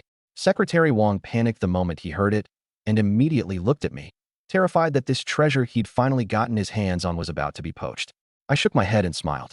Director Sun, thank you for the offer. But the folks back in Tuanjia are counting on me to come back and treat them. Ever since old Gu passed, there's been nobody to handle so much as a headache or a fever. If I leave, what happens to them? Director Sun was taken aback. He hadn't expected that answer. Besides, I paused. The clinic won't miss one more doctor. The shortage of doctors and medicine out in the countryside is far worse than here at the commune. If I stay in the village, I can help more people. The office was quiet for a moment. Director Sun looked at me, and a growing respect crept into his eyes. He opened his mouth, then finally just nodded, hard. Good. That's good. For a young man to have that kind of heart. It's rare. Truly rare. Just then, word came from the patient's room. The official wanted to see me in person. I followed Director Sun in. The middle-aged man who had been fighting for his life that morning was now sitting up against the headboard. His face was still pale, but his spirits were much better. Beside him stood the burly man in the army uniform and the cadre in the mouse suit. Young comrade, thank you. The official gripped my hand tightly, his voice still hoarse. You're the only reason I'm still breathing today. You're too kind. It's just what I ought to do. I was neither servile nor arrogant. He asked me a few questions about myself. When he learned I'd come to test for my barefoot doctor certification and had turned down a transfer to the clinic because I insisted on going back to the grassroots, he fell silent for a moment, then nodded again and again. Putting down roots at the grassroots, serving the people, wonderful. For a young man to have that kind of awareness is rare indeed. Comrade Len, these old bones of mine owe you one today. Without you, it would have been touch and go. He turned to Director Sunday. Director Sun, I have a thought. You've all seen Comrade Lin Hao's abilities. His staying in the village is a blessing for the masses, but we can't shortchange talented people either. How about giving him a concurrent post at the clinic? What do you think? Director Sun's eyes lit up, and he nodded at once. Done. Absolutely. I'll go take care of it right now. Something stirred in me. This was a can't-lose deal. But outwardly, I just smiled faintly. Then my thanks to you, Chief, and to you, Director Sunday. Director Sun moved fast. By that same afternoon, all the paperwork was finished, and on top of that, the clinic awarded me a bicycle coupon in its own name. And so I had an official position on the clinic's payroll with grade 1 benefits, a monthly salary of 37 yuan 50, and a posting that kept me right in Tuanjia village. Essentially a full-time health worker stationed there by the clinic. By the time we came out of the clinic, the sun had dipped west, and the whole sky was washed in orange. Secretary Wang grinned the entire way home, chattering nonstop to old Zhang, who was driving the cart, about everything that had happened at the clinic. You're telling me Lin Hao saved some big official from up top? Old Zhang's face was full of astonishment. You bet he did. It's an honor for all of Tuanjia. When we get back, we've got to spread the word so everybody learns from Lin Hao. Old Zhang looked at me and sighed from the heart. If old Lin and old Gu can see this from the next world, They can finally rest easy. Yeah, at least I haven't let those two old men down. I nodded quietly, looking at the brand new barefoot doctor certificate and the full set of medical instruments in my hands, the precious bicycle coupon tucked in my pocket.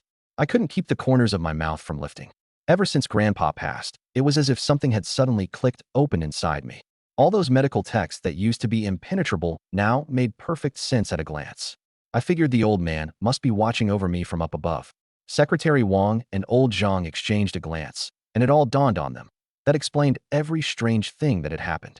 The ox cart rocked and swayed on toward Tuanjia village. Back in the village, Secretary Wang hurried straight to the brigade office. Before long, the big loudspeaker crackled to life, its static carrying across the whole village. Attention! Attention, everyone! Today, Comrade Lin Hao of our own Tuanjia village passed the barefoot doctor examination. Because of his outstanding medical skill, he's won high praise from the leadership of the Commune Health Clinic, and the clinic has made a special exception to appoint him as our village's full-time health worker. From now on, whenever anybody's got an ache or a fever, there's no need to travel all that way to the commune. You can get treated right at your own doorstep. The announcement played over and over, echoing down the lanes and out across the field paths. The commune members still working in the fields were instantly in an uproar, hose forgotten mid-swing as they clustered together in twos and threes. That Lin Hao kid is a health worker now? Is that for real? It came over the loudspeaker. How could it not be real? I always said that boy would amount to something. Oh, come off it. Back when old Lin died, you were the one saying he couldn't even feed himself. Did you hear the whole thing? He's not just any health worker. He was formally appointed by the commune. He's on the payroll, drawing a state's salary. That's wonderful. Now the village finally has a proper place to get treated. My kid ran a fever a few days back, and I hauled him over 20 li to the commune. I nearly went out of my mind. Ever since old Gu passed, I hadn't treated people casually, and most folks in the village didn't trust my skills anyway. They figured I'd only picked up the surface of it. But now that they'd heard the commune had certified me, their last shred of doubt evaporated. Well, that settles it. The state vouched for him, so his skills must be solid. The news sprouted wings and flew through the village. Some were genuinely happy for me. Some were full of envy. And some felt a sour little twinge inside. Especially the sent-down city youths, who thought so highly of themselves. Everyone's face showed at least a trace of discomfort. Some hick kid from the countryside. What gave him the right? What made it so that they, who'd come all the way from the city, were still scratching in the dirt for a living, while I got handed an iron rice bowl from the government? Chun Ro stood in the crowd, gripping her hoe so hard her knuckles went white. She wore a polite smile and murmured along with the congratulations, but her eyes were cold as ice chips. Heat Suate didn't bother hiding it at all. Her face was stretched long, her teeth grinding audibly, and she glared at my house like she was about to breathe fire. Undercurrents were stirring on the male sent-down youth's side too. Xie Shuqing set down his hoe, sidled up to Ji Changfeng, and lowered his voice. Feng, that little punk just snatched the medic position you had your eye on. That's way out of line. He'd known Ji Changfeng before coming down to the countryside, so he knew all about his background. The Ji family was somebody back in the capital. Coming down here was just a way to lay low, and in a couple of years he'd be able to go back. On top of that, Ji Changfeng knew a bit of medicine himself. He'd taken the barefoot doctor exam before and failed, and he'd been getting ready for his second attempt. He never expected me to come out of nowhere and steal it right out from under him. Ji Changfeng didn't say a word. His face was so dark you could have wrung the gloom out of it. He stared toward the brigade office, his eyes as bleak and mean as a winter wind. Before this, my half-baked medical skills had been even worse than his. He hadn't given me a second thought. Some hunter's kid who'd picked up a few tricks from a country herbalist? What kind of waves could he possibly make? And yet it was exactly that person who had quietly passed the exam, gotten taken on by the health station, and landed an official post. He couldn't accept it, no matter how he tried. His fingers clenched and unclenched, and finally he forced a few words out through his teeth. A worthless country bumpkin. What's so great about him? Xie Shuqing jumped in. Exactly. Look at who you are, Feng. Why waste your time on him? The kid just got lucky, that's all. Stumbled into a windfall. Shut up. Ji Changfeng shot him an icy look. Xie Shuqing shrank back and didn't dare make another sound. Ji Changfeng took a deep breath, put his mild smile back on, brushed the dirt off his hands, and bent over to keep working like nothing had happened. Only, deep in his eyes, that malice sat like a stone at the bottom of a pond, calm on the surface, but weighed down hard underneath. Over on the other side, Sun Yinyao heard the broadcast and literally jumped for joy. Nanan, Hauga made medic. She grabbed a corner of Chu Nanan's shirt, eyes shining like stars. Her whole face lit up with excitement. Anyone who didn't know better would have thought she was the one who'd passed. Yeah, Hao's always been amazing. Pride filled Chu Nanan's pretty face too, and she swung her hoe harder than anybody, because that was Herman. Sun Yinyao didn't notice her expression. She just went on counting off on her own. I knew how it would pass. He's so capable. He can do everything. His cooking is delicious. He's a great hunter, and he knows medicine. Somewhere in the middle of the list, she blushed at her own words, and her voice trailed off. Watching her, Chu Nanan opened her mouth like she wanted to say something, then swallowed it back down and lowered her head to keep working. Back at my house, Sun Yinchi set down her copy of the Barefoot Doctor's Manual, and a smile slowly spread across her cool, composed face. The broadcast kept playing it over and over, and sunlight poured down from overhead, lighting up the whole village. Early the next morning, I headed over to the clinic. I say clinic, but really it was just 2 little mud brick rooms newly built in my own yard. 1 exam room, 1 dispensary. Simple construction. We'd broken ground a few days back and wrapped it up in no time. The exam room had an old desk serving as the consultation table, 2 chairs, and a basic examination cot. Against the wall stood a set of medicine cabinets, more than 80 little drawers, all labeled, some already stocked with herbs. I walked through the whole place, inside and out, then organized the standard medications I brought back from the commune and lined them up on the shelves. Alcohol, iodine, gauze, tape, thermometer, blood pressure cuff, and a few common Western pills. Not much, but plenty to handle everyday minor ailments. I stood in the doorway and looked at the crooked wooden sign nailed over the frame. 6 characters, Tuanjia Village Clinic. Party Secretary Wang had written it himself. The characters were passable, and he'd outlined them in red paint. That handwriting's worse than mine. I shook my head with a laugh and turned to go find him. Secretary Wang was in the brigade office yard having a smoke. When he saw me, he waved me over to sit down. Clinic all set up. He held out a cigarette. All set. I took it but didn't light it, just tucked it behind my ear. I came to talk over a few details with you. I've been thinking, folks in this village don't have much to spare. It wouldn't be right to charge a lot for treatment. So here's my plan. No fee for the treatment itself, just cover the cost of the herbs. Secretary Wang paused, studied me for a long moment, then nodded. That's a real kindness. The villagers are lucky to have you. But you've got a life to live too. Don't push yourself past what you can carry. I know my limits. Sure, I drew a salary from the health station, but the station provided nothing beyond basic medications and a handful of instruments. Bottom line, they wanted my medical skills, and with a word from higher up, they'd tacked an official position onto me. Charging for treatment would give people something to talk about and invite trouble, especially since I was already on the government payroll. Besides, even if I did charge, it wouldn't amount to much. A whole year of fees probably wouldn't match one good trip up the mountain. I smiled and moved on to the second matter. Uncle Wang, there's one more thing. You know how Nianqi's health is, cold in the womb, weak constitution. She needs to recover slowly, and honestly, she shouldn't be working in the fields at all. The labor's too heavy. She can't take it. Secretary Wang frowned and gestured for me to go on. She's been studying medicine with me these past weeks. I laid out what I'd already worked out in my head. The girl's sharp, picks things up fast. She's got real talent for it. Down the road, when the women in the village come in with private complaints, it'll be awkward for me as a man. She'd be perfect to assist. Not one word of that was made up. Sun Yinchi genuinely got things on the first explanation. She didn't just memorize pharmacology quickly. She'd gotten good at identifying and drying herbs too. Helping me out these past days, she'd even gotten more comfortable in the kitchen. Before long, I'd be able to hand off the cooking to her without a second thought. Secretary Wang thought it over, and the more he thought, the more sense it made. Examining women for gynecological problems really was awkward. Having a female assistant on hand would make things a whole lot easier. Besides, my standing was nothing like it used to be. My skills were solid, and I'd saved the life of a senior official. Those 3 had met privately and agreed unanimously. When someone with my kind of talent makes a reasonable request, they back it all the way. Fine. Party Secretary Wang made the call right there on the spot. Starting tomorrow, Young Su helps you out. 5 work points a day. I'll let Feng Shou and the others know. Thanks, Uncle Wang, I said with a grin. Coming out of the brigade office, I headed straight over to find Su Nianyao and Chu Nannan. The 2 of them were squatting in the yard scrubbing laundry. Seeing me walk up, Su Nianyao stood first and shook the water off her hands. Brother Lin Hao, is the clinic all set up? All set. I sat down on the steps. My eyes drifted over the wooden basin and caught my own underwear mixed in there. My face went red in an instant, and I quickly looked somewhere else. Lately, for some reason, the 2 of them kept fighting over who got to wash my clothes. I couldn't stop them if I tried. All that eagerness left me feeling warm inside and a little embarrassed. The food had been too good lately.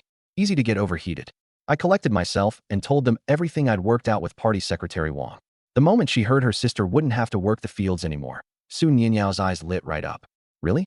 That's wonderful. My sister's never been strong. I worry every single day that she won't hold up out there. Take it easy. I've been thinking about you too as well. I looked at them. Nian, Nan, just hang in there a few more days. I'll figure something out so neither of you has to work the fields either. Really? Su Nianyao was so delighted she nearly jumped up. Have I ever lied to you? I smiled. But it'll take a few days. Don't rush me. Chu Nan kept her head down, scrubbing. The tips of her ears quietly turned pink. I'm not in a rush, she mumbled. Fieldwork isn't that tiring. You may not be in a rush, but I am, I teased. Chu Nan's face went up in flames. She grabbed a piece of clothing and shoved it into the basin, sending water splashing everywhere. Brother Lin Hao. Su Nianyao looked at one, then the other. Something about the mood felt off, though she couldn't put her finger on what. She scratched her head, squatted back down, and went on washing. I stood up laughing, brushed the dust off my backside, and headed for the clinic. 2 steps in, I suddenly remembered I hadn't checked in yet today. I stopped and called out silently in my head. System, check in. Ding. Check-in successful. Reward, 1 orchard. I froze, stopping dead in my tracks. An orchard? It's not just an empty patch of dirt with no trees on it, is it? The system didn't bother answering. I made a face and pushed my consciousness into the space. Beside the original woodland, a string of low, rolling hills had appeared. Their slopes were packed dense with fruit trees, tall and short, staggered in neat, natural-looking rows. The variety was staggering. Apples, pears, peaches, grapes, strawberries, blueberries, pretty much every fruit you'd find in the decades to come. The branches were already loaded with green fruit, round and heavy, just not ripe yet. Even so, I was thrilled beyond words, grinning ear to ear. Not bad at all. With the harvest temple around, I'll have all the fruit I can eat before long. I rubbed my hands together, and the more I thought about it, the better it got. With a flick of thought, I turned the spirit spring into a fine mist of rain, spreading it evenly across the whole space, giving everything a good watering. With my mental power to help, finding medicinal herbs was fast and accurate, several times more efficient than an ordinary person. The herbs I'd gathered that morning, I used to teach Su Nianxi how to sort and dry them out in the yard, explaining the properties and principles of each as we worked, keeping it simple and easy to remember. In the afternoon, once the villagers got off work, I sat in the clinic and saw patients. The first day wasn't busy, mostly headaches, fevers, and the usual chronic aches in the back and legs. I turned no one away. Pulse taking, questioning, prescriptions, acupuncture, massage, I handled it all with ease. I charged only cost for the medicine. A few cents, sometimes just pennies, got you a full course. Far cheaper than a trip to the commune health center. Dr. Lin, my back and legs have hurt for years now. Think it can be treated? A woman in her 50s came in, one hand braced on her lower back. It can. Have a seat first, let me check your pulse. I took her pulse, asked about her symptoms, and had a pretty good idea of the problem. I had her lie face down on the exam table, located the right points, put in a few needles, then worked on her with massage for a while. At first she was wincing and gritting her teeth. After a bit, her forehead slowly smoothed out. Huh, it really doesn't hurt as much. She twisted her waist experimentally, her face full of disbelief. Dr. Lin, you've got a real gift. You're better than the doctors in the city. No heavy lifting when you get home, and stay out of cold water. Come back tomorrow for one more session, and you should be about right. I wrote her out a few more doses and charged her 8 cents. The woman went out thanking me over and over, and told everyone she ran into. Dr. Lin really knows his stuff. My back's been bad for years, a few needles, a little rubbing, and it feels so much better. And the medicine's cheap. Word spread from 1 person to 10, from 10 to 100. By the second day, the clinic was packed. Every seat inside was taken, and a line had formed out the door. People with bad knees, people with stomach trouble, mothers carrying children with coughs and fevers, and some who came just to have me tune up their health. I saw them one by one, patient, never rushed. I did things differently from other doctors. I didn't just hand out medicine. I explained the cause, how to take care of themselves day to day, what to watch for in their diet. I spoke plainly and kindly, so the villagers actually understood, and it put their minds at ease. Son, you're better at this than old Gu ever was. Old Gu hardly said 2 words when he saw you. You've got the skill and the patience. An old man walked out with his medicine, thoroughly satisfied. That afternoon, I'd just seen off a patient and was tidying up the consultation desk when a clatter of footsteps came from the yard. I looked up. Party Secretary Wang was leading a man and a woman in. The man was in his 30s or 40s, wearing a fairly new Zhongshan suit with a badge pinned to the chest, his expression stern.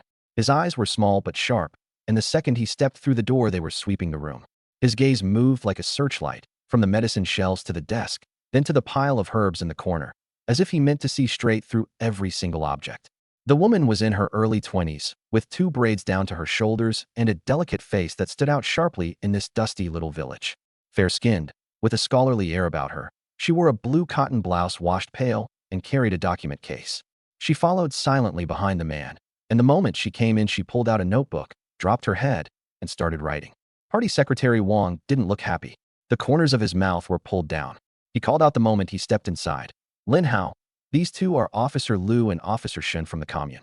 They're here to look into something with you." I gave nothing away. I stood up from behind the desk and offered a polite smile. "Comrades, what can I do for you?" Officer Liu looked me up and down, his gaze lingering on my face for a few seconds, as if trying to place me. Then he reached into his document case and pulled out an envelope.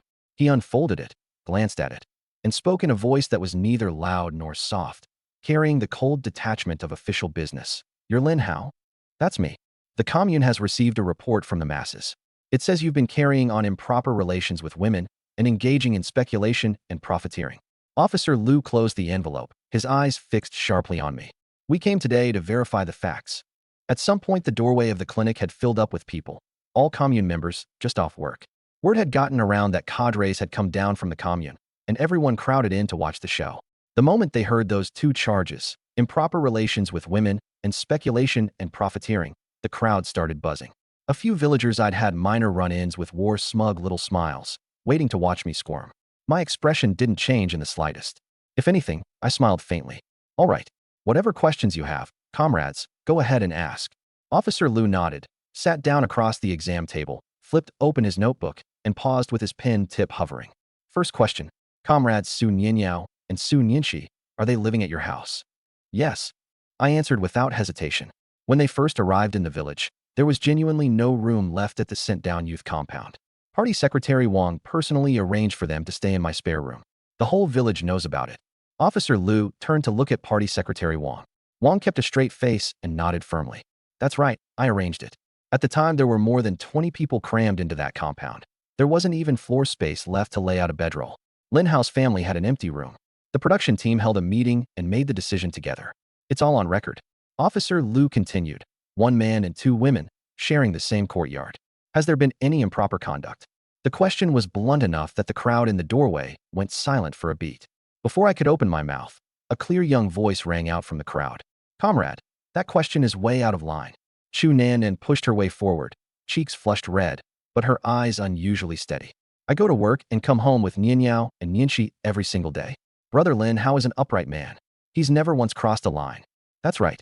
Su Nianxi stepped out too, anger showing on her normally cool face. She spoke each word deliberately. "My sister and I are staying at Brother Lin Hao's house because the production team arranged it. All this time, he hasn't just been teaching me medicine. He's looked after us in every way, and he's never made a single improper gesture. You can't smear him based on rumors." Su Nianyao was even more worked up, her eyes rimmed red as she rushed to my side like a little animal defending her cub. "Brother Lin Hao isn't that kind of person at all. He's the best. He treated my sister's illness, and he's teaching her a real skill. How could he possibly be carrying on with women? Somebody is obviously framing him on purpose." Once the two sisters spoke up, the villagers all chimed in. "Exactly. If Nan and the Su girls both say so, it's got to be true. I watched this boy Lin Hao grow up, honest as they come. He's always been perfectly proper around the girls. Right? Somebody sees Lin Hao doing well for himself now and can't stand it. Green with envy, so they filed a false report." One old Andy's voice carried louder than anyone's. "Comrade, I'll stake my word on it. Lin Hao treated my bad back and didn't take a cent. Only what the medicine cost him. A good man like that. How could he do anything so filthy?" The chorus of support grew louder, everybody talking at once in my defense, tearing the rumors to shreds. Officer Shin hadn't said a word the whole time. She just wrote rapidly, her pen scratching across the paper. Then she lifted her head, letting her gaze move across the faces of the three girls one by one, and something faintly odd flickered in her eyes. So faint it was almost impossible to catch. Officer Liu's brow furrowed deeper. Clearly he hadn't anticipated this. He didn't press further, but changed tack. "Second question. Someone reported that you've been engaged in speculation and profiteering, selling game on the black market. How do you explain that?" The clinic went dead quiet. Every eye turned back to me. I was silent for a moment, then spoke slowly. "Comrade, I go hunting in the mountains now and then, and I don't bring back much. My grandfather did take some game when he was alive, but aside from what we turned into the team as required and kept for the family to eat, Every bit of the rest went to the commune food processing plant's purchasing station. All the paperwork is in order, completely by the book. There was never any private selling. The food plant. Officer Liu raised an eyebrow. Which one? Do you have receipts to prove it? One moment, comrade. I'll get them from inside. He nodded. So I went into the back room and came out shortly with a thick stack of receipts, which I handed over. Officer Shin stepped forward on her own and took them, going through them one sheet at a time, very carefully. She held each one up to the light to check the grain of the paper, then turned it over to inspect the seal on the back. She'd finish one, set it aside, and pick up the next. I noticed how pale her hands were, long, slender knuckles, fingernails trimmed perfectly neat. Nothing like the hands of a country girl, more like someone who'd grown up holding a pen. After quite a while, she squared up the stack and gave Officer Liu a small nod. Officer Liu asked a few more questions about the details. I answered every one, clear and airtight. Finally, he closed his notebook and stood. We've got a basic picture of the situation. We'll need to take these receipts back to the commune to verify them. If the report turns out to be false, we'll clear your name. Then I'll be in your debt, comrades. The smile stayed on my face, neither servile nor arrogant, as I walked them to the door. Officer Liu nodded and turned to go. Officer Shun followed behind him. 2 steps out, she suddenly looked back. Her gaze went past me and landed on the wooden sign hanging by the clinic door, Twanjia Village Medical Station, rested there a moment, then came back to my face. It was a light look, as if she were confirming something, or maybe just a casual glance. I gave her a slight nod. Her face showed nothing at all. She simply dipped her head in return, turned, and walked quickly to catch up with Officer Liu. Her figure grew smaller down the dirt road, her 2 braids swinging with each step. Her blue cotton clothes had been washed pale, but on her they looked spotless, and she held her back perfectly straight. Her pace was unhurried, utterly out of place in this drab little village, and yet, strangely, somehow in harmony with it. The crowd still hadn't broken up. The villagers gathered around me, all indignant on my behalf. Who could be so rotten, slandering Dr. Lin out of nowhere? It's not easy for this village to finally get its own medic. Do people not understand that? Had to be one of those sent-down youths. They see Lin Hao land a steady job, and it eats at them. Don't take it to heart, Lin, son. Every one of us believes you. I smiled and thanked them all. Chu Nanin came over to my side and said quietly, Brother Lin Hao, don't let it get to you. Somebody just sees how well we're doing and got jealous. The Su sisters chimed in too, though the looks on their faces were a little forced. I thanked them with a smile and gave each of the 3 girls a pat on the shoulder. I'm fine. Thanks for speaking up for me. I turned and went back into the exam room. The second the door closed, the smile drained off my face and my eyes went cold. I sat down behind the desk, drumming my fingers on the wood, narrowing my eyes, one corner of my mouth curling up in a chilly little smirk. Whoever's playing games behind my back had better hope I don't find out who they are. Bang, bang, bang. New day. The sky was barely light when someone started pounding on my door. Lin Hao? Get up already. Su Nianyao's voice was clear and bright, with an excitement she couldn't quite keep down. Still half asleep, I rolled over, groped for the clothes at the edge of the Kong and threw them on, then shuffled to the door in my shoes. I opened it, and there she was, just past the threshold, cheeks pink from the morning wind, eyes shining. Nianyao, why so early? I rubbed my eyes and yawned, my voice still rough with sleep. If we get there late, all the good stuff will be gone. She stepped up and hooked her arms around mine like it was the most natural thing in the world, practically hanging off me as she hauled me toward the gate. Come on, Lin Hao. Today was the day they raised the ridgepole on the new house, Chu Nanin's and the Su sisters. The place had been finished for a while. The walls were bone dry. All that was left was setting that main beam. Chu Nanin had gone to the old-timers in the village to pick an auspicious date. They'd said today was good for raising the beam and moving in, a good omen for peace and smooth sailing. Custom said you threw a ridgepole banquet that evening, a meal for every neighbor and friend who'd lent a hand. And you couldn't skimp on the cigarettes, liquor, candy, or meat. Su Nianyao had put in for the day off yesterday, so she could make a run to the commune and buy everything on the list. Cigarettes and liquor, plus candy and sunflower seeds. She tried to add it all up on her fingers, gotten more confused the longer she went, and finally just quit. I was coming along, after all. Come on, Lin Hao, she urged again, tightening her grip until her whole weight was on my arm. Su Nianyao dragged me forward by the arm, all that softness pressed against me, and I couldn't help laughing. All right, we're going. At least let me wash my face and brush my teeth first. Then hurry up. Grandpa Zhang's ox cart is already waiting at the edge of the village.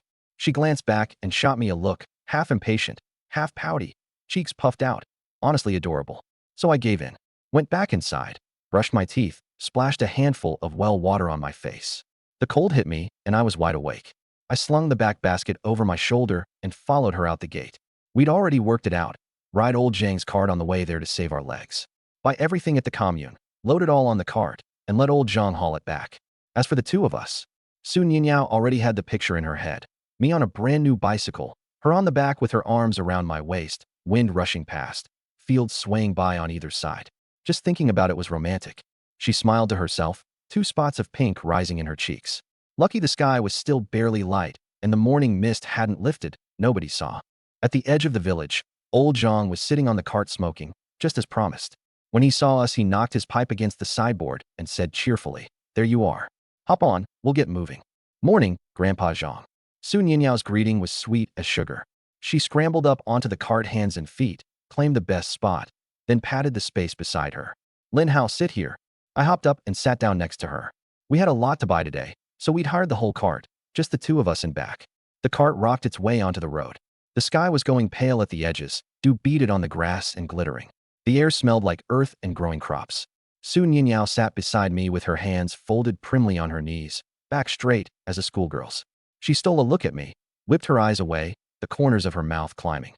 A moment later, another look, then another. It got funny after a while, so I turned and teased her. "Ninyao, what are you staring at? Have I got flowers growing on my face?" And no, caught red-handed. She flushed instantly and turned to make a show of studying the fields, though her fingers were twisting the hem of her shirt and the tips of her ears were red enough to bleed. Up front, old Zhang chuckled without turning around. By the time we reached the commune, it was full daylight. The co-op store had just opened, and there was already a crowd inside. Su Ninyao tugged me by the sleeve straight to the counter. "Comrade, 3 cartons of Harvest, please." She stood on her toes, voice crisp. The clerk, a woman around 40, hauled a few cartons up from under the counter. Su Ninyao dug out the money and ration coupons she'd wrapped in a handkerchief, counted them out bill by bill, handed them over, and carefully tucked the 3 cartons into the basket. 10 caddies of bulk baijiu. I passed the jug across. The clerk weighed the empty first, then ladled the liquor out of a big crock. The rich smell of it billowed up, mixing with the sweetness of the candy, enough to make your throat itch. She filled it, screwed in the stopper, weighed it again, confirmed the full 10 caddies, and handed it back. I set the jug off to one side. 2 caddies of candy and 2 of sunflower seeds. Su Ninyao leaned over the counter, eyes fixed on the bright wrappers in the glass jars. The clerk wrapped them up briskly into 2 neat square parcels and tied them tight with hemp twine. Su Ninyao took them, lifted one to her nose, and grinned. "Smells so good. Everybody's going to love these." Cigarettes, liquor, candy, seeds. The basket was filling up fast. Then she pulled me over to the housewares counter and pointed at a big water vat and 2 buckets. Those right there." The vat was coarse stoneware, glazed inside and out. Give it a smack, and it hummed. The buckets were wood, bound with 2 iron hoops each, solid as anything. "Ma'am, we're buying a lot. Can you knock a little off the vat and buckets?" Su Ninyao batted her eyes, testing the waters. The clerk didn't even look up. "State prices. Not 1 fin less. You got the coupons." Got them. She stuck out her tongue and hurried up with the money. I stood there watching, biting back a laugh. With everything bought, she ran through the list on her fingers one more time. "Okay, that's everything." They'd trade with the production team for the grain that evening. "Lin Hao, come on. Let's go look at the bicycles." She pulled at my sleeve, eyes lit up. We squeezed through the crowd to the very back of the store. Several brand new bicycles stood in a row, frames gleaming, handlebars wrapped in oil paper. I looked them over, then turned to her. "Ninyao, can you even ride?" "Of course I can. We used to have a phoenix at home." Translation. She nodded eagerly, and once she started talking, she couldn't stop. "My dad taught me. At first I practiced downstairs and took a bunch of spills. My knees were black and blue. But eventually I got steady on it. I even snuck out and rode on the street once. My dad caught me and gave me an earful." As she talked, tears welled up at the corners of her eyes, and her expression suddenly darkened. The sunlight fell across her face, and the teardrops on her lashes looked like flecks of crushed diamond. I gave her shoulder a gentle pat and softened my voice. "Then let's get the phoenix." She froze for a second, looked up at me, quickly wiped her eyes when she thought I wasn't looking, and brightened right back up. She smiled and nodded. "Okay." I pulled out the bicycle ration coupon and handed it over. "Comrade, we'll take the phoenix." The clerk rolled out a brand new one. The black frame gleaming with fresh lacquer, silver handlebars, every spoke perfectly straight, and a brown vinyl seat.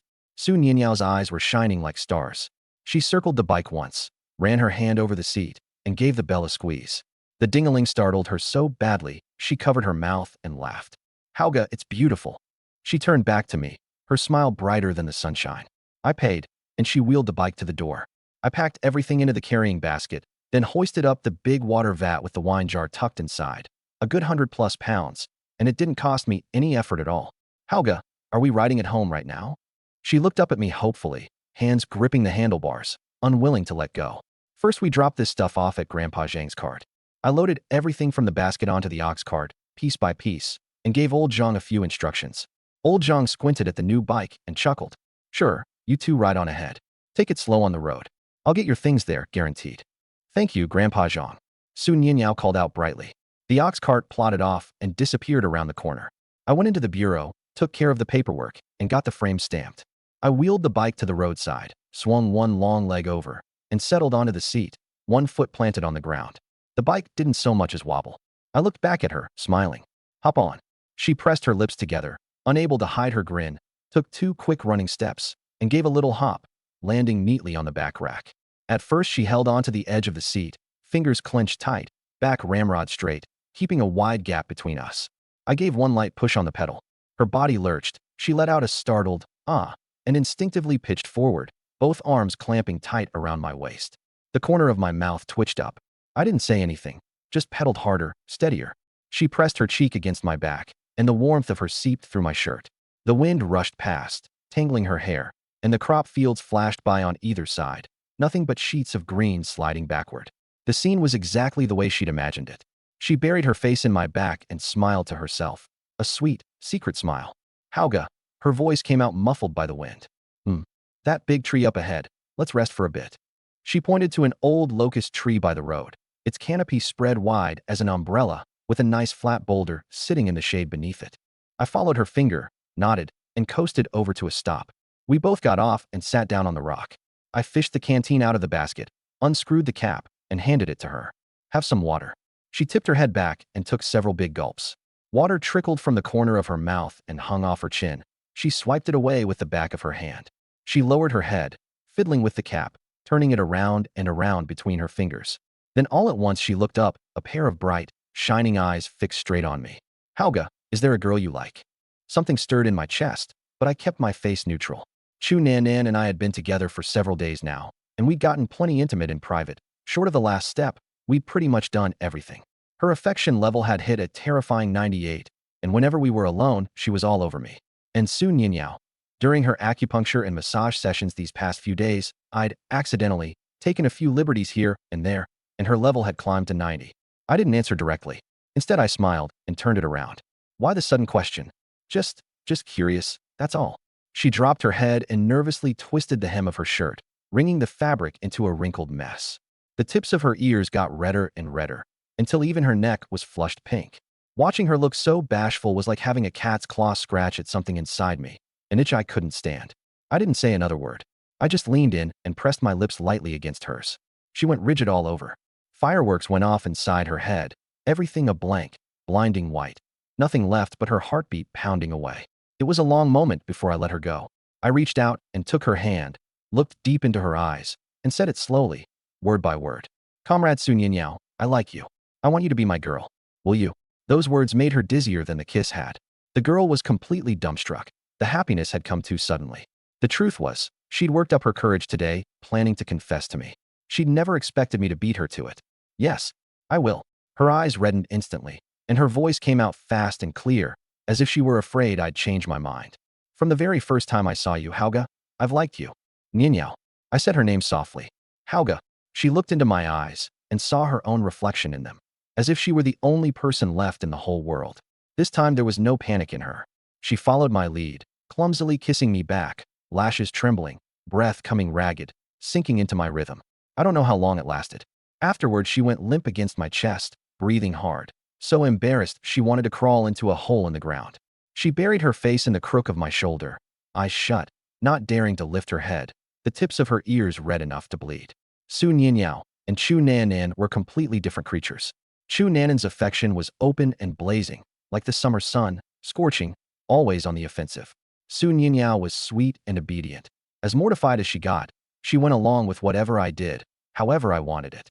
A hopeless romantic through and through, with room in her heart and eyes for no one but me. I held her, patting her back gently, the way you'd soothe a child. She nuzzled into me like a kitten that had finally found its nest, and her whole body relaxed.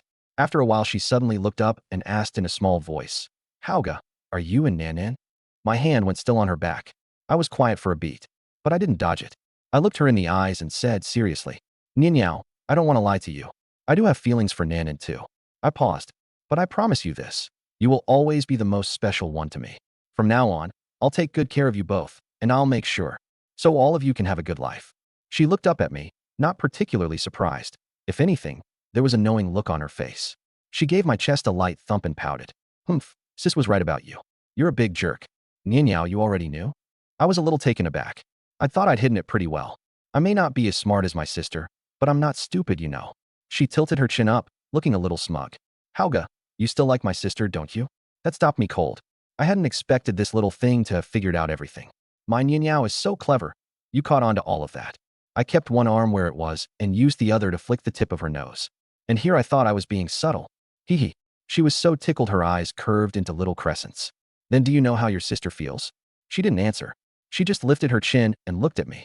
Kiss first. I laughed, then leaned down and kissed her. It was a long, gentle kiss. She clutched at the front of my shirt, and I didn't let go until she was out of breath. Afterward, she melted against me like water, leaning into my chest, her face as red as a ripe apple. My sister and I settled this a long time ago. Once she'd caught her breath, she looked up at me. We decided we'd find one man we both liked, one who liked us both, and the three of us would build a life together. That hit me hard. She's never said it out loud, but I can tell she's different with you, she said softly. In all my life, I've never seen her let any man get that close. I really was stunned. I'd assumed the two sisters were simply close. I never imagined there was another layer to it. So what about me and Nan? You're not jealous. She thought it over seriously, then shook her head. It'd be a lie to say I'm not jealous at all, but Nan is my dear friend. She looked after my sister and me the whole way on the train, and when the whole village froze us out, she and you were the only ones willing to stand up for us. If it's her, I don't mind. Her tone was calm and firm, without a trace of reluctance. In these times, a girl who could say something like that was either genuinely big-hearted or in love down to her bones. She was clearly the latter. Thank you, Ninyao. I held her tighter.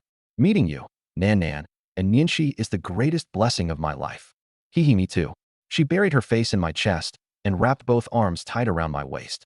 We stayed there under the old tree, talking about all sorts of things close to our hearts. Nanan may call me Hauga in that sweet way of hers, but she's actually a few months older than I am. The Su sisters are a month younger than me, both 18 now. Sunlight filtered down through the locust leaves, warm and soft. After a while, Nianyao suddenly looked up, her face a mix of embarrassment and worry. Hauga, am I too childish?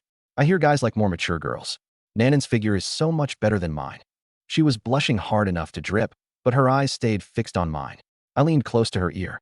Silly girl, what's wrong with being a little childish? That's exactly what I like. You're sweet and sensible, and you keep yourself neat. I couldn't be happier. I glanced at the affection meter above her head, 99, just a hair short of full. I looked around, confirmed no one was nearby, and lowered my voice. Nianyao, I'm going to take you somewhere. A secret base only I know about. And no struggling, all right. She didn't quite understand, but she nodded obediently, her eyes full of trust.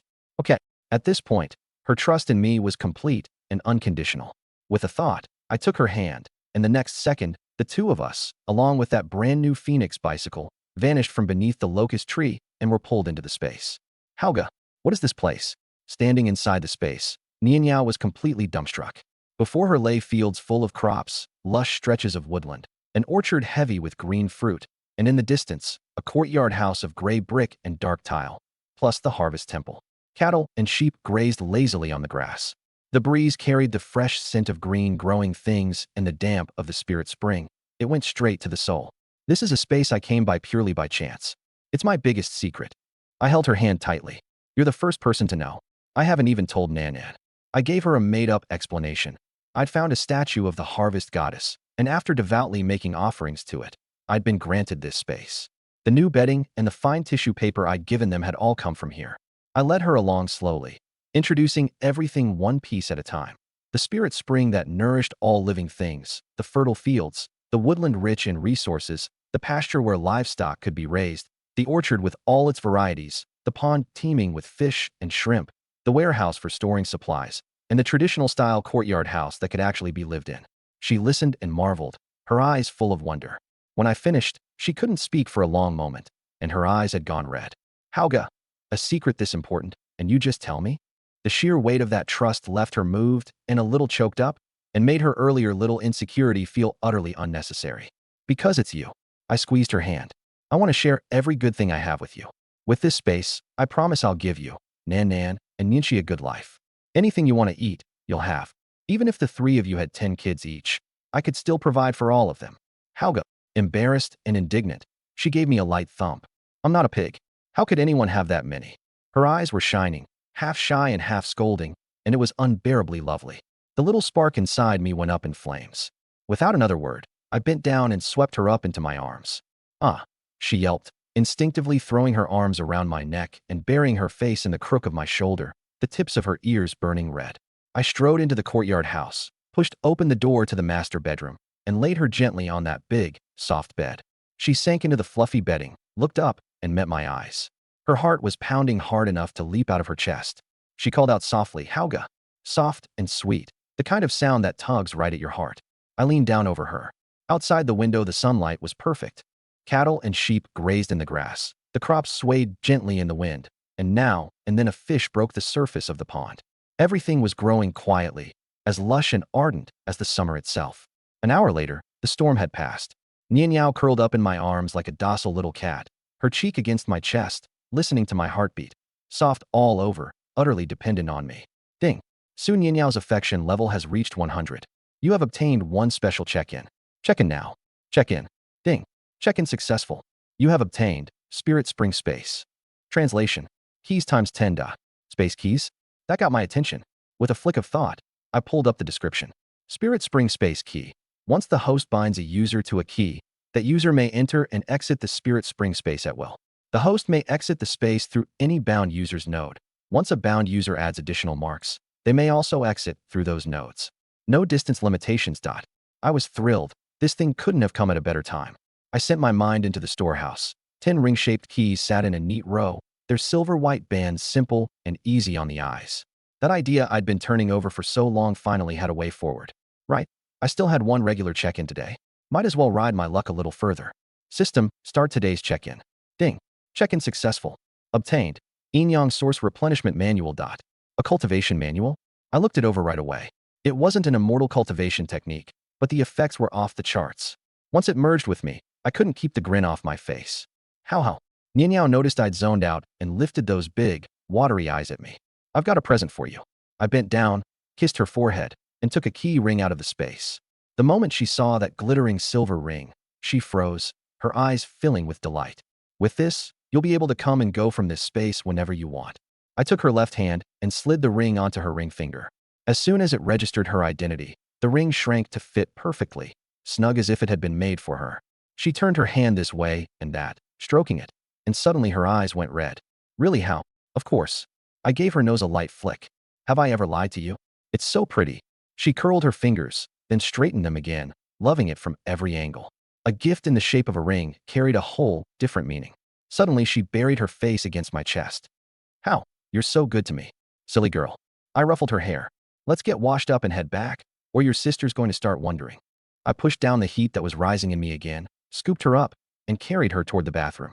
She let out a little yelp and quickly threw her arms around my neck, hiding her face in the crook of my shoulder, her ears red enough to bleed. Once we were clean, the two of us walked out of the space side by side and came back out under the locust tree. I swung onto the bike, and Nianyao settled lightly onto the back seat, wrapping both arms around my waist and pressing her cheek against my back. The bicycle rolled slowly along the dirt road, the wheels creaking over every rut like a little country tune. How? Do you think there'll be a baby? She rubbed her belly, her voice uneasy, but with a trace of hope hidden in it. Relax, there won't be. I kept pedaling steadily. We're still young. There's no rush to have kids. And don't forget, I'm a doctor. I've got plenty of ways to handle it. She accepted that obediently, then after a while couldn't help asking. So would you rather have a boy or a girl? Either's fine. I thought about it. Though I'm hoping for a girl. If she turned out as cute as you, that'd be perfect. Her face went scarlet in an instant. She pressed it into my back and mumbled something that the wind carried off before I could catch it. Then let's have lots of girls. Her voice was as small as a mosquito's hum. I couldn't help laughing. It's not like we get to choose. We'll take whatever comes. Is that how it works? She held on to my waist, fingers wandering restlessly over my abs, poking here, pressing there, like she'd found a fascinating new toy. All right, behave. She was tickling me. Keep that up and we'll miss lunch. Okay. She said the word, but her hands didn't stop for a second, still going strong. I gave a helpless laugh and let her have her fun. When this girl started acting sweet on me, I just didn't have it in me to say no. The bike crossed a stone bridge, and I turned my head to look off into the distance. Sky and water blurred into a single line. You couldn't tell where one ended and the other began. A breeze came off the river carrying the fresh smell of water plants and a cool damp mist that felt wonderful against my face. How it's so beautiful here. Su Ninyao had seen it too. She rested her chin lightly on my shoulder, her voice soft. I slowed the bike down, letting the view linger a little longer, and letting the sweetness of the moment stretch out with it. We talked and laughed and teased each other the whole way, and finally reached the edge of the village. Only when the old locust tree came into sight up ahead did she reluctantly let go of my waist. She lifted her face from my back, smoothed down her wind-tousled hair, straightened her collar, and sat up primly. The expression she put on was all seriousness. You'd never guess she was the same girl who'd been draped over my back a minute ago, refusing to get off. We'd barely entered the village when we ran into a few commune members coming back from the fields. Hose over their shoulders, undershirts soaked through, they were chatting about this and that as they headed home. Then they looked up and saw me riding a brand new bicycle with Su Ninyao on the back seat.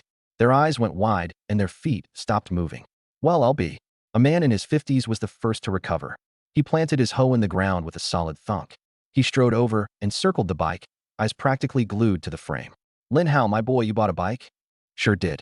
I braced one foot on the ground and patted the gleaming handlebars with a grin. After I saved that big cadre, the clinic rewarded me with a bicycle voucher. Figured it'd make running errands out to the commune a lot easier, so I bit the bullet and bought it. I said it as casually as if I'd mentioned buying a head of cabbage. Tisk, TSK, tisk. The man crouched down, studied the Phoenix logo on the frame, gave the handlebars a careful stroke, and couldn't resist pressing the bell. Ring ring. The crisp sound startled even him. He yanked his hand back, his face full of envy. A Phoenix?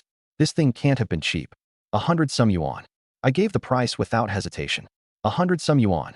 The other villagers all sucked in a breath at once, their eyes full of shock and envy. Back then, a work point was worth a few cents. A few yuan could carry you through a month. 100 plus yuan was half a year's income for them, maybe a whole year's. Lin Hao's really made something of himself. An auntie pushed in and walked around the bike, looking it over from every side, clucking in amazement. You bet he has.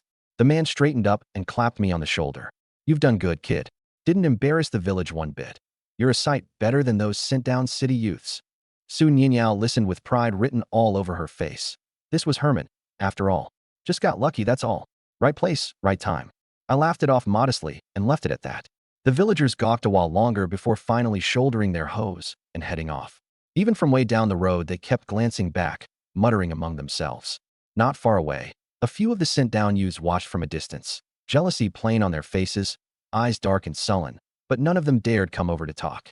Su Ninyao hopped down off the back seat, watched them disappear down the road, and suddenly burst out giggling. What's so funny? I asked. Nothing. She pressed her lips together, eyes curving into little crescents. It's just, the way you were talking just now. How? You sounded exactly like my dad. Like your dad. That caught me off guard. She nodded, a wistful note in her voice. Whenever my dad bought something fancy and people asked how much it cost, he'd wave it off the same way. Oh, I just gritted my teeth and went for it. That kind of money was nothing to him, but he always put on this act like it hurt to spend it. She started laughing at her own story, and then, mid-laugh, her eyes went red. Something in me softened. I reached over and ruffled her hair. Come on, let's go home. She nodded hard, swallowing down the ache, and climbed back onto the rear seat, wrapping both arms tight around my waist and pressing her cheek against my back. How gee? Her voice came muffled from behind me. Do you think, if my dad knew I was doing okay now, and that I'd met you, do you think he'd be happy? He would, I said, steady, still pedaling. Definitely. That's what I said. But cold sweat was beading on my forehead. If that old geezer actually found out, he'd probably chop me in half. She didn't say anything else. She just held on tighter. Before long, we pulled up in front of the house. Sis, we're back. Su Ninyao jumped down cheerfully, but the second her feet hit the ground, her brows shot together and she sucked in a sharp breath. Ow. Easy, easy. What's the rush? I caught her arm quickly. Well, whose fault is that? I told you to go easy. She rolled her eyes, then choked the rest of the sentence back so fast her cheeks flushed red enough to bleed. Her gaze darted away and she couldn't get another word out. Funny. I seem to remember somebody begging me to use. I gave her a sideways look, my tone dripping with amusement. I was the one worried she couldn't take it. She wasn't having any of that. How gee. She was so embarrassed she was practically steaming. Just then Chu Nan Nan came out from the courtyard to meet us, wearing a plain apron, water still beading on her hands. Clearly just finished up in the kitchen. She looked at me, then at Su Nianyao, her eyes making a full circuit of the two of us with a faintly appraising edge. What took you two so long? Old Zhang dropped everything off ages ago. The two of us already hauled it all over to the new house. Got a little tired on the road. Found a spot to rest for a bit. I served up the excuse without batting an eye. Nianyao, what's wrong? Su Nianqi came out of the house too. One look at the awkward way her sister was walking, and she hurried over to take her by the arm. Is it your foot? It's nothing. Su Nianyao ducked her head, her voice thin. I just twisted it a little on the bike. Hao Ji said it'll be fine once I rest. Su Nianqi looked her over, her gaze lingering on the flush in her cheeks and the unnatural way she was moving. Then she turned and looked at me, brows drawing together slightly, but she didn't press. She just helped her sister toward the house. How do you always manage to be so careless? Chu Nan Nan stood off to the side, taking in that not quite normal blush on Su Nianyao's face, then catching the flicker of guilt in my eyes. Something wasn't adding up. Her gaze swept back and forth between us a couple of times before landing on the ring that had appeared on Su Nianyao's left ring finger. Her eyebrows arched, but she said nothing. Let's eat. She turned and headed inside, her tone as ordinary as ever, though her expression was a little stiff. Nianqi and I made everything on the table tonight. You'd better appreciate it. Then I'd better give it a proper tasting. Let's see what our lovely Miss Chu can do. I followed her in, still a bit uneasy. We sat down. The dishes were already laid out on the Eight Immortals table. Cured pork stir-fried with garlic scapes, cabbage stewed with sweet potato noodles, egg drop soup with scallions, and a small plate of pickles. Simple food, but in these times, a real feast. The bowls and plates had been scrubbed until they shone. You could tell they'd put care into it. I picked up a slice of the cured pork, cut clean and even, the fat melting on the tongue, the lean part with a satisfying chew, the salty richness cut by the fresh bite of the garlic scapes. Cooked exactly right. Well, is it good? Chu Nanan's mouth curved slightly. Su Nianqi was watching me too, anticipation flickering in her eyes. It's good. It's definitely good. I gave them a thumbs up. Wow, it really is good. Su Nianyao grabbed a piece too, and her eyes lit up. I mean, it's still not as good as Hao Ji's cooking, but it's way better than the state-run restaurant. Thank you for the compliment, Chu Nannan said, staring at her flatly. You could have stopped before that second half. Haha. Nianyao stuck out her tongue and buried her face in her rice bowl. The mood at the table was cheerful, with one thin thread of something odd running through it. Su Nianyao talked between bites about everything she'd seen at the commune, gesturing wildly about the bicycle, then spending ages miming out the size of the water vat. Su Nianqi ate quietly, occasionally glancing up at her sister, then at me, her expression mild. Chu Nannan was the same as always, just reaching for food a little less often, and every so often stealing a look at the ring on Su Nianyao's hand. Halfway through the meal, Chu Nannan set down her chopsticks, her face turning serious. Oh, right. Hao Ji, we're hosting dinner tonight, aren't we? A few of the sent-down youths came by this morning. Said they wanted to join in and share in the good luck. I didn't want to commit to anything without asking you first. I put down my chopsticks and thought it over. They can come. It's a happy occasion. Turning people down flat when they've gone out of their way to ask doesn't look good. But let's be upfront about it. They bring their own grain rations. We invited the neighbors who helped us out. There's no reason we should be feeding a bunch of youths who had nothing to do with it. Got it. I'll go make that clear to them after this. Chu Nannan nodded. It seemed fair enough to her. Su Nianqi and Su Nianyao had no objections either. Oh, that reminds me. I picked up some cabbage, then looked up at the two of them as something occurred to me. I've got an idea. If it works out, neither of you will have to break your backs in the fields anymore. Really? All three of them lit up at once and turned to look at me in unison. I swallowed my mouthful of food. I'm the team medic now. Most of my time goes to the clinic and gathering herbs, so I don't have to turn in game to the brigade anymore. I'm planning to apply for hunting permits for the two of you, so you can come into the mountains with me. That's fantastic. Chu Nannan nearly bounced off her stool. I've been dying to get out of that field, baking in the sun all day. Hunting in the mount, his tone was gentle, as if he were looking out for both sides. But his eyes stayed glued to Chu Nannan, burning with something he couldn't quite hide. He'd been finding excuses to hover around her for days now. Anyone with eyes could see what he was after. Chu Nannan saw right through him and couldn't be bothered. She wanted to get into the mountains and start hunting. She gave him a polite nod, tossed out then it settled, and turned on her heel, walking off fast, as though afraid something might stick to her. Ji Changfeng watched her back disappear, and the smile faded from his face bit by bit, leaving something dark in his eyes.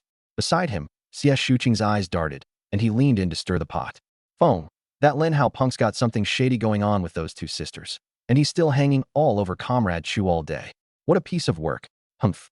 Ji Changfeng gave a cold laugh, glaring balefully past the gate. He got lucky yesterday. Sooner or later, I'll make that country bumpkin pay. Cross me, Ji Changfeng, and you've already signed your own death warrant. Chu Nanning got home and told them everything that had happened at the compound. Su Nianyao was washing vegetables in the yard. When she'd heard it all, she snorted. Some people have got some nerve. You invite them to dinner, and they still find something to complain about. Su Nianqi sat on the doorsill reading a medical text and didn't even look up. Better if none of them come, she said flatly. I came out of the house with that beat-up Type 38 rifle slung across my back. The finish on the stock had worn off in several places. I tightened the sling and glanced back at Chu Nannan. She had the Mosin I'd given her over one shoulder, her grain sack cinched down tight. I'd gotten the rifle from a check-in reward a few days back, along with over 1,000 rounds, enough to last a good long while. As for the one that had belonged to Chun Hu's crew, I couldn't exactly carry it out in the open. If someone recognized it, that'd be trouble. Let's go. I waved a hand, and the two of us headed out the gate, one behind the other. Su Nianyao stood in the doorway watching our backs until we disappeared past the edge of the village. Her lips parted like she wanted to say something. Then she swallowed it back and bent over the vegetables again. The light in the mountains was a shade dimmer than outside. The canopy wove together overhead, leaving nothing of the sun but scattered flecks.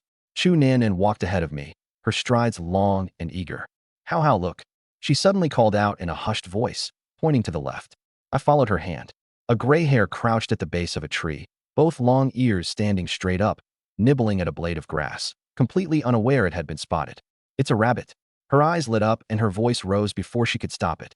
The hare's ears twitched, its hind legs kicked off, and it shot away in a blur, about to vanish. I raised the rifle and fired. Crack. The shot split the air, startling a flock of birds into flight. The hare had gone only a few bounds before its body lurched sideways. It rolled twice and lay still. Chu Nannan's face flushed a little, and she scratched her head. Sorry, Hao. I almost scared it off. It's fine. I slung the rifle back over my shoulder and ruffled her hair. She ducked her head down, but the corners of her mouth turned way up. Hao, you're such a good shot. She ran over and picked up the hare, then looked back at me with a grin, eyes bright as anything. We wandered around the woods a while longer and bagged a few more pheasants.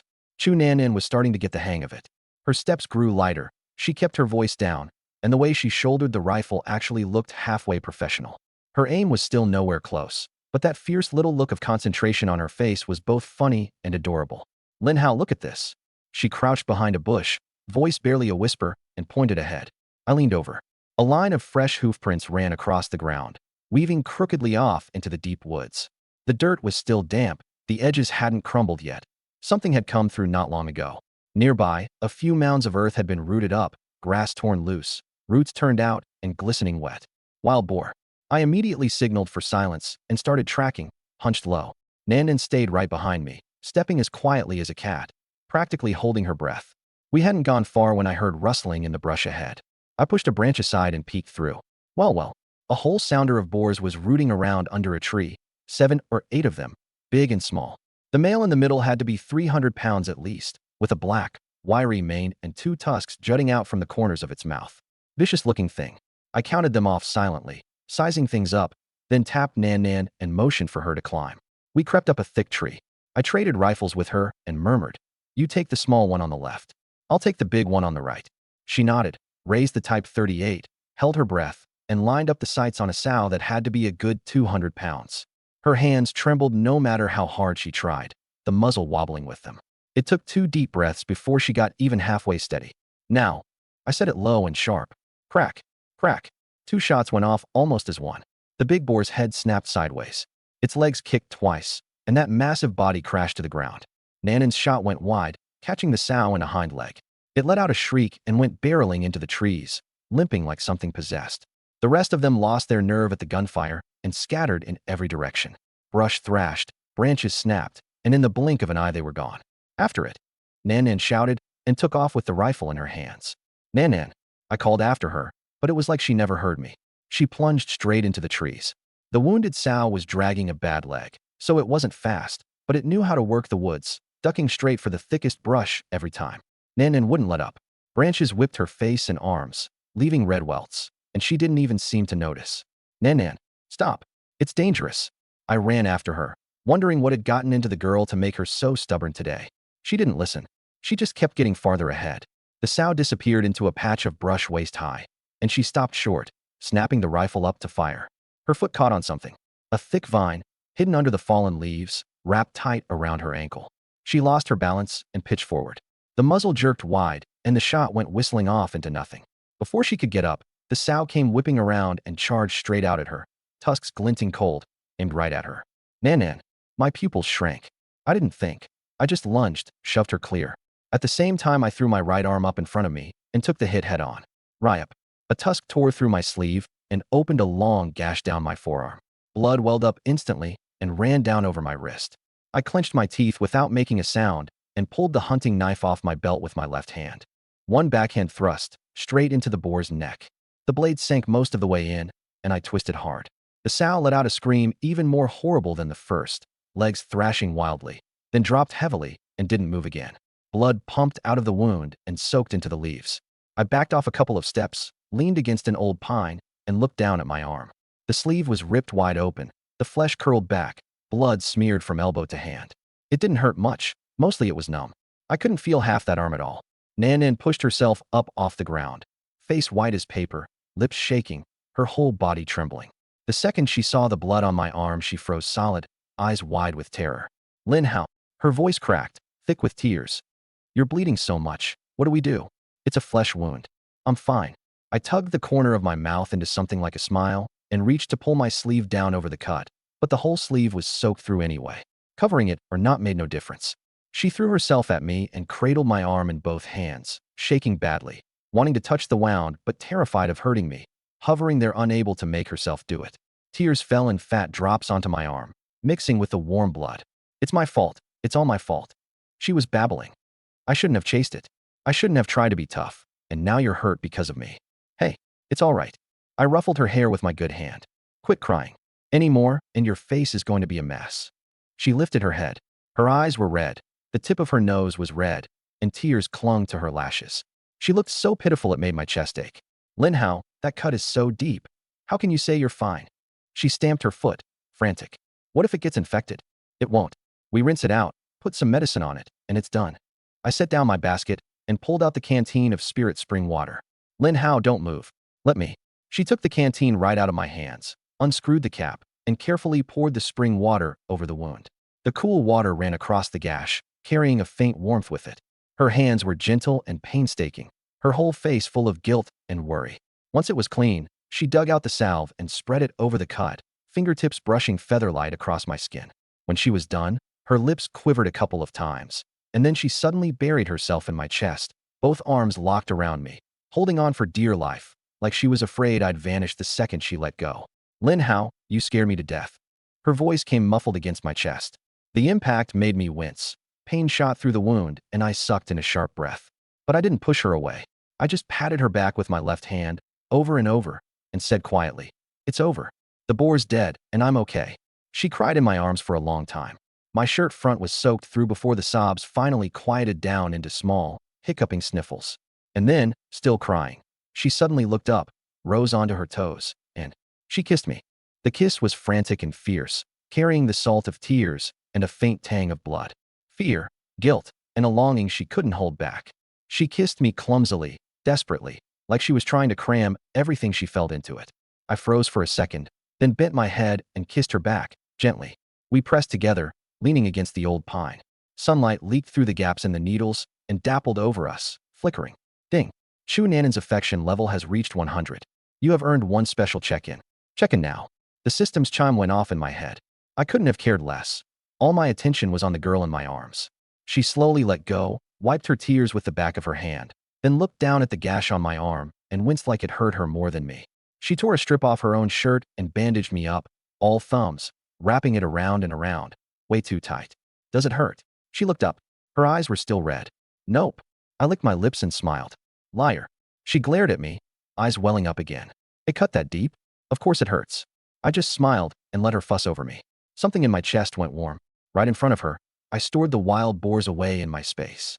At this point, there was no reason to keep hiding it.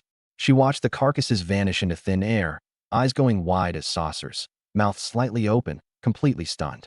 It took her a long moment to come back to herself. Nan. I leaned back against the trunk and spoke quietly. There's something I need to tell you. She looked up at me, and a knot of dread formed in her stomach. Nianyao and I. I paused, trying to find the right words. I know. She cut me off, her voice small. I figured it out a while ago. And Nianxi, too. I decided to get it all out, meeting her eyes honestly. She lifted her head. Her eyes were still rimmed red, but she didn't cry again. She looked at me, her gaze lingering on my face for a long time. How you're so greedy. You already had me. She bit her lip, her voice catching, a note of hurt in it. You promised me. And you still went and got involved with Nianyao and her sister. I didn't say anything. I just looked at her, my eyes full of apology and everything she meant to me, and waited. Then Chu Nanan laughed. She laughed, and as she laughed the tears came again, part resignation, part release. So why can't I stop loving you anyway? She took a deep breath, scrubbed her face, and then, like she'd made up her mind, grabbed my hand.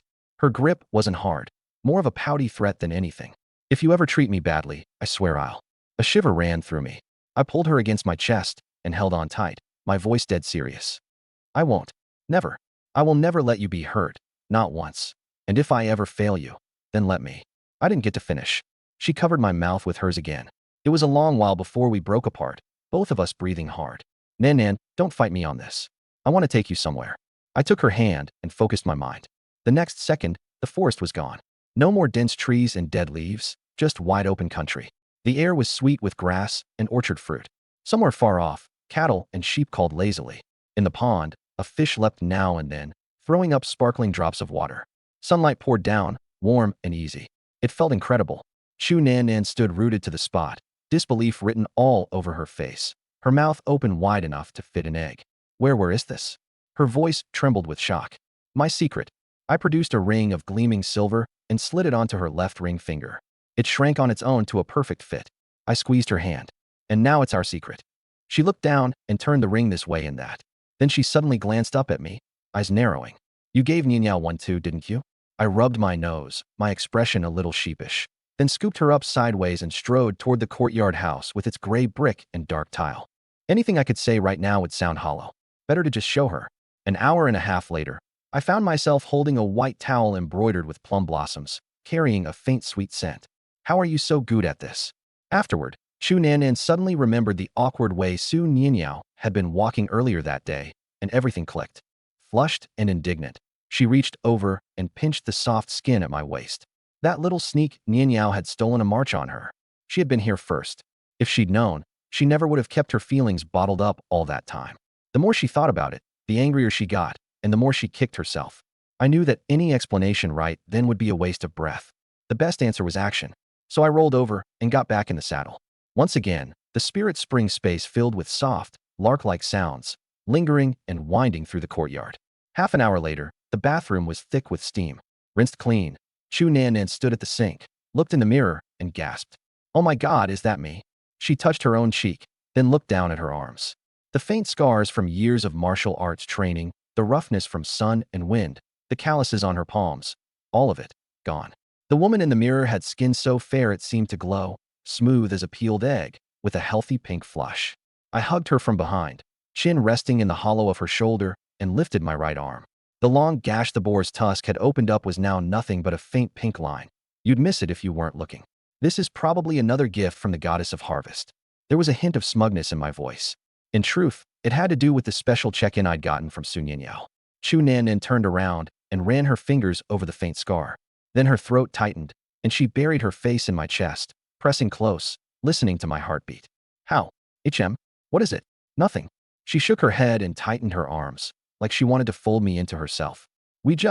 How are you already? Her breathing, barely settled, went ragged again. She felt the burning heat against her lower belly, and her eyes went wide.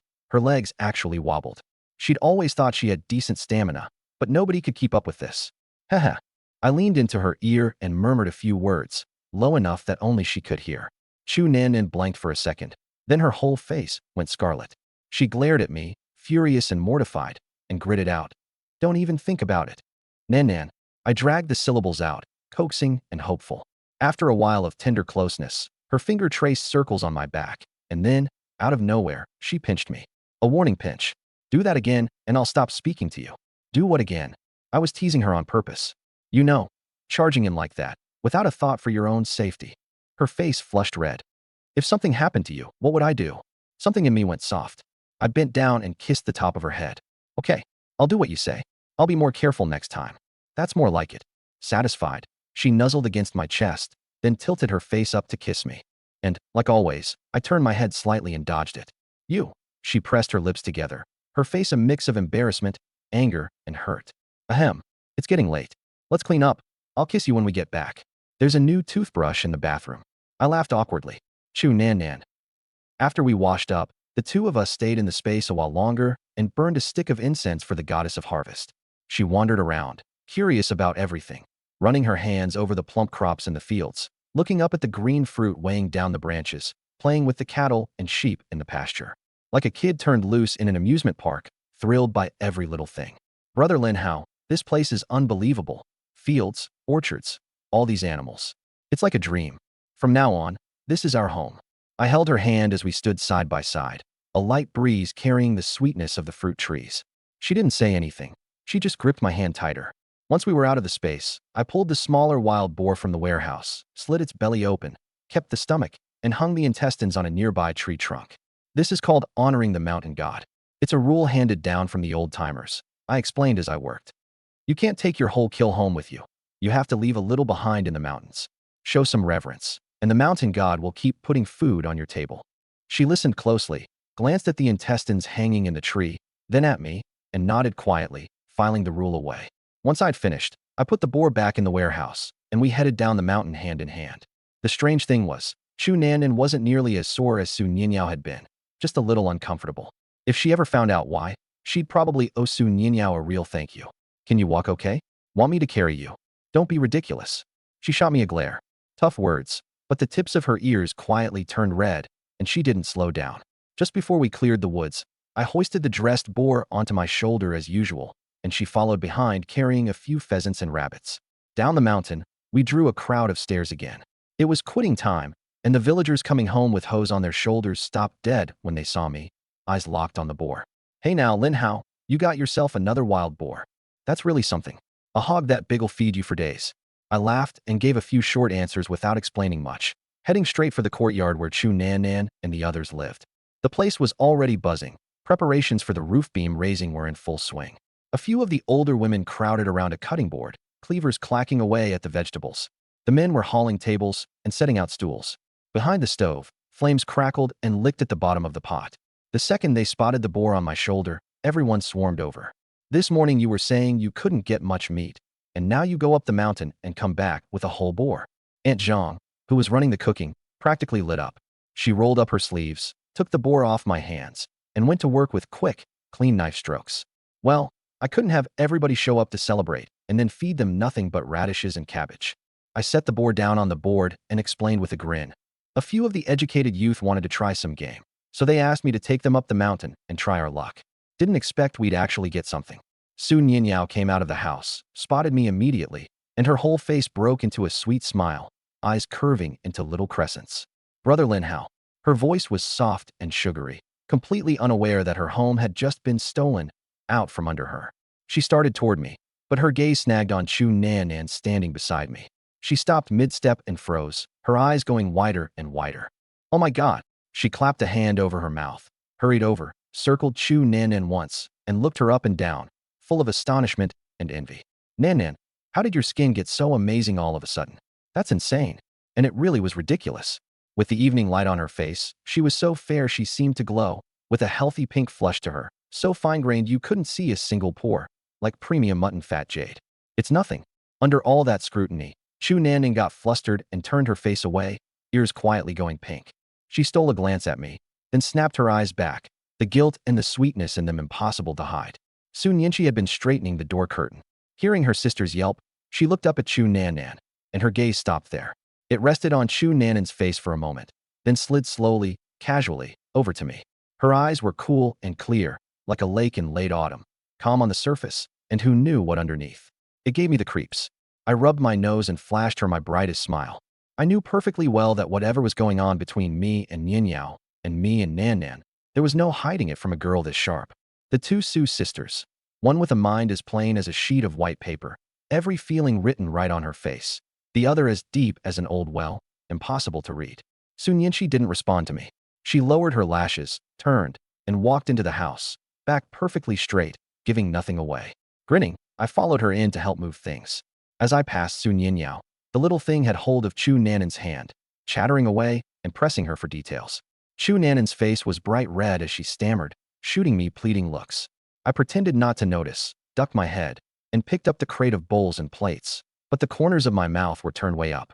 Before long, the auspicious hour for raising the beam arrived. Party Secretary Wang showed up right on time, with the production brigade leader and accountant Lin behind him. All three came bearing gifts: a slab of meat from Secretary Wang, 2 bottles of liquor from the brigade leader, a sack of white flour from accountant Lin. Everything done properly. Congratulations, congratulations. Secretary Wang stood in the middle of the courtyard, cupped his hands with a hearty laugh, his voice booming. A new home completed. May it bring good fortune and blessings. Here's to a bright and prosperous life ahead. The Su sisters hurried over to thank him and showed the 3 men into the courtyard to sit. The beam raising followed the old customs. The main beam was pine, picked out ahead of time, straight and long, with red cloth wrapped around both ends. Several strong men chanted a work rhythm as they hoisted the beam up steady with ropes and eased it onto the roof frame, dead on the mark. Secretary Wang stood below calling out the blessings. Up goes the beam, up goes the beam. Joy and good cheer, joy and good cheer. Left foot on gold, right foot on silver. Blessings on the beam, and a bumper crop of grain. One shout from above, and a chorus of ready came back from below, each one louder than the last. Firecrackers went off in a rattling burst, red paper scraps swirling through the air and settling into a festive red carpet on the ground, especially lively against the deepening dusk. Sun Yinyao stood in the crowd, head tilted back, watching the main beam settle solidly onto the roof. Her eyes suddenly stung, 100 emotions tangled together. She stole a glance at me. I was looking up at the roof too, my profile unusually gentle in the glow of the sunset. Once the firecrackers finished, the tables were set out, bowls and chopsticks lined up neatly, and the aroma drifting out of the kitchen had everybody's mouth watering. The educated youth showed up after all, each of them carrying grain, cornmeal, sweet potatoes, with slightly awkward smiles on their faces as they filed into the yard. After all, a banquet meant meat. Sure, they were city-sent youth, but they didn't get a decent piece of meat more than a few times a year. And word about the wild boar I'd bagged had already spread through the whole village by now. Who wouldn't want to come mooch a bite? The village aunties took the grain with smiles and briskly added it to the big pots. Wild boar stewed with sweet potato noodles, braised pork with radish, stir-fried pork with pickled cabbage, one hearty dish after another, cooked up in giant pots over roaring stoves. The firewood crackled, and the smell of meat and vegetables slipped out from under the pot lids, filling the entire village and setting stomachs growling. When Ji Changfeng arrived, he was carrying a plump hen, a red string tied around its feet, a nice festive touch. He walked straight up to Chu Nan Nan, a mild smile on his face. Comrade Chu, congratulations on the new house. Just a small token from me. Nothing much, really. Chu Nan Nan looked at the chicken, then at Ji Changfeng, and her brows knit slightly. She really didn't want to accept it. Her eyes drifted my way without her meaning to, looking for guidance. I was standing a little ways off, watching the whole thing clear as day. Inwardly I was delighted. It's free. Why the hell not? I stepped forward, took the hen with a cheerful grin, and hefted it. Not light at all. Well then, thanks, Comrade G. Very thoughtful of you. Xie Shuqing saw how it was going and popped out, pointing at me and shouting, Lin Hao, Brother Feng brought that specially for Comrade Chu. What gives you the right to take it? I told Brother Lin how to hold on to it. Is there a problem? Chu Nannan cut in first, her tone flat and unbothered, but her protection unmistakable. She wasn't the least bit interested in saving Xie Shuqing's face. Xie Shuqing choked, opened his mouth, and couldn't get a word out for the longest time, his face cycling from pale to flushed. Of course not. The smile on Ji Changfeng's face didn't budge an inch, his voice gentle and courteous. I gave it to Comrade Chu, so it's hers to do with as she likes. Comrade Lin Hao holding on to it for her is just the same. But inside his sleeve, his hand quietly clenched into a fist, knuckles white, veins standing out. One sweep of my eyes and I caught every bit of it. I didn't let it show, but something went cold inside me as I carried the chicken into the kitchen. Once we got around behind the yard where nobody was around, Chu Nannan stood on her toes and leaned into my ear, complaining under her breath, Brother Lin Hao. That Ji Chong Feng is so annoying. Always hanging around people. Why'd you take his stuff? Free is free. I lowered my voice, one corner of my mouth curling up. We'll cut him some boar meat later as a thank you gift. Chicken soup tastes a whole lot better than wild boar anyway. Whatever you say. She nodded obediently and followed me off. Out of the corner of his eye, Ji Chongfeng caught the two of us huddled together whispering. And his face went ashen instantly, his teeth grinding audibly. Jealousy flared up in him, but all he could do was force himself to look calm. He turned, found a corner to sit in, and stared darkly at our backs. The sky gradually darkened. A few kerosene lamps were lit under the eaves, their orange glow filling the yard with warmth. Tables filled the entire courtyard, and dish after dish came out. Wild boar with sweet potato noodles, braised pork with radish, stir-fried pork with pickled cabbage, chicken stewed with mushrooms, stir-fried cabbage, cold-dressed cucumber. The tables were packed. All plain home cooking, but in an era when you barely saw meat a few times a year, it was a first-class spread. Everyone crowded in together, eating meat, drinking, talking, and laughing. A real lively scene. Plenty of them hadn't tasted meat in ages. Their chopsticks flew, a piece of pork going into the mouth, 2 chews, and down it went, pure satisfaction on their faces. Some got drunk, necks red, grabbing at whoever was next to them to talk, loud enough to lift the roof off. Kids darted around under the tables scavenging bones to gnaw on, got yanked up by the ear and scolded, then turned loose again. Ji Chongfeng sat in his corner holding a cup of liquor, the smile never leaving his face. It just never reached his eyes. After the meal broke up, I pulled the 3 girls aside and told them to cut 2 caddies of wild boar for everyone who'd helped out that day, making a point of sending the 2 sisters to deliver it. Sun Yinyao froze for a second, hesitant. Sun Yinchi glanced at me and said nothing, but there was understanding and gratitude in her eyes. She got what I was doing. Go on, I said with a nod, explaining patiently. People in the village have their opinions about your family background, so there's bound to be some distance day to day. If you deliver the meat yourselves, you thank everyone and smooth things over at the same time. Feed a man and he softens. Take a gift and he owes you. The sisters exchanged a look, picked up the meat, and split up to make the rounds. One circuit around the village, and the results were excellent. The aunties and older women who got meat had much more genuine smiles on their faces, taking the sisters' hands and fussing over them, calling them child this and child that, warm as could be. All the old snide remarks were gone. Nothing left but polite words and good wishes. I cut another 3 caddies of meat myself and made a point of bringing Chu Nan Nan along to find Ji Chongfeng. Comrade Ji. I held out the meat, still smiling. Thanks so much for the chicken tonight. This is Nanan's gift in return, a little wild boar. Give it a taste. I said, Nan Nan, lightly, but it came out perfectly clear and natural, like I'd been calling her that for years. Ji Chongfeng took the meat, his smile not shifting a millimeter, and nodded. Then thank you, Comrade Chu. His voice was as mild as ever, but the chill in his eyes couldn't be hidden no matter what, and the hand that took the meat was stiff. With that he turned and walked off without looking back, footsteps hurried, like every extra second there was agony. His lackey Xie Shuqing hurried after him at a trot, muttering something under his breath. My Nanan really is a charmer, I teased, leaning close to her ear. Ugh, that guy makes my skin crawl. I don't want him liking me, just looking at him irritates me. Chu Nanan frowned, disgust written all over her face. I smiled and said nothing, watching Ji Chongfeng's back disappear through the gate, the amusement in my eyes slowly fading. This morning I'd made a point of asking Old Man Zhang. Lu Jinsha's family hadn't set foot in the commune office at all recently, which meant somebody else had reported me. And in those 2 days, the suspicious. Translation. And the only ones with a motive were Ji Chongfeng and Xie Shuqing. Leaving those 2 alone was going to cause trouble sooner or later. I pulled my gaze back and turned to go help the girls carry their things. They were moving into the new house tonight.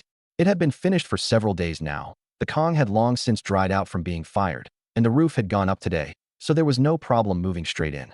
Bedding and quilts, pots and pans, clothes and odds and ends, everything got hauled inside, load by load. The furnishings were bare bones, but the place was spotless. In the end, having a nest of your own is what makes you feel settled. I even gave Chu Nanan a 4-piece bedding set I'd gotten from the system's daily check-in, a tasteful little floral print, soft to the touch. After that I picked up a few pounds of meat and headed over to Widow Bai's place with Chu Nanan to collect the rest of her belongings. Aya, Nanan, why'd you bring meat again? The second Widow Bai opened the door and saw it. She was both delighted and embarrassed, hurrying us into the yard. We all ate at the banquet tonight, and everybody got a share of meat besides. Why on earth would you bring this much? It's the least we could do, Chu Nanan said, holding out the meat with a sincere smile. Sister Bai, I've put you to so much trouble these past few days. Trouble, my foot. We're all neighbors here. Helping each other out is just how it works. Widow Bai took the meat and turned it over and over in her hands, clucking her tongue. You're too polite, girl. No need to stand on ceremony with me. Chu Nanan packed up her things quickly and efficiently. I carried them for her, and the two of us headed back to the yard together. Once everything was put away, I said a few words to the three girls, then grabbed 3 wrapped portions of wild boar meat and set off for Party Secretary Wang's house. The whole family was sitting in the main room drinking tea, and the brigade leader and Accountant Lin were there too. I'd made a point of mentioning it to them at dinner. I set the meat on the table and got straight to the point, no beating around the bush. When I finished, Secretary Wang exchanged a look with the brigade leader and Accountant Lin, all three of them weighing it behind their eyes. He mulled it over for a moment before speaking. We don't have any objection to it ourselves. He paused. But the sent-down youth are probably going to kick up a fuss. Last time, when Sun Yinshi got assigned to the clinic, plenty of the sent-down youth had grumbled about it privately. Why should she get out of field work when they were all sent-down youth alike? Even if somebody had to be picked, the selection should have been fair. In the end, Secretary Wang had to put his foot down, using the line that educated youth Su is highly gifted and has a foundation in medicine, so keeping her at the clinic serves the commune members better, and only then did he manage to force the muttering back down. Now that I was the village's prize asset, any idea I put forward naturally had to be given serious consideration by the 3 men in charge. It's fine, I said with an easy smile, not the least bit bothered by the sent-down youth's resentment. If they think they can turn in 300 pounds of game, they're welcome to try their luck up the mountain too. The 3 of them lit up. They immediately saw that this would work. Just 2 days ago, the neighboring village had lost 2 experienced old hunters, still missing to this day. You could imagine how dangerous the deep mountains were. Those pampered sent-down youths, who couldn't even swing a hoe properly, wouldn't dare set foot in there if you lent them 10 times the nerve. As for the commune members, they'd have even less to complain about. Trading the labor of 2 female sent-down youths for a full 600 pounds of meat was such a good deal, they'd be praying for more arrangements just like it. Done. Secretary Wang slapped his thigh, his voice booming. We agree to it. We'll get hunting permits issued for the 2 of them. Good. Then let me thank the 3 of you on their behalf. I stood up with a smile, pulled a pack of cigarettes from my pocket, and handed one to each of them. The 3 big shots nodded, and the matter was settled for good. By the time I got home, the 3 girls had already gotten their new bedrooms in order. The beds were made up smooth and flat, the quilts tucked in tight. They could sleep easy tonight. Brother Lin Hao, how'd it go? Did Secretary Wang and the others agree? Chu Nanan was the first to come rushing up, eyes bright, her steps quick with impatience. It's done, I said with a nod. Really? She nearly jumped in the air, her face breaking into a grin. Sun Yinyao looked thrilled too, clapping her hands beside her. Even the always composed Sun Yinshi had the corners of her mouth tilting up slightly, a flicker of barely noticeable relief passing through her eyes. All 3 of the big shots gave the nod. The hunting permits will come through in a few days. I sat down on the threshold, took the water Sun Yinshi handed me, and tipped my head back for 2 big gulps. Starting tomorrow, you're running the mountains with me. No more working the fields for work points. The moment the words were out, 3 pairs of eyes lit up in unison. That's wonderful. Chu Nanan grabbed my arm and gave it a couple of hard shakes. But once she had, she realized it was too intimate with the Su sisters right there, and she let go in a hurry, her face flaming as she turned away to pretend she was looking at the night outside the window. Sun Yinyao just figured her good friend was overexcited and thought nothing of it, pressing her lips together to hide a giggle and teasing softly. Nan, you're blushing. You're the one blushing. Chu Nanan whipped around to glare at her, going even redder. Sun Yinshi glanced at the 3 of us, said nothing, and bent her head to keep sorting through the odds and ends. The moon shone in through the window, washing the room in silver white. The lingering aroma of the banquet still hung in the yard, and off in the distance dogs barked back and forth. I got up to leave. At the door I glanced back at Sun Yinyao, blinked quickly, and shot her a discreet look. Her face went red and she dropped her eyes in a fluster, lashes trembling, but she still nodded obediently. The night deepened. The village went quiet, with nothing but the on-and-off chirping of insects in the grass. Sis, Sun Yinyao called softly, lying on the kong. No answer. She waited a while longer, holding her breath to listen. Her sister's breathing beside her was even and deep. Fast asleep. Sun Yinyao bit her lip, and her small hand quietly reached for her finger and activated the ring. In an instant, she vanished from the kong. The light inside the space was soft and warm, nothing like the cold moonlight outside. She'd barely found her footing, hadn't even taken in her surroundings, before a pair of arms wrapped tight around her from behind. Ah, Brother Lin Hao. Startled and delighted, she melted back against me. Ninyao, I've been waiting forever, I murmured next to her ear. I was starting to think you weren't coming. My sister kept talking to me. She hunched her shoulders, her voice soft as cotton candy. I missed you too, you know. The second she fell asleep, I came straight over. Oh, is that so? Let me see if you really missed me. I turned her around, cupped her face in both hands, and studied her carefully in the gentle light, my eyes burning. Her cheeks went hot under that gaze. She lowered her head, then couldn't resist sneaking a glance back up at me. Our eyes collided, and neither of us said a word. The air was thick with hormones. Who moved first? Neither of us knew, but our mouths came together. Lips and teeth met, and she answered inexpertly, clumsy and eager all at once. From the door, here's the English translation. We kissed our way into the living room, from the living room into the hallway, stumbling all the way into the bedroom. I had her pinned down on the soft bed, most of her clothes already gone, her breath coming fast, her chest rising and falling, her eyes wet and misty like they were veiled in fog. Don't. She suddenly caught my hand, her eyes flustered, her voice barely a whisper. It still hurts. It's all swollen. My hand stopped. I looked down at her, and the heat in my eyes slowly faded, replaced by nothing but tenderness. I rolled over and lay down beside her, pulled her into my arms, and drew the blanket up to gently cover her. Okay, in a couple of days, then. Get some rest tonight. I held her a little tighter, resting my chin on the top of her head, my voice soft enough to melt. She nuzzled against my chest, shifting until she found a comfortable spot. After a quiet moment, she suddenly looked up, a hint of greed in her eyes. I want a kiss. She seemed to love my kisses. Ever since that first time, she'd come pestering me for them, like a little cat with a sweet tooth. I lowered my head and kissed her again. Not hurried, not rough, slow and lingering and gentle. Like savoring a piece of candy you could never get enough of, sweet all the way down to your heart. The next day, for once, the two girls got to sleep in. No more dragging themselves out of bed before dawn to go to work. They could finally breathe. I, on the other hand, was up bright and early, feeling refreshed.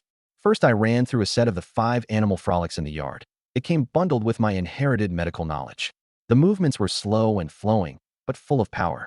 One round through, and my whole body felt loose and limber. Even my head felt clearer. I finished up, washed my hands, and put on an apron. This morning, as a rare treat, I was steaming white flour buns. Before long, the sweet smell filled the whole courtyard. White steam curled out from under the lid, carrying the scent of wheat all through the yard. We're having steamed buns this morning. Chu Nan Nan, that little glutton, came running the second she caught the smell. Her clothes weren't even straightened out, her collar hanging open, her hair a bird's nest, but her eyes were bright as light bulbs. She leaned in the kitchen doorway, peering inside, her nose twitching like a hungry cat that had gotten a whiff of fish. Her feet wouldn't move. Yep, figured we'd switch it up. I glanced over. The buns were plump and white, soft and full, a sight for sore eyes. We've been eating porridge and pickles every day. Time for something different. It smells amazing. Su Nianyao poked her head out from behind her, taking a deep sniff and swallowing hard, her eyes glued to the pot. Lin Hao, how much longer? I'm absolutely starving. Almost ready. Go wash your hands. Starving my foot. I knew better. I'd steamed those buns myself. Soon the buns came out of the pot, steaming hot, every one of them. Su Nianxi was wearing a faded floral blouse. Old fabric, but clean and neat. Her hair was tied back with a rubber band. Her face completely bare, not a trace of makeup, and still prettier than any influencer I'd ever seen back in my past life. Cool and serene, yet gentle, like a white magnolia quietly in bloom. Su Nianyao couldn't wait and grabbed one, tossing it back and forth between her hands because it was too hot.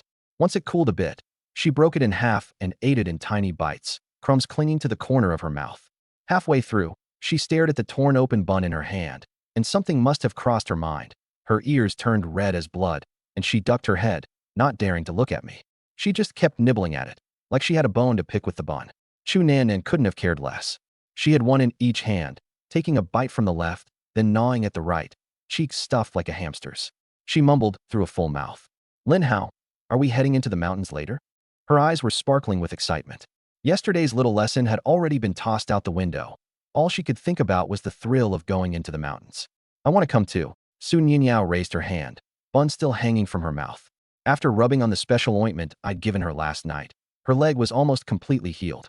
She walked like normal now. It was only running that still felt a little off. Let's go this afternoon. I swallowed my food. This morning, you 3 get the new house cleaned up properly and everything put away. It'll be a lot nicer to live in. Su Nianxi had no interest in hunting. She'd rather stay home and read in peace. She broke off a small piece of bun and chewed slowly, her movements refined, her gaze resting on the old elm tree outside the window, lost in thought about something. After breakfast, The three of them went back to the new house to clean, wiping down tables, sweeping floors, sorting through odds and ends. They were having a great time with it. I sat in the clinic, brewed a pot of tea, and sipped at it leisurely. A while back I'd checked in and gotten a batch of Da Hong Pao, top grade. The brew was a bright red, the aroma rich, the aftertaste sweet and lingering. I love the stuff. Hardly anyone came in for treatment that morning. The clinic was dead quiet. Now and then a commune member would wander in, but it was always the usual: headaches, fevers, sore backs, aching legs. I'd write out a prescription, give them a few instructions, and send them on their way. I leaned back in my chair with my eyes closed, fingers idly tapping the armrest, running through my plans for the mountains. Just before noon, a clatter of footsteps came from the courtyard. It sounded like quite a few people, and they were in a hurry. I opened my eyes, set down my teacup, and stood up. Moments later, Party Secretary Wang came in leading several people. The two commune officials who'd come to investigate last time were among them. Officer Liu walked in front, with Officer Shin behind him.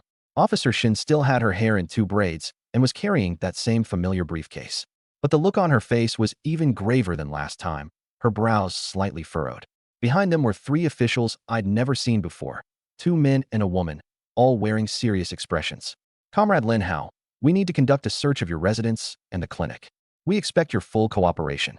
Officer Liu spoke first, his tone leaving no room for argument. Of course.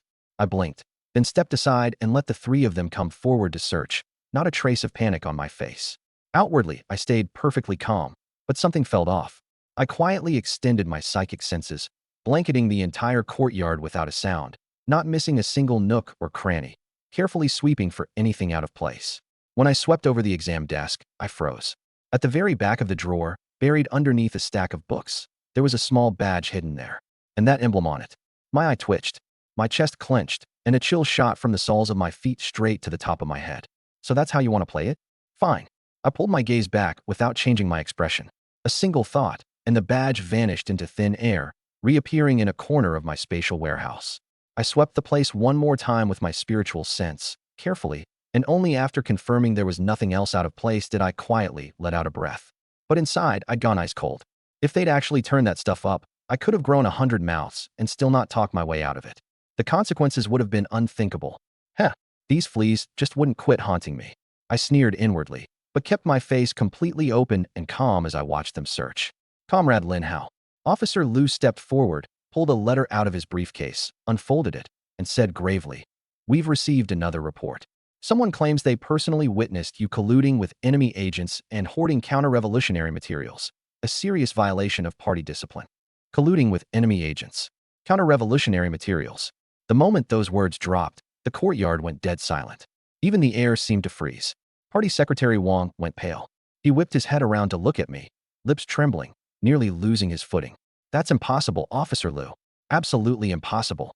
He pushed forward a few steps and planted himself in front of me, his voice cracking. "I've watched this kid Lin Hao grow up since he was knee-high. Good roots, good stock, and he's had the highest political consciousness of anybody in this village. He's been right here in the village the whole time, minding his own business. How could he possibly be colluding with enemy agents? This has to be a huge misunderstanding. You can't go believing slander like that." The three girls, who'd been tidying up the house, heard the commotion and came running. Su Ninyao was out front, her little face white as a sheet, eyes rimmed red. The second she came through the door, she cried out, half sobbing, "Lin Hao." Su Nianqi followed behind her, looking just as grim but steadier than her sister, lips pressed tight, fingers unconsciously clutching the hem of her shirt. Chu Nanan came in last and stopped in the doorway. Her gaze moved over each of the cadres' faces one by one, then settled on me. Her lips parted slightly, but she said nothing. Still, the worry in her eyes was impossible to hide. The cadres split up efficiently and went through everything: the courtyard, the clinic, even the new house the girls had just finished putting up. Under the beds, the corners, the rafters, nothing was spared. They even patted me and the girls down. And they found nothing. Clean as a whistle. Thankfully, when we'd been packing up the day before, Su Ninyao had put all the valuables the sisters brought with them, the gold bars, the small gold bars, the cash and ration coupons they'd saved, into my spatial storage. None of it was contraband, exactly, but given how sensitive their backgrounds were, having that much wealth turn up in a search would have raised questions for sure. I shot the three of them a reassuring look, then turned to the commune officials, my voice loud and firm. "Comrades, I, Lin Hao, have always followed the party without wavering and obeyed my superiors. There is no way I would ever collude with enemy agents or hoard counter-revolutionary materials. Someone made a malicious report about me last time, too, and the investigation turned up nothing. Now they've escalated to fabricating charges this serious. I ask you, comrades, to get to the bottom of this, clear my name, and come down hard on whoever's behind this smear campaign. Don't worry, Comrade Lin Hao. Officer Liu nodded, his tone softening a little. The party has always been fair. We won't wrong an honest man, and we won't let a bad one slip through. We'll investigate this thoroughly. If it turns out someone filed a false accusation, they won't get off easy. Thank you, comrade. I gave a slight bow, then abruptly shifted gears. May I ask who reported me? I'd like to know who has such a grudge against me that they'd cook up a lie this vicious. It was an anonymous letter. We don't know who sent it yet, Officer Liu said, shaking his head. Then could I take a look at the letter? I asked, keeping it casual. Whoever reported me clearly knows me. Maybe I can spot something in the handwriting or the wording. It might help the party get to the truth faster. The officers exchanged glances and conferred in low voices. After a moment, Officer Shin nodded, and Officer Liu handed the letter over. I took it and read it through twice, word by word. The handwriting had been deliberately scrawled, and the accusations were all vague, no real evidence. Nothing jumped out at me right away. I turned and called out toward the courtyard. Uncle Lin, could I borrow your workpoint ledger? I want to compare the handwriting. By now the courtyard was packed with villagers who'd rushed over at the news. Those who'd knocked off work and those who hadn't. All of them crowded in, 3 rows deep, jamming the doorway shut and buzzing with talk. At the edge of the crowd, Zhang Hohat stood with her arms crossed, a gloating smirk on her lips, muttering to the person beside her. I always said this kid would get what's coming to him sooner or later. Strutting around every day, health worker this, new bicycle that, living better than anybody. Well, here we are, colluding with enemy agents. TSK, TSK. Serves him right. Let's see him put on airs after this. She shook her head as she talked, her tone all mock regret, but the spite and envy in her eyes were practically spilling over. Liu Ergu stood next to her, glaring darkly at the clinic, and chimed in through gritted teeth. Exactly. A cocky little punk like that ought to be dragged out and shot. 100 bullets wouldn't be enough. He hadn't bothered lowering his voice. A few villagers nearby frowned and shot him dirty looks, but he didn't notice at all, still going. Best if they haul off those 3 little tramps with him, too. Not one of them looks like she can sit still. Having lost every shred of his manhood, he'd long since stopped caring about anything. That's enough. Keep your mouth shut before you bring trouble down on us.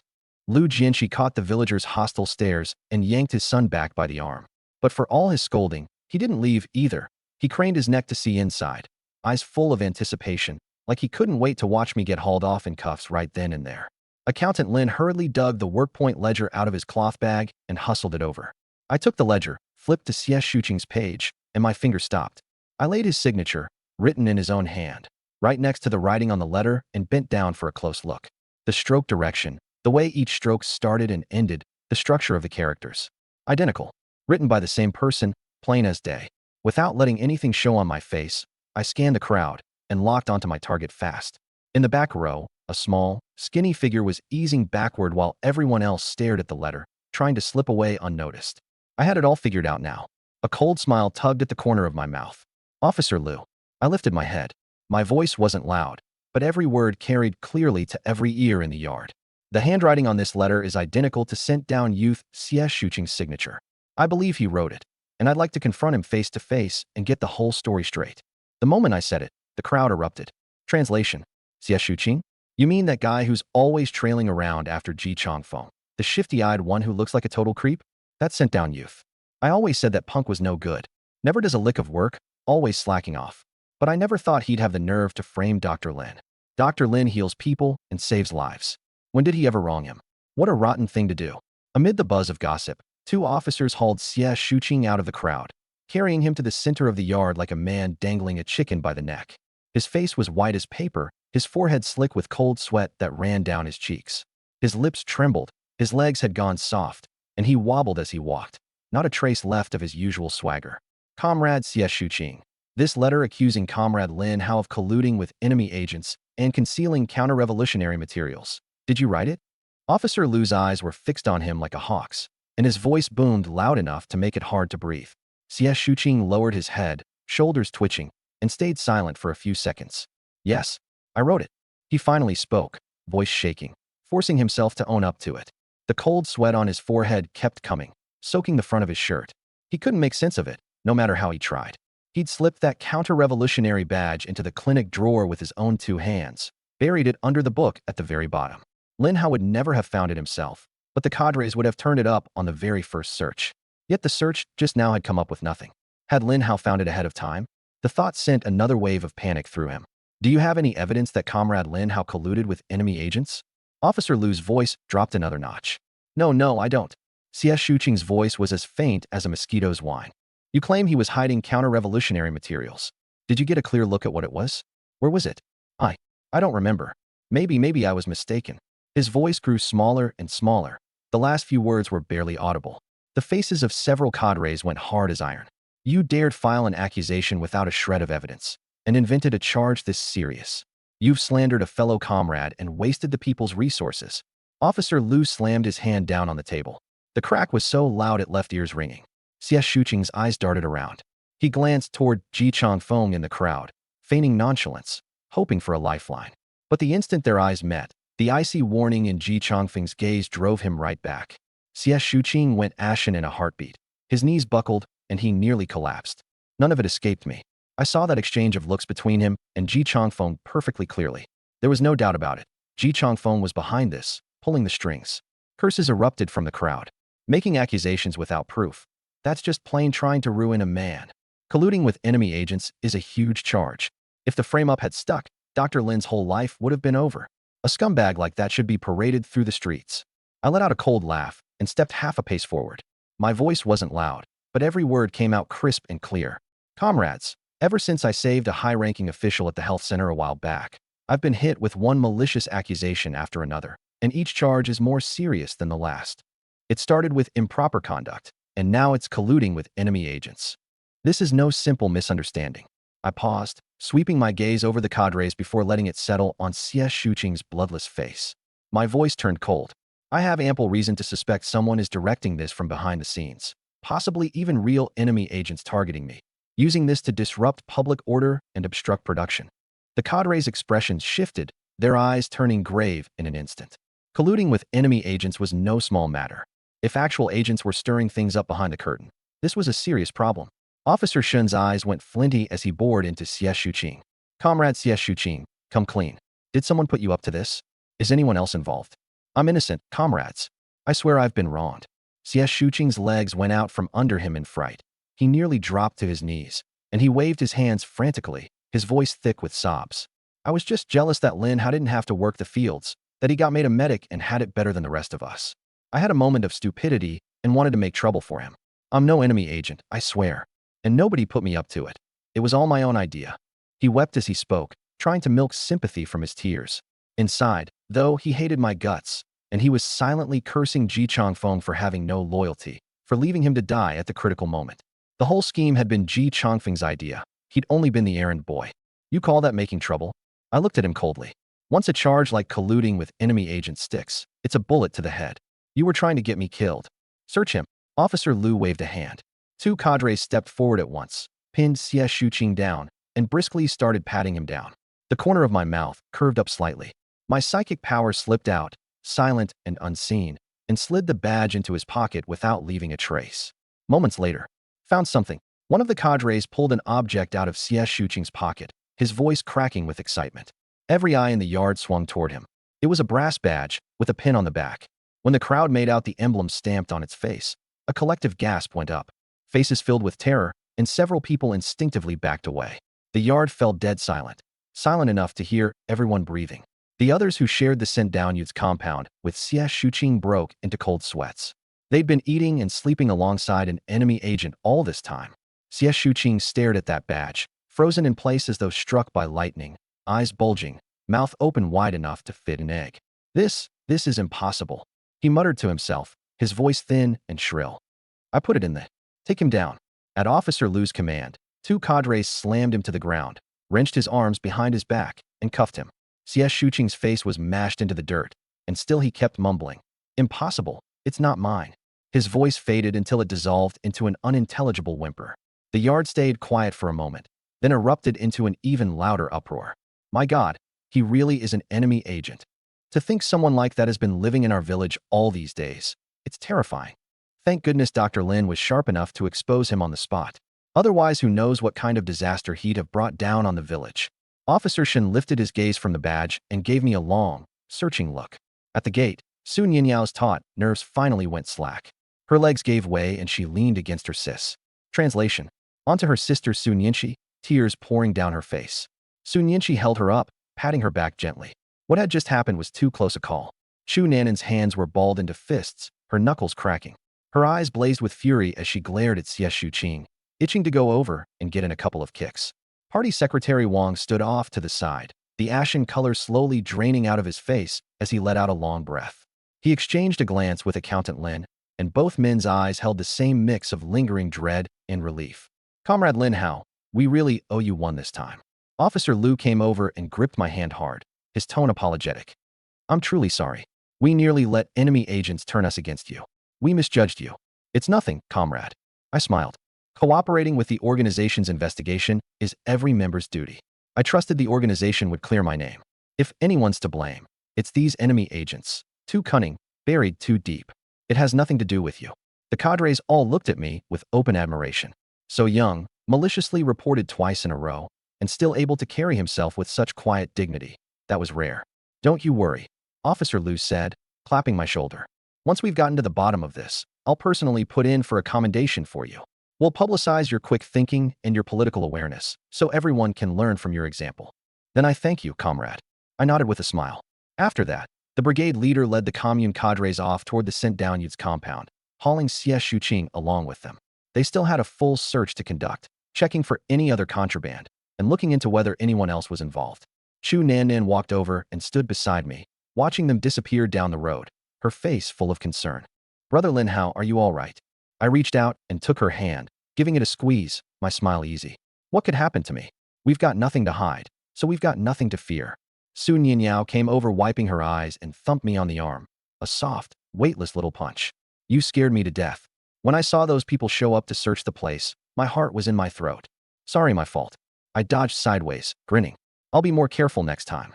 There's going to be a next time?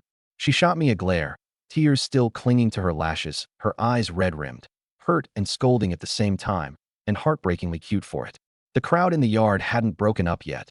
They clustered together, buzzing with talk. Some said you could tell just by looking at Xie Shuqing that he was no good. Some said Dr. Lin must have crossed somebody. Others sighed that these were unsettled times. Enemy agents had wormed their way in right under their noses.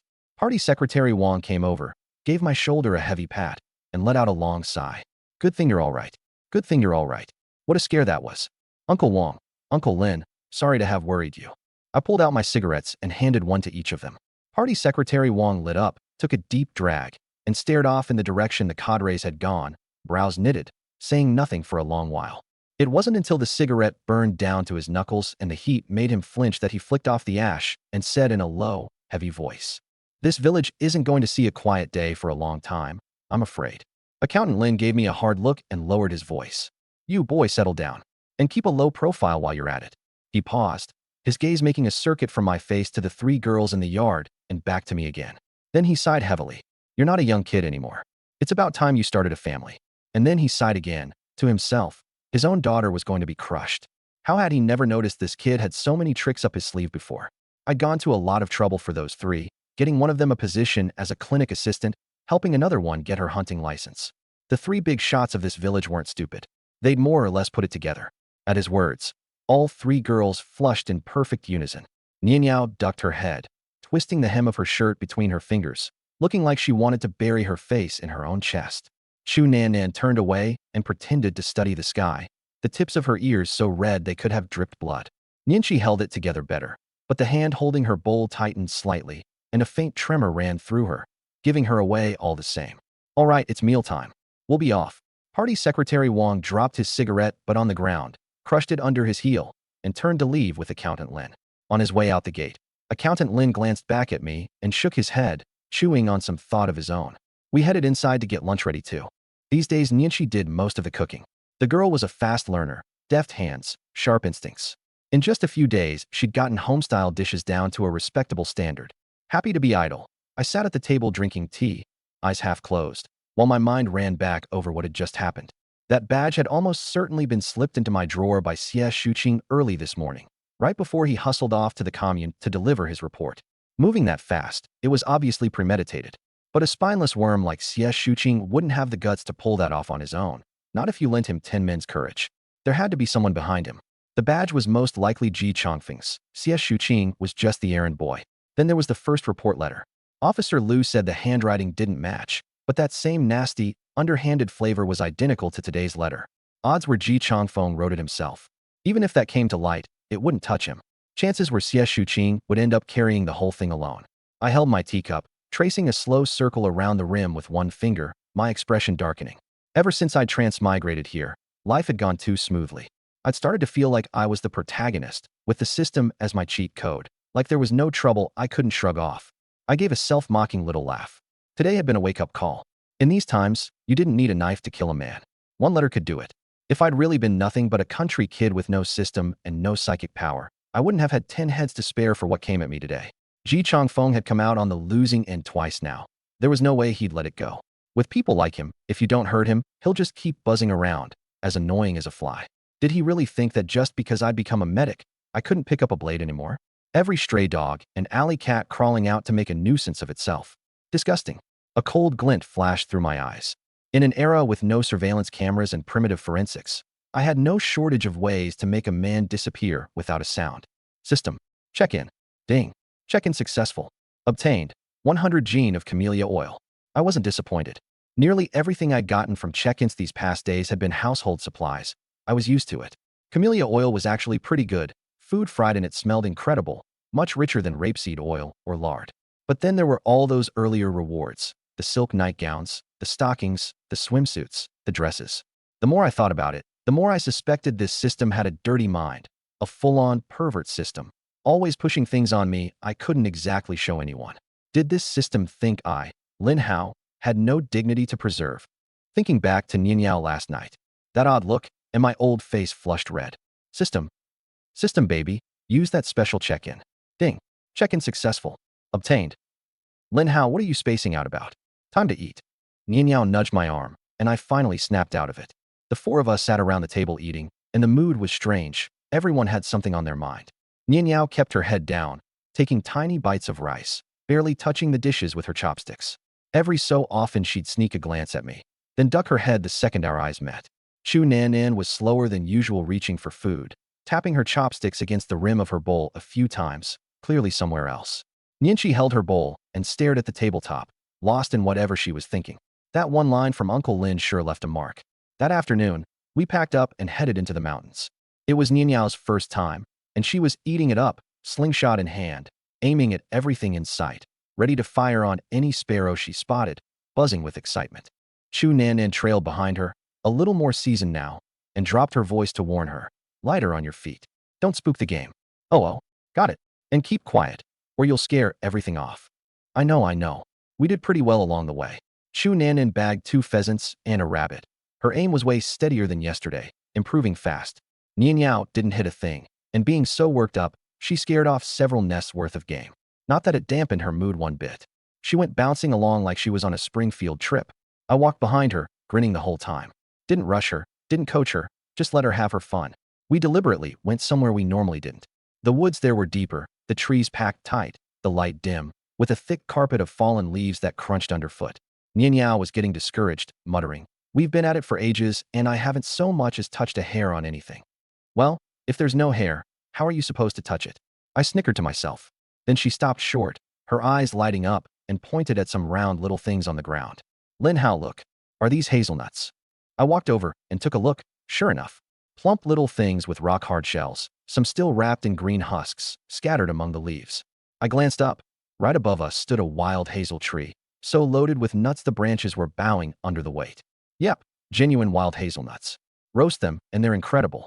I picked one up and tossed it in my palm, then praised her with a smile.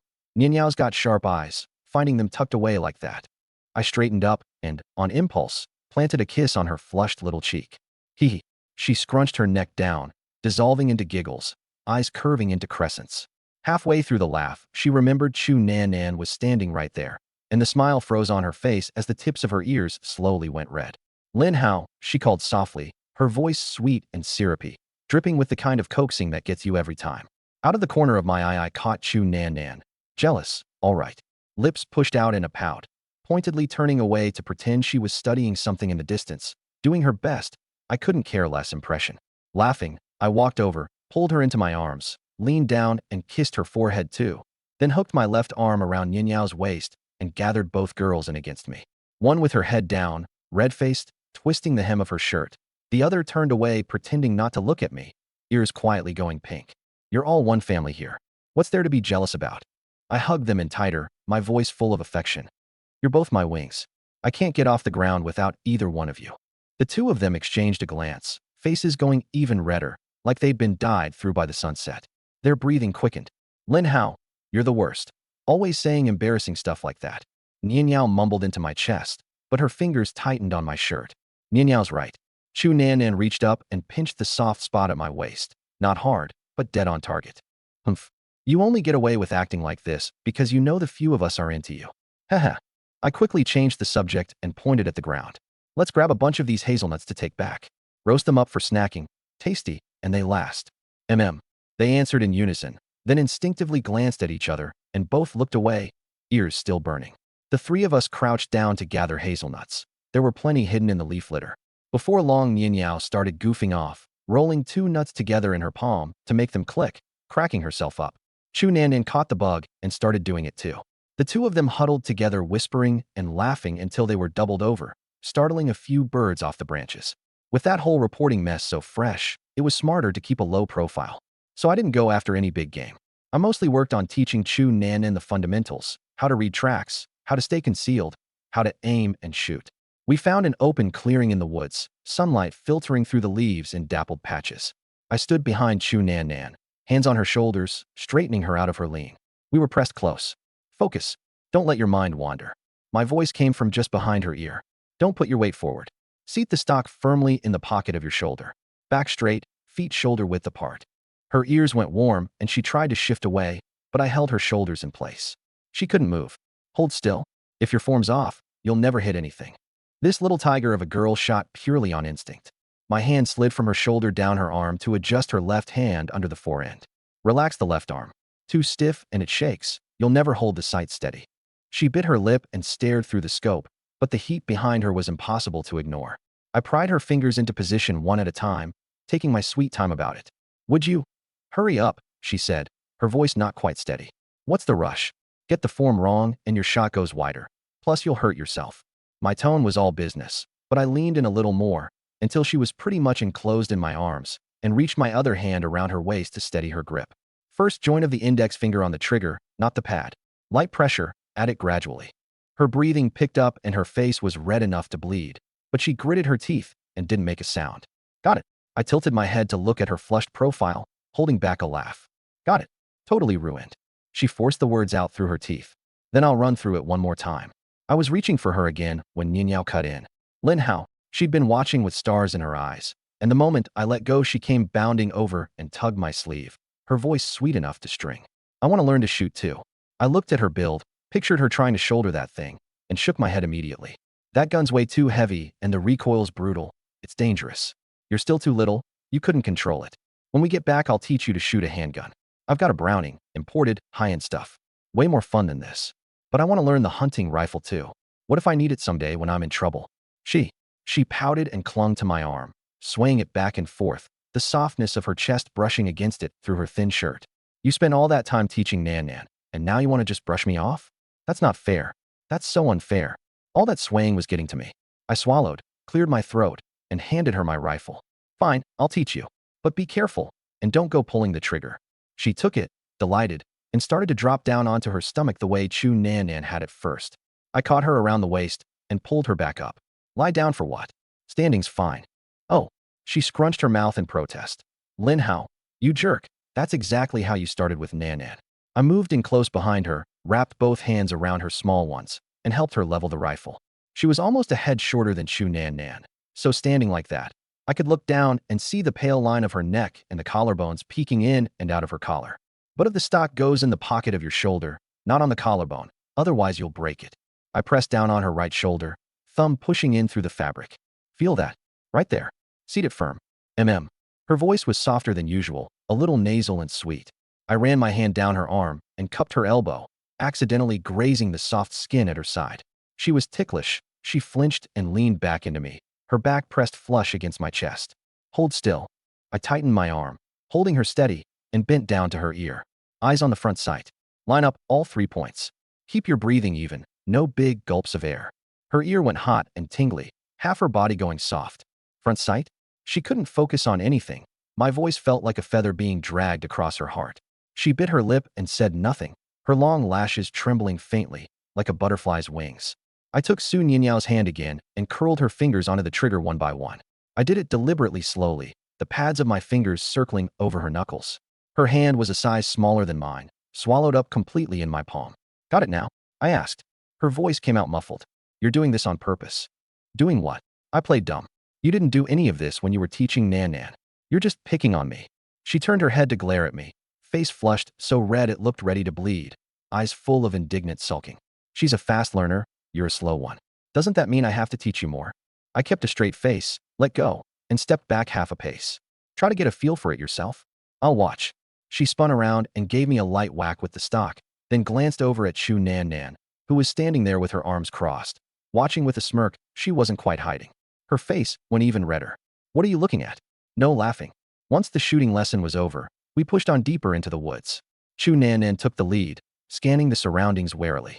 Su Nianyao trailed behind, clutching her slingshot, picking up pebbles and taking shots at pine cones along the way, having the time of her life. Crack. The pebble missed by half a meter, startling a squirrel that shot up into the branches. Chu Nanan looked back and doubled over laughing. Nianyao, with aim like that, a rabbit could stand right in front of you, and you'd still miss. Su Nianyao puffed out her cheeks. You think you're so great, you try it. You'd probably be even worse with a slingshot. I don't play with slingshots. Those are toys for little kids. Chu Nanan spread her hands, looking utterly punchable. You reeve, little kid. Baby, I'm gonna keep laughing. Hee hee hee. That did it. Su Nianyao grabbed a fistful of pine needles and flung them at her. Chu Nanan shrieked and bolted, and the two of them went chasing through the trees, laughter ringing like little silver bells, sending small animals scattering in every direction. Don't run. Get back here. Catch me if you can. Unable to close the gap, Su Nianyao just crouched down, loaded a pine nut into her slingshot, and took aim at Chu Nanan's back. Crack. The pine nut hit a tree trunk right beside her. Chu Nanan jumped, spun around, and found Su Nianyao holding up the slingshot triumphantly and making a face at her. They looked at each other, and both cracked up. I leaned against a tree, watching them, and shook my head. You two done running? With all that noise, every animal within 5 miles is long gone. Forget hunting anything today. It's not like we're short on meat. Su Nianyao said, completely unrepentant. I laughed and let it go. Then my eyes caught on something. A patch of soft earth under the brush up ahead. Shoo. I held up a finger, and both of them instantly held their breath. Rabbit tracks. I crouched down and waved them over. Look, big front prints, smaller hind prints, in a T shape. Classic wild hare. I touched the dirt. Still damp. Means it came through not long ago. It's somewhere close. Chu Nanan immediately squatted down beside me, eyes shining. Su Nianyao crowded in too, all 3 of our heads nearly touching. Rabbits come out to feed at dawn and dusk. During the day, they hide in the grass and brush. They like the shade. I followed the tracks a few steps and pointed at a thicket of brambles ahead. Places like that are perfect for them. They were fixed runs through it. Find the entrances and exits, and you can box them in. Chu Nanan was taking it all in seriously. So how do you tell which one's the entrance? Whichever way the prints are thickest, right? You can also go by the droppings. I brushed aside some weeds, revealing a few small dark brown pellets. Fresh ones have a moist sheen to them, means it just left. Dry and hard means the run's been abandoned. Chu Nanan leaned in until her face was almost on the ground. Laughing, I grabbed her by the back of her collar and hauled her up. Don't get that close. You'll get bitten by something. Su Nianyao muttered under her breath. Look at Nan Nan, like a hound sniffing around for something. Su Nianyao, say that again. Hound. Hound. Woof woof woof. She even threw in a face. Seeing them about to start up again, I dropped my voice. Quiet. The rabbit's probably still in there. Don't spook it. I told them to stay crouched and still, then circled around to the far side of the thicket to look things over, and gave them a hand signal. Nan Nan, cover the gap on the east side. If the rabbit comes out, grab for it. Don't use the gun. Nianyao, take the west side. Just block it. I'll go in and drive it toward you. The two of them took their positions, holding their breath, eyes fixed on the openings. I pushed the brambles apart and crawled in. Sure enough, there was a narrow rabbit run inside, low and winding. I had to go forward half on my belly. 7 or 8 meters in, I heard a faint rustling ahead. I stopped and slowly reached out. My fingertips found it almost right away, a warm, furry little body.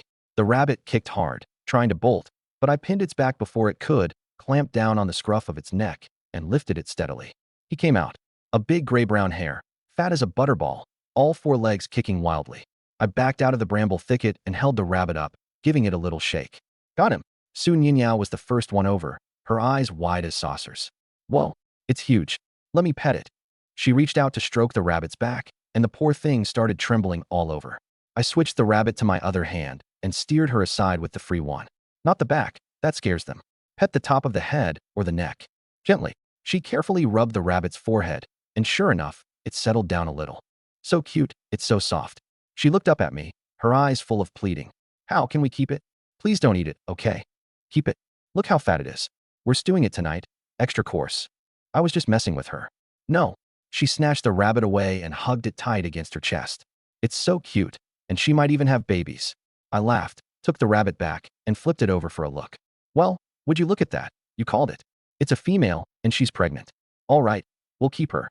With a flick of thought, I dropped the rabbit into the woodland area inside my space. We'll let her breed in there. Pretty soon we'll have more rabbits than we can eat. Chu Nanan touched the spot where the rabbit had just been held and asked curiously, You can tell that just by feel? That's insane. Nothing to it. Just practice. I threw out the line without missing a beat, showing off a little. I crawled back into the brambles for another sweep, and this time I came out with 5 newborn bunnies, all huddled together, eyes barely cracked open, pink and shivering. The smallest one wasn't even palm-sized, its pink ears so thin they looked like paper. Su Nianyao's eyes lit right up. They're adorable. How are they so tiny? She cupped one in both hands, and the little thing curled into a ball in her palms, its heart hammering like a drum. Chu Nanan took one too, and the tiny creature nuzzled into her hand. The corners of her mouth curved up without her meaning to, and her voice dropped soft. So small, like a little ball of fluff. A family should stay together. We'll raise them all. I gathered every rabbit, big and small, into the space. Rabbits breed like crazy. Once these grow up, we'll have a whole colony. All the rabbit meat we could ever want. The bunnies are so cute. They must taste amazing once they're grown, Su Nianyao said, unconsciously wiping the corner of her mouth. Chu Nanan. Me. The afternoon's haul was even better than I'd hoped. Besides that warren of rabbits, I found a nest of wild pheasants in the tall grass. I had the 2 of them cover the exits on either side while I moved in from the front. The instant the nest exploded and the birds went flapping into the air, I snatched a male right out of the sky. Its feathers were a riot of color, the long tail plumes gleaming with a metallic sheen in the sunlight. How are you even human? Chu Nanan stared, dumbfounded. You caught a bird in midair with your bare hands? Your reflexes are ridiculous. If I weren't human, that'd make things pretty awkward between us, wouldn't it? I waggled my eyebrows at her, tucked the rooster into the space, then dug out 6 brooding hens and a dozen chicks, all taken alive. 2 more had flushed and flown. I raised my gun, fired twice, and one of them didn't get away. That's when Chu Nanan finally caught my meaning. She stamped her foot, red-faced and indignant. How, you're the worst. Su Nianyao's slingshot contributed too. She was aiming at a pheasant and hit the tree trunk right next to Chu Nanan with a dull thud. On behalf of the pheasants, thank you. Chu Nanan patted her chest, thoroughly convinced it had been on purpose. Su Nianyao flushed crimson. I missed on purpose because I was afraid of hitting you. Sure, you're beautiful inside and out. I believe you. Chu Nanan barely held back her laughter. Chu Nanan, don't think I won't smack you. Su Nianyao hopped in place, fuming. The 2 of them squabbled and horsed around, and watching them so full of life, I couldn't keep the smile off my face.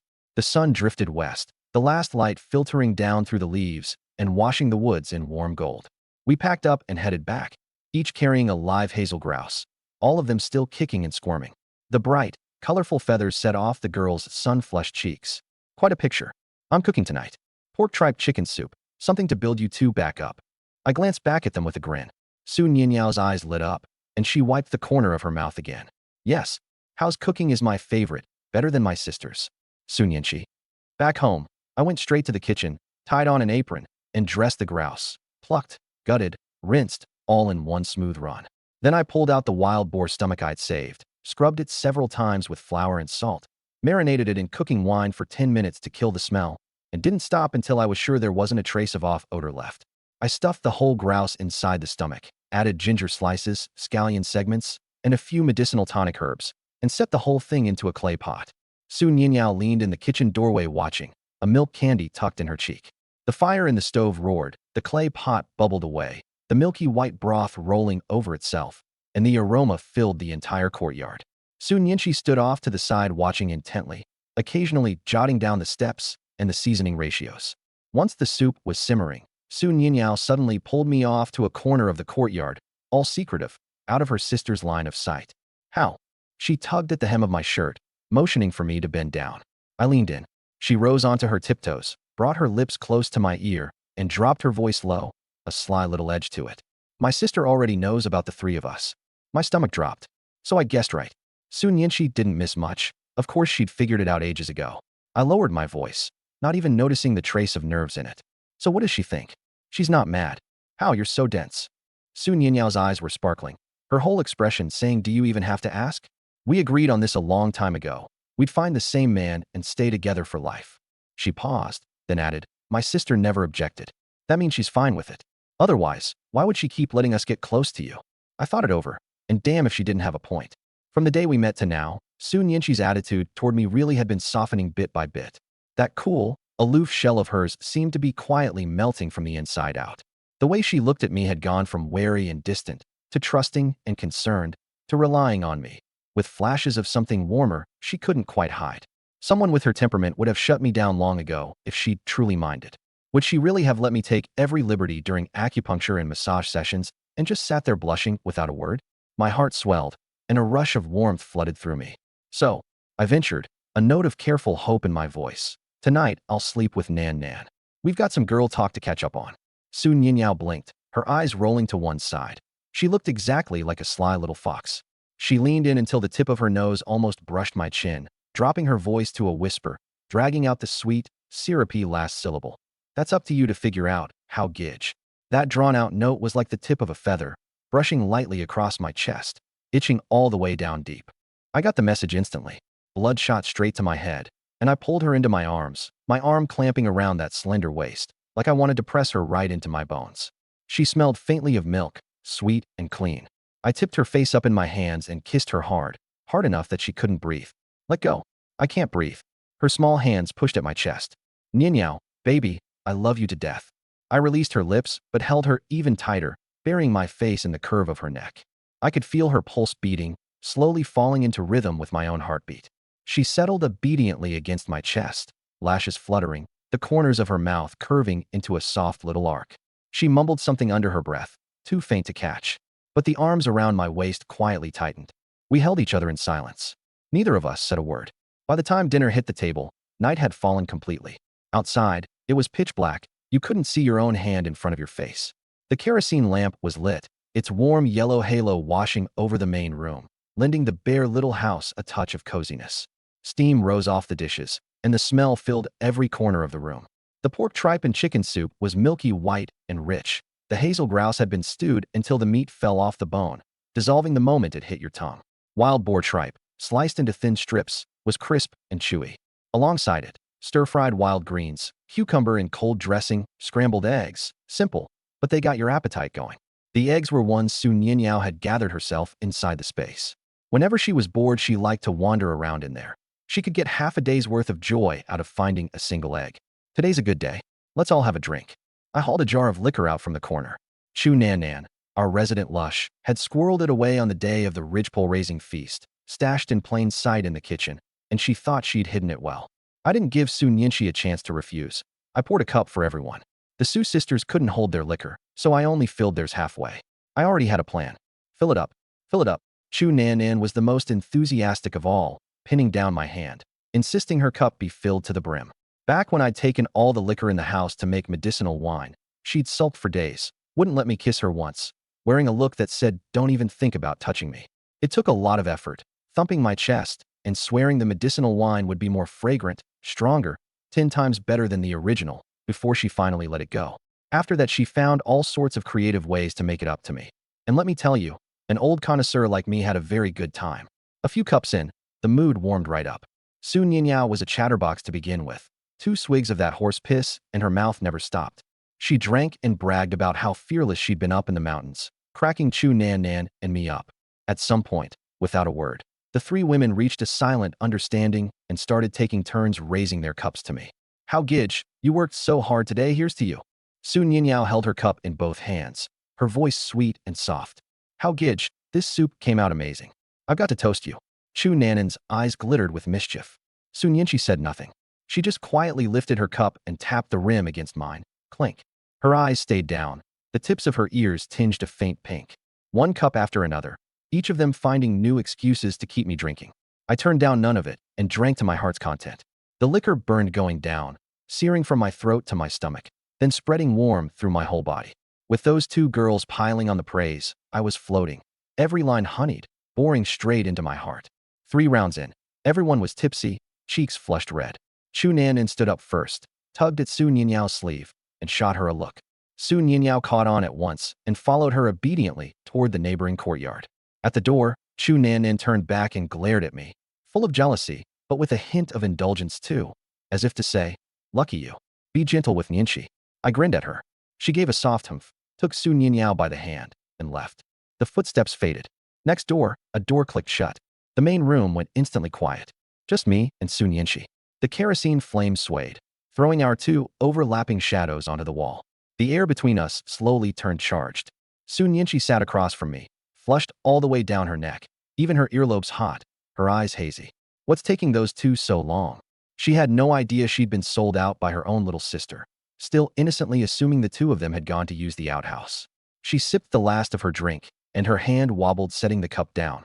The base knocked against the table with a small clatter. Nyenchi. I looked at her, my voice unusually gentle, roughened by the liquor. Her body went visibly stiff. WH. Who said you could call me that? Show some respect for your elders. She braced herself on the table and rose slowly, swaying, and rolled her eyes at me. But that eye roll, paired with the crimson face and the unfocused gaze, had zero bite to it. If anything, it came off as flirting. I hurried over and caught her around the waist to steady her, afraid she'd fall. Her waist was so slim. Even through the thin fabric, I could feel how soft she was. She leaned into me and didn't struggle, just turned her face away so she wouldn't have to look at me, lashes trembling, giving away the nerves and shyness underneath. Since you and Ninyao are together, naturally you should call me. Hick. The words broke off in a liquor-soaked hiccup, and her face went red enough to bleed. Her voice came out slurred, stripped of its usual cool composure, softened into something almost girlish. Liquor makes people brave. Right now, she was a completely different person from her usual self. Sober, there was no way those words would ever have left her mouth. My heart gave a lurch. I held her tighter, bent down, and murmured a few words next to her ear. She made a small sound of agreement, then suddenly reached up and poked me in the chest, her tone turning imperious and petulant. Now go wash the dishes. The look on her face was a lot like the one she wore when she was lecturing Su Ninyao, only blurred with drink. She was working hard to keep a straight, dignified expression, but the corners of her mouth kept tugging upward. Watching her like that, so utterly out of character, so unbearably cute, something inside me snapped clean through. Who in the world cared about a few dishes at a moment like this? The great philosopher Mr. Zhou once said that the meaning of life lies in motion. Right then, I felt it was absolutely necessary to verify that claim through practical action, and while I was at it, to have a little debate with her. Translation. Debate it out, once and for all, who's bigger and who's smaller. Without a word, I scooped her up bridal style. She let out a startled, ah, and instinctively threw her arms around my neck, burying her face in the hollow of my shoulder. Her ear tips were red enough to bleed, her breathing quick and shallow, but she didn't struggle. She just settled obediently against my chest, like a docile little cat. She didn't fight me, didn't say a word. She only pressed her face in deeper, fingers clutching my collar in a death grip. A single thought, and the next second the 2 of us vanished from the main room out of thin air, leaving nothing behind but a table full of dirty dishes. Inside the space, the light was soft and warm, like a little world sealed off from everything else. Carrying that soft, sweet-smelling bundle in my arms, I walked into the house with its gray brick and dark tile, pushed open the door to the master bedroom, and laid her gently down on the big, soft bed. She sank into the fluffy bedding and looked up at me. Those eyes, normally so cool and aloof, were brimming now, misted over like glass and fog. Her lips parted slightly, her breath coming fast, and there was something in her face that made you want to protect her. Lin Hao, she called softly, her voice thin and small, as if afraid of shattering the tenderness of the moment. I answered low in my throat and leaned down. Everything happened naturally, one thing flowing into the next, like something my heart had been waiting on for a long, long time. Ding. Affection level has reached 100.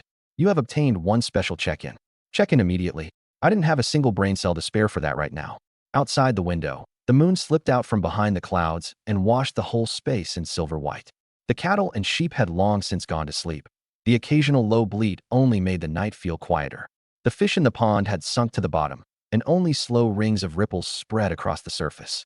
That night, my collection gained one more one-of-kind treasure. I don't know what time it was in the small hours when the two of us finally wrapped up the debate. Sun Yinshi, who was never great with words to begin with, obviously stood no chance against a silver tongue like mine. From start to finish, I took that debate by an absolutely overwhelming margin. I leaned back against the headboard, fished out a cigarette and lit it, took a deep drag, and let the smoke drift slowly out through my nose. Refreshed, clear-headed, and wearing the smug look of a winner. I'd also finally proven, through action, that Mr. Zhou had never steered me wrong. I stubbed out the cigarette and reached over to pull her soft body against me. No more. Sleep, just sleep. She found a comfortable position and nestled obediently into my arms. The next morning, sunlight squeezed in through the gap in the curtains and drew a thin gold line across the floor.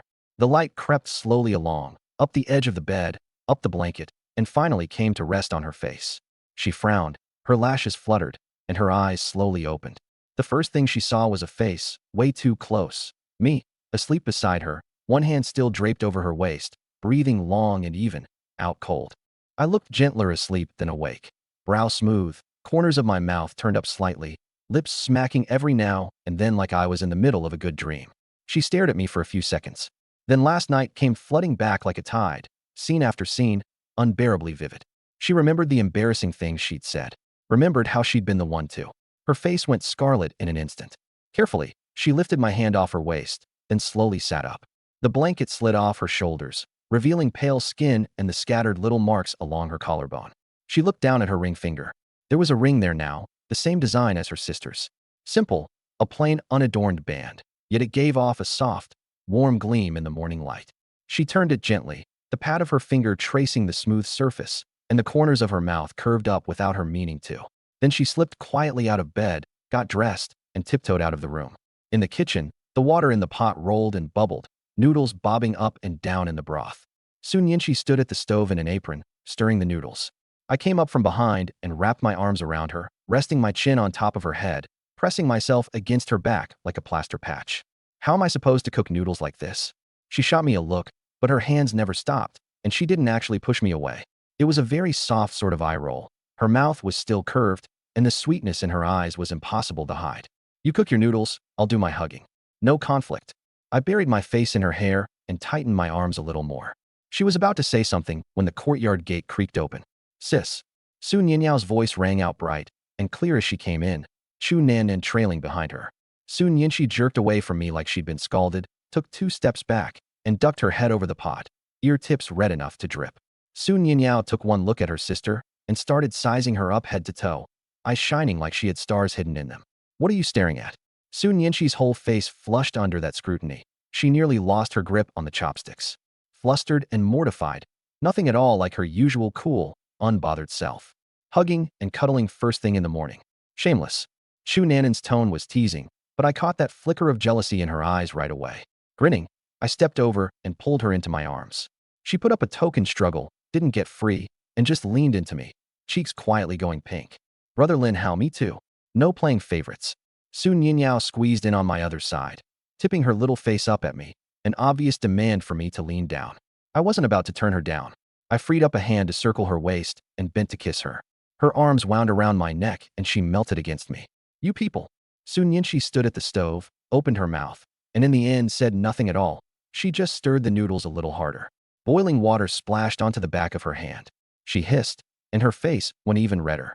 The noodles came out of the pot, 4 bowls carried to the table, clear broth, white noodles, a poached egg nestled in each, a sprinkle of chopped scallions. I also diced up some pickled radish and set it out. Crisp, tangy, the perfect match for noodles. The 4 of us crowded around the table for a noisy, cheerful breakfast. Brother Lin Hao's noodles are so good. Sun Yinyao slurped up a huge mouthful. It's Nianshi's cooking that makes them good, Chu Nannan added with a laugh. Sun Yinshi kept her head down and said nothing, ear tips still pink, but she couldn't keep the corners of her mouth from lifting. After they finished eating, Chu Nanan wiped her mouth and asked, "So what's the plan for today?" "Tomorrow I'm taking you all into the mountains for the whole day." I set down my bowl and took a sip of water. "So today we make extra buns and pastries and stash them in the space. Easy to eat up on the mountain." "A whole day in the mountains?" Chu Nanan's eyes lit up with the look of a hunter spotting prey. She even straightened her back. Sun Yinyao, being the foodie she was, had entirely different priorities. Her hand shot up immediately. "Let's wrap some dumplings too, and make extra dishes. They won't spoil in the storehouse, so we can just grab whatever we want." "Sure. Good timing, too. Some of the vegetables in the space are ripe. We'll pick a few and get a taste of them fresh." Translation: I kept my eyes on the vegetables growing in the space. They were coming along beautifully. The cabbages had wrapped up tight and firm. The radishes were plump and juicy. The tomatoes hung red and glossy on the vines, and the chives kept sprouting back thicker every time we cut a batch. Once the dishes were cleared away, we all stepped into the space together. The air inside was fresh and clean, carrying the scent of green grass and fruit trees. There was still some of the pork left from the black market run last time. Stored in the warehouse, it stayed perfectly fresh. I pulled it out, and it was as red and firm as the day I bought it. I took the meat and started chopping it into filling, the knife coming down on the board in a steady thunk-thunk-thunk.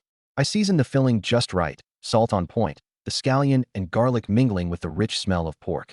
The girls busied themselves in the vegetable patch. Soon Yinshi crouched at the edge of a bed, trimming greens, not a single yellow leaf or tough stem left behind. The cleaned-up bok choy sat stacked in the basket like troops in formation, so neat it was satisfying just to look at. Chu Nanan handled the washing. The leaves were vivid green, water beads rolling around on them. Sun Yinyao helped too, but her mind kept wandering off mid-task. One poor leaf had gone around in her hands 7 or 8 times and was well on its way to being wilted. "Brother Lin Hao, let's go pick fruit in the orchard after this. The strawberries are all red." She suddenly sprang up and tossed the leaf into the basket. She'd been burning incense to the harvest goddess every single day without fail, just praying for fresh fruit as soon as possible. There was no way she could sit still now. They were all staring at me with those pleading eyes. Honestly, I was craving it too. Since coming to this era, fresh fruit had become a luxury. You couldn't buy it anywhere outside. "Fine, let's get the buns in the steamer first, then we'll go." The second I agreed, their hands started moving at least twice as fast. Soon Yinshi's buns were the prettiest, fine, tight pleats, all the same size, lined up in the steamer basket like little works of art. Chu Nanan's weren't bad either, nice and round and full. Sun Yinyao's, on the other hand, came out lopsided and crooked, some split open with filling leaking out, others sunken and deflated. Set next to the others, they looked like a completely different species. "Ninyao, these buns of yours." Chu Nanan picked one up and turned it over a few times, finally losing it and bursting into laughter. "What? As long as they're edible. They all taste the same once they're steamed anyway." Sun Yinyao snatched it back, face flushed, and shoved it into the basket, slapping the lid on with a clack, as if that would hide the ugly evidence. With everything wrapped, we set them on to steam. The fire roared in the stove, and before long white steam was billowing up, the smell of wheat and pork filling the whole room. While the buns steamed, we headed for the orchard. The Su sisters each carried a little bamboo basket. Sun Yinyao skipped along in front, braids swinging, her basket knocking against her elbow with a creak. Chu Nanan had a back basket strapped on that was wider than her own shoulders, and she walked fast and eager. I brought up the rear with the big basket on my back, cotton cloth packed inside, and a small pair of shears tucked in my pocket, so I could clip down the fruit that hung too high for them. The space was bursting with life. At the foot of the wooded hill, a black-feathered old hen was leading a flock of freshly hatched chicks, scratching through the grass for food. The little things were barely bigger than eggs, covered in pale yellow down. When they ran, they looked like fuzzy pom-poms rolling around. So many chicks. Soon Yinyao squatted down and reached out to poke the most eye-catching one. Cluck! The hen nailed the back of her hand. Ow! She yanked her hand back, eyes watering, but she couldn't help laughing. Chu Nanan was doubled over behind her. "That's what you get for having grabby hands. That hen's got at least 2.5 years of experience. Nasty temper. Look at her too long, and she might just detonate on the spot. Chickens don't explode. You're just trying to scare me." Sun Yinyao rolled her eyes. I shot Chu Nanan a suspicious glance. This little firecracker. She wasn't secretly from Earth too, was she? Nah, what am I thinking? She was just messing with Sun Yinyao. Ever since everything got out in the open, those two had been getting closer by the day. "Well, you never know," I said, grinning at Sun Yinyao. "I've seen a cat do a backflip before." "Really, Brother Lin Hao?" Her eyes lit up instantly. She was a total sucker for cats and dogs. "Of course. I'll take you to see it tonight." "Yes. Let's go." Sun Yinshi put a hand to her forehead, resigned. Her little sister was far too easy to fool. Chu Nan gave me a strange look, her eyes clearly saying, "You really have no shame, do you?" I winked at her. The biggest change of all was in the plants that soaked up the spirit spring water best. The rice paddies were heavy with grain, an endless sea of green. When the wind blew, the leaves rustled, and the smell of rice blossoms mixed with damp earth. I pinched a grain between my fingers, plump and full, just a few more days from ripe. Things were even livelier down by the pond, where two big ducks were leading a whole brood of ducklings around, quacking away. The little ones hesitated at the water's edge until the adults waded in first and called back at them a couple of times. Only then did they work up the nerve to go plop, plop into the water, sending up big splashes, tiny webbed feet paddling furiously below the surface. Su Ninyao crouched on the bank, unable to tear her eyes away, until Chu Nan dragged her off.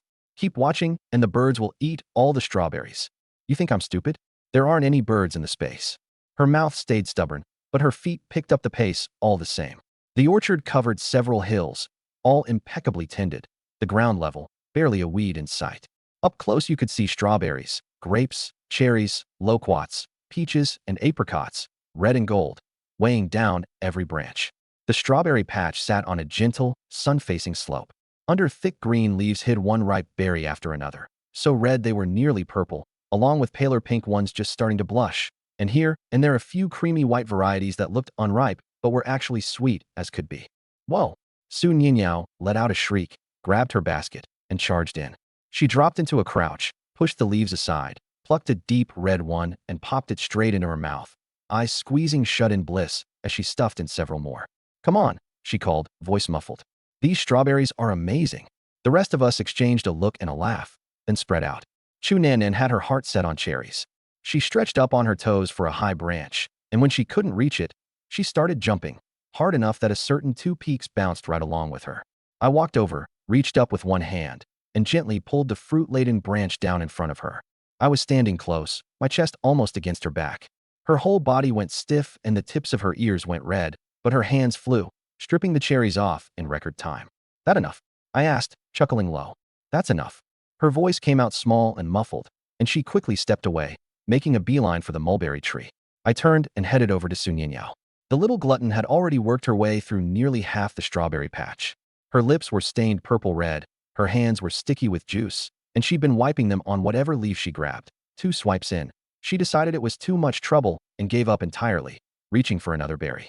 "You don't even rinse them. Did you come to pick fruit, or eat it?" I crouched down to wipe the corner of her mouth, only making the mess worse. "Picking and eating. A little dirt never hurt anybody." She said it with total confidence and stuffed in another one. Then something occurred to her, and she picked out the biggest, reddest berry and held it up to my lips. "Brother Lin Hao, try this one. I bet it's the sweetest." I opened my mouth and bit off half. "Well, how is it?" "Sweeter than any of the others." "Really?" Translation. "You try some too." She popped the other half into her mouth, her eyes crinkling into little crescents.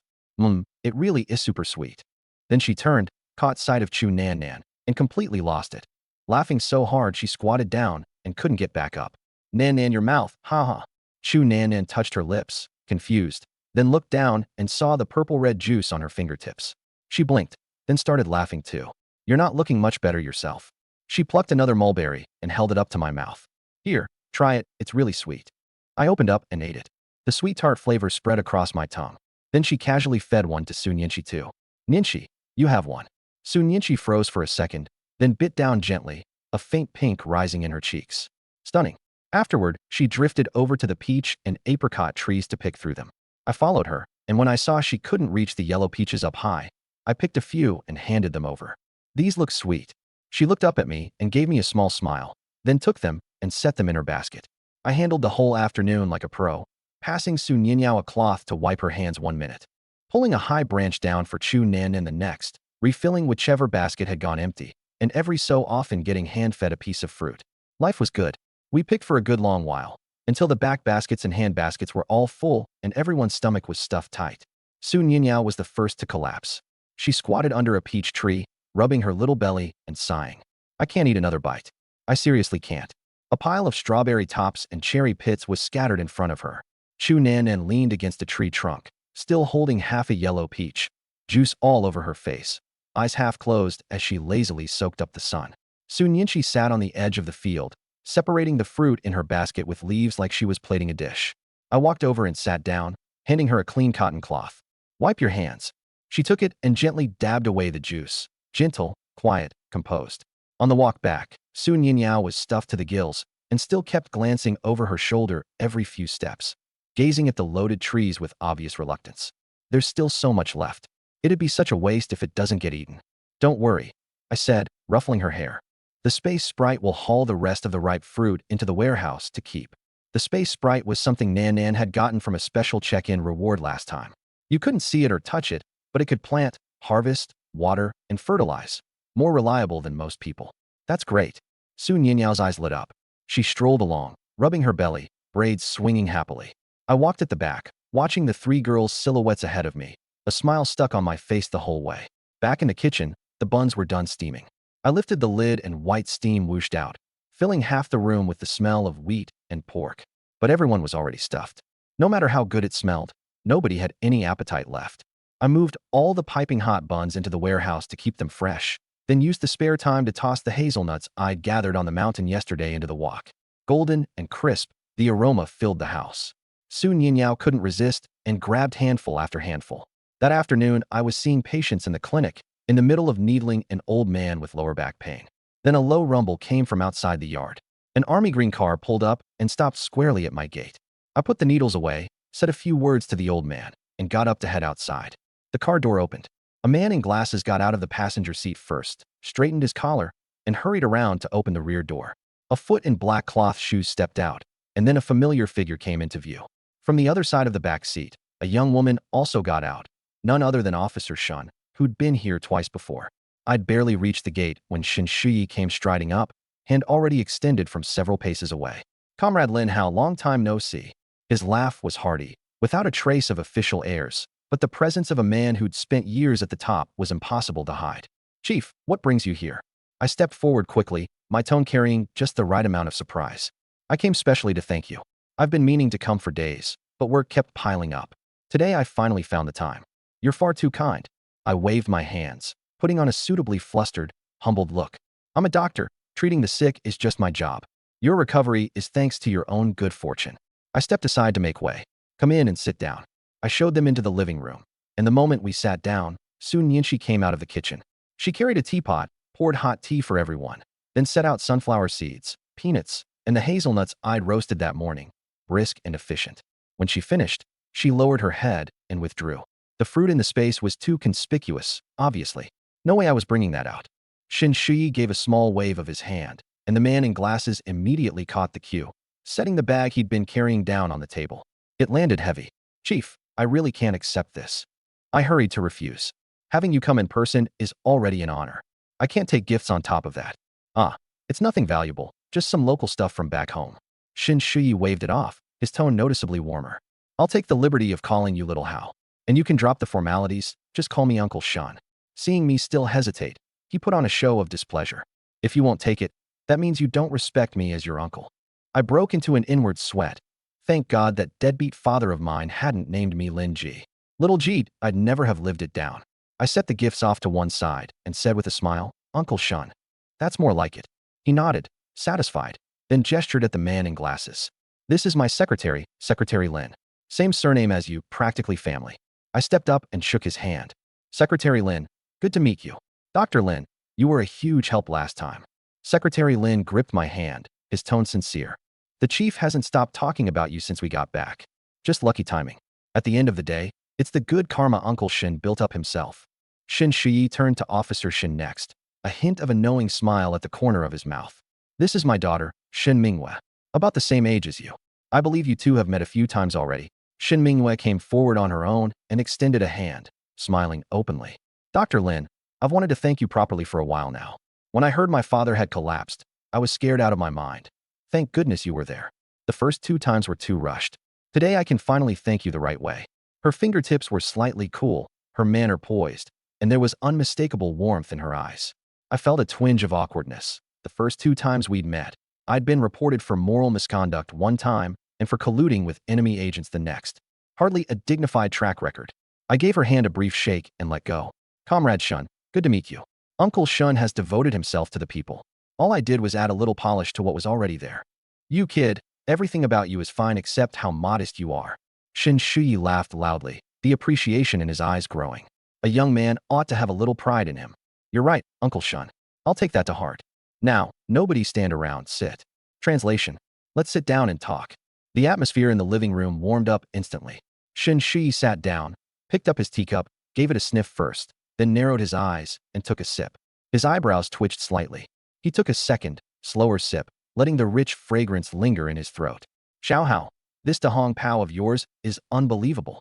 He set the cup down, his eyes lighting up. The appearance, the taste, full-bodied, silky smooth, with that long orchid finish. This is genuinely top-grade tea, hard to come by. Beside him, Shin Mingyue's eyes were full of astonishment. Her old man's palate was legendarily picky, the undisputed king of fussy. A few days ago, her uncle had brought over some premium jasmine silver-tipped tea. Her father spat out his first mouthful with a scowl, declaring it bland as water, without sparing an ounce of face. Curious, she took a sip herself. The tea slid down her throat, thick and smooth as nectar, and after she swallowed, a sudden rush of sweetness surged up from the tip of her tongue straight to the space between her brows. It really is good, she said sincerely. Something stirred in my chest, but I kept my expression neutral and cupped my hands with a smile. You're too kind. I stumbled across a wild tea tree deep in the woods while I was out in the mountains, picked and processed the leaves myself. There isn't much of it, but if you like it, take some home with you. Excellent. Then I won't stand on ceremony. Hearing I'd made it myself, Shin Shui didn't bother declining, accepting with a hearty laugh. I never expected a man with such miraculous medical skills to be a master tea maker too. Remarkable. Little did he know it had actually come from a system check-in reward. Forget wild tea trees. You'd be hard-pressed to find a single proper tea plant within 100 miles of here. If that troublemaker son of mine had even half your ability, I'd die content. You flatter me. It's mostly the tea itself. I just did a bit of processing. There you go again. Not an ounce of youthful swagger in you. Shin Shui shook his head, laughing, his tone full of approval. Just then, hurried footsteps came from the courtyard. Party Secretary Wang led the way, his smile already in place before he even crossed the threshold, with the brigade leader and Accountant Lin right behind him. All of them had rushed over the moment they heard the news. Chief, good day to you. Secretary Wang greeted him respectfully the instant he stepped inside, back ramrod straight, voice booming. No need for formalities. We're all comrades here. Relax. Shin Shui waved a hand. Secretary Wang sat down with both hands planted squarely on his knees, bolt upright, barely daring to breathe. The brigade leader and Accountant Lin did the same. All three of them looked like grade school students.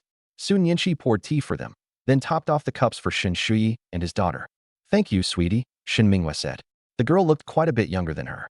Sun Yinshi only smiled faintly, nodded, and quietly withdrew to the doorway.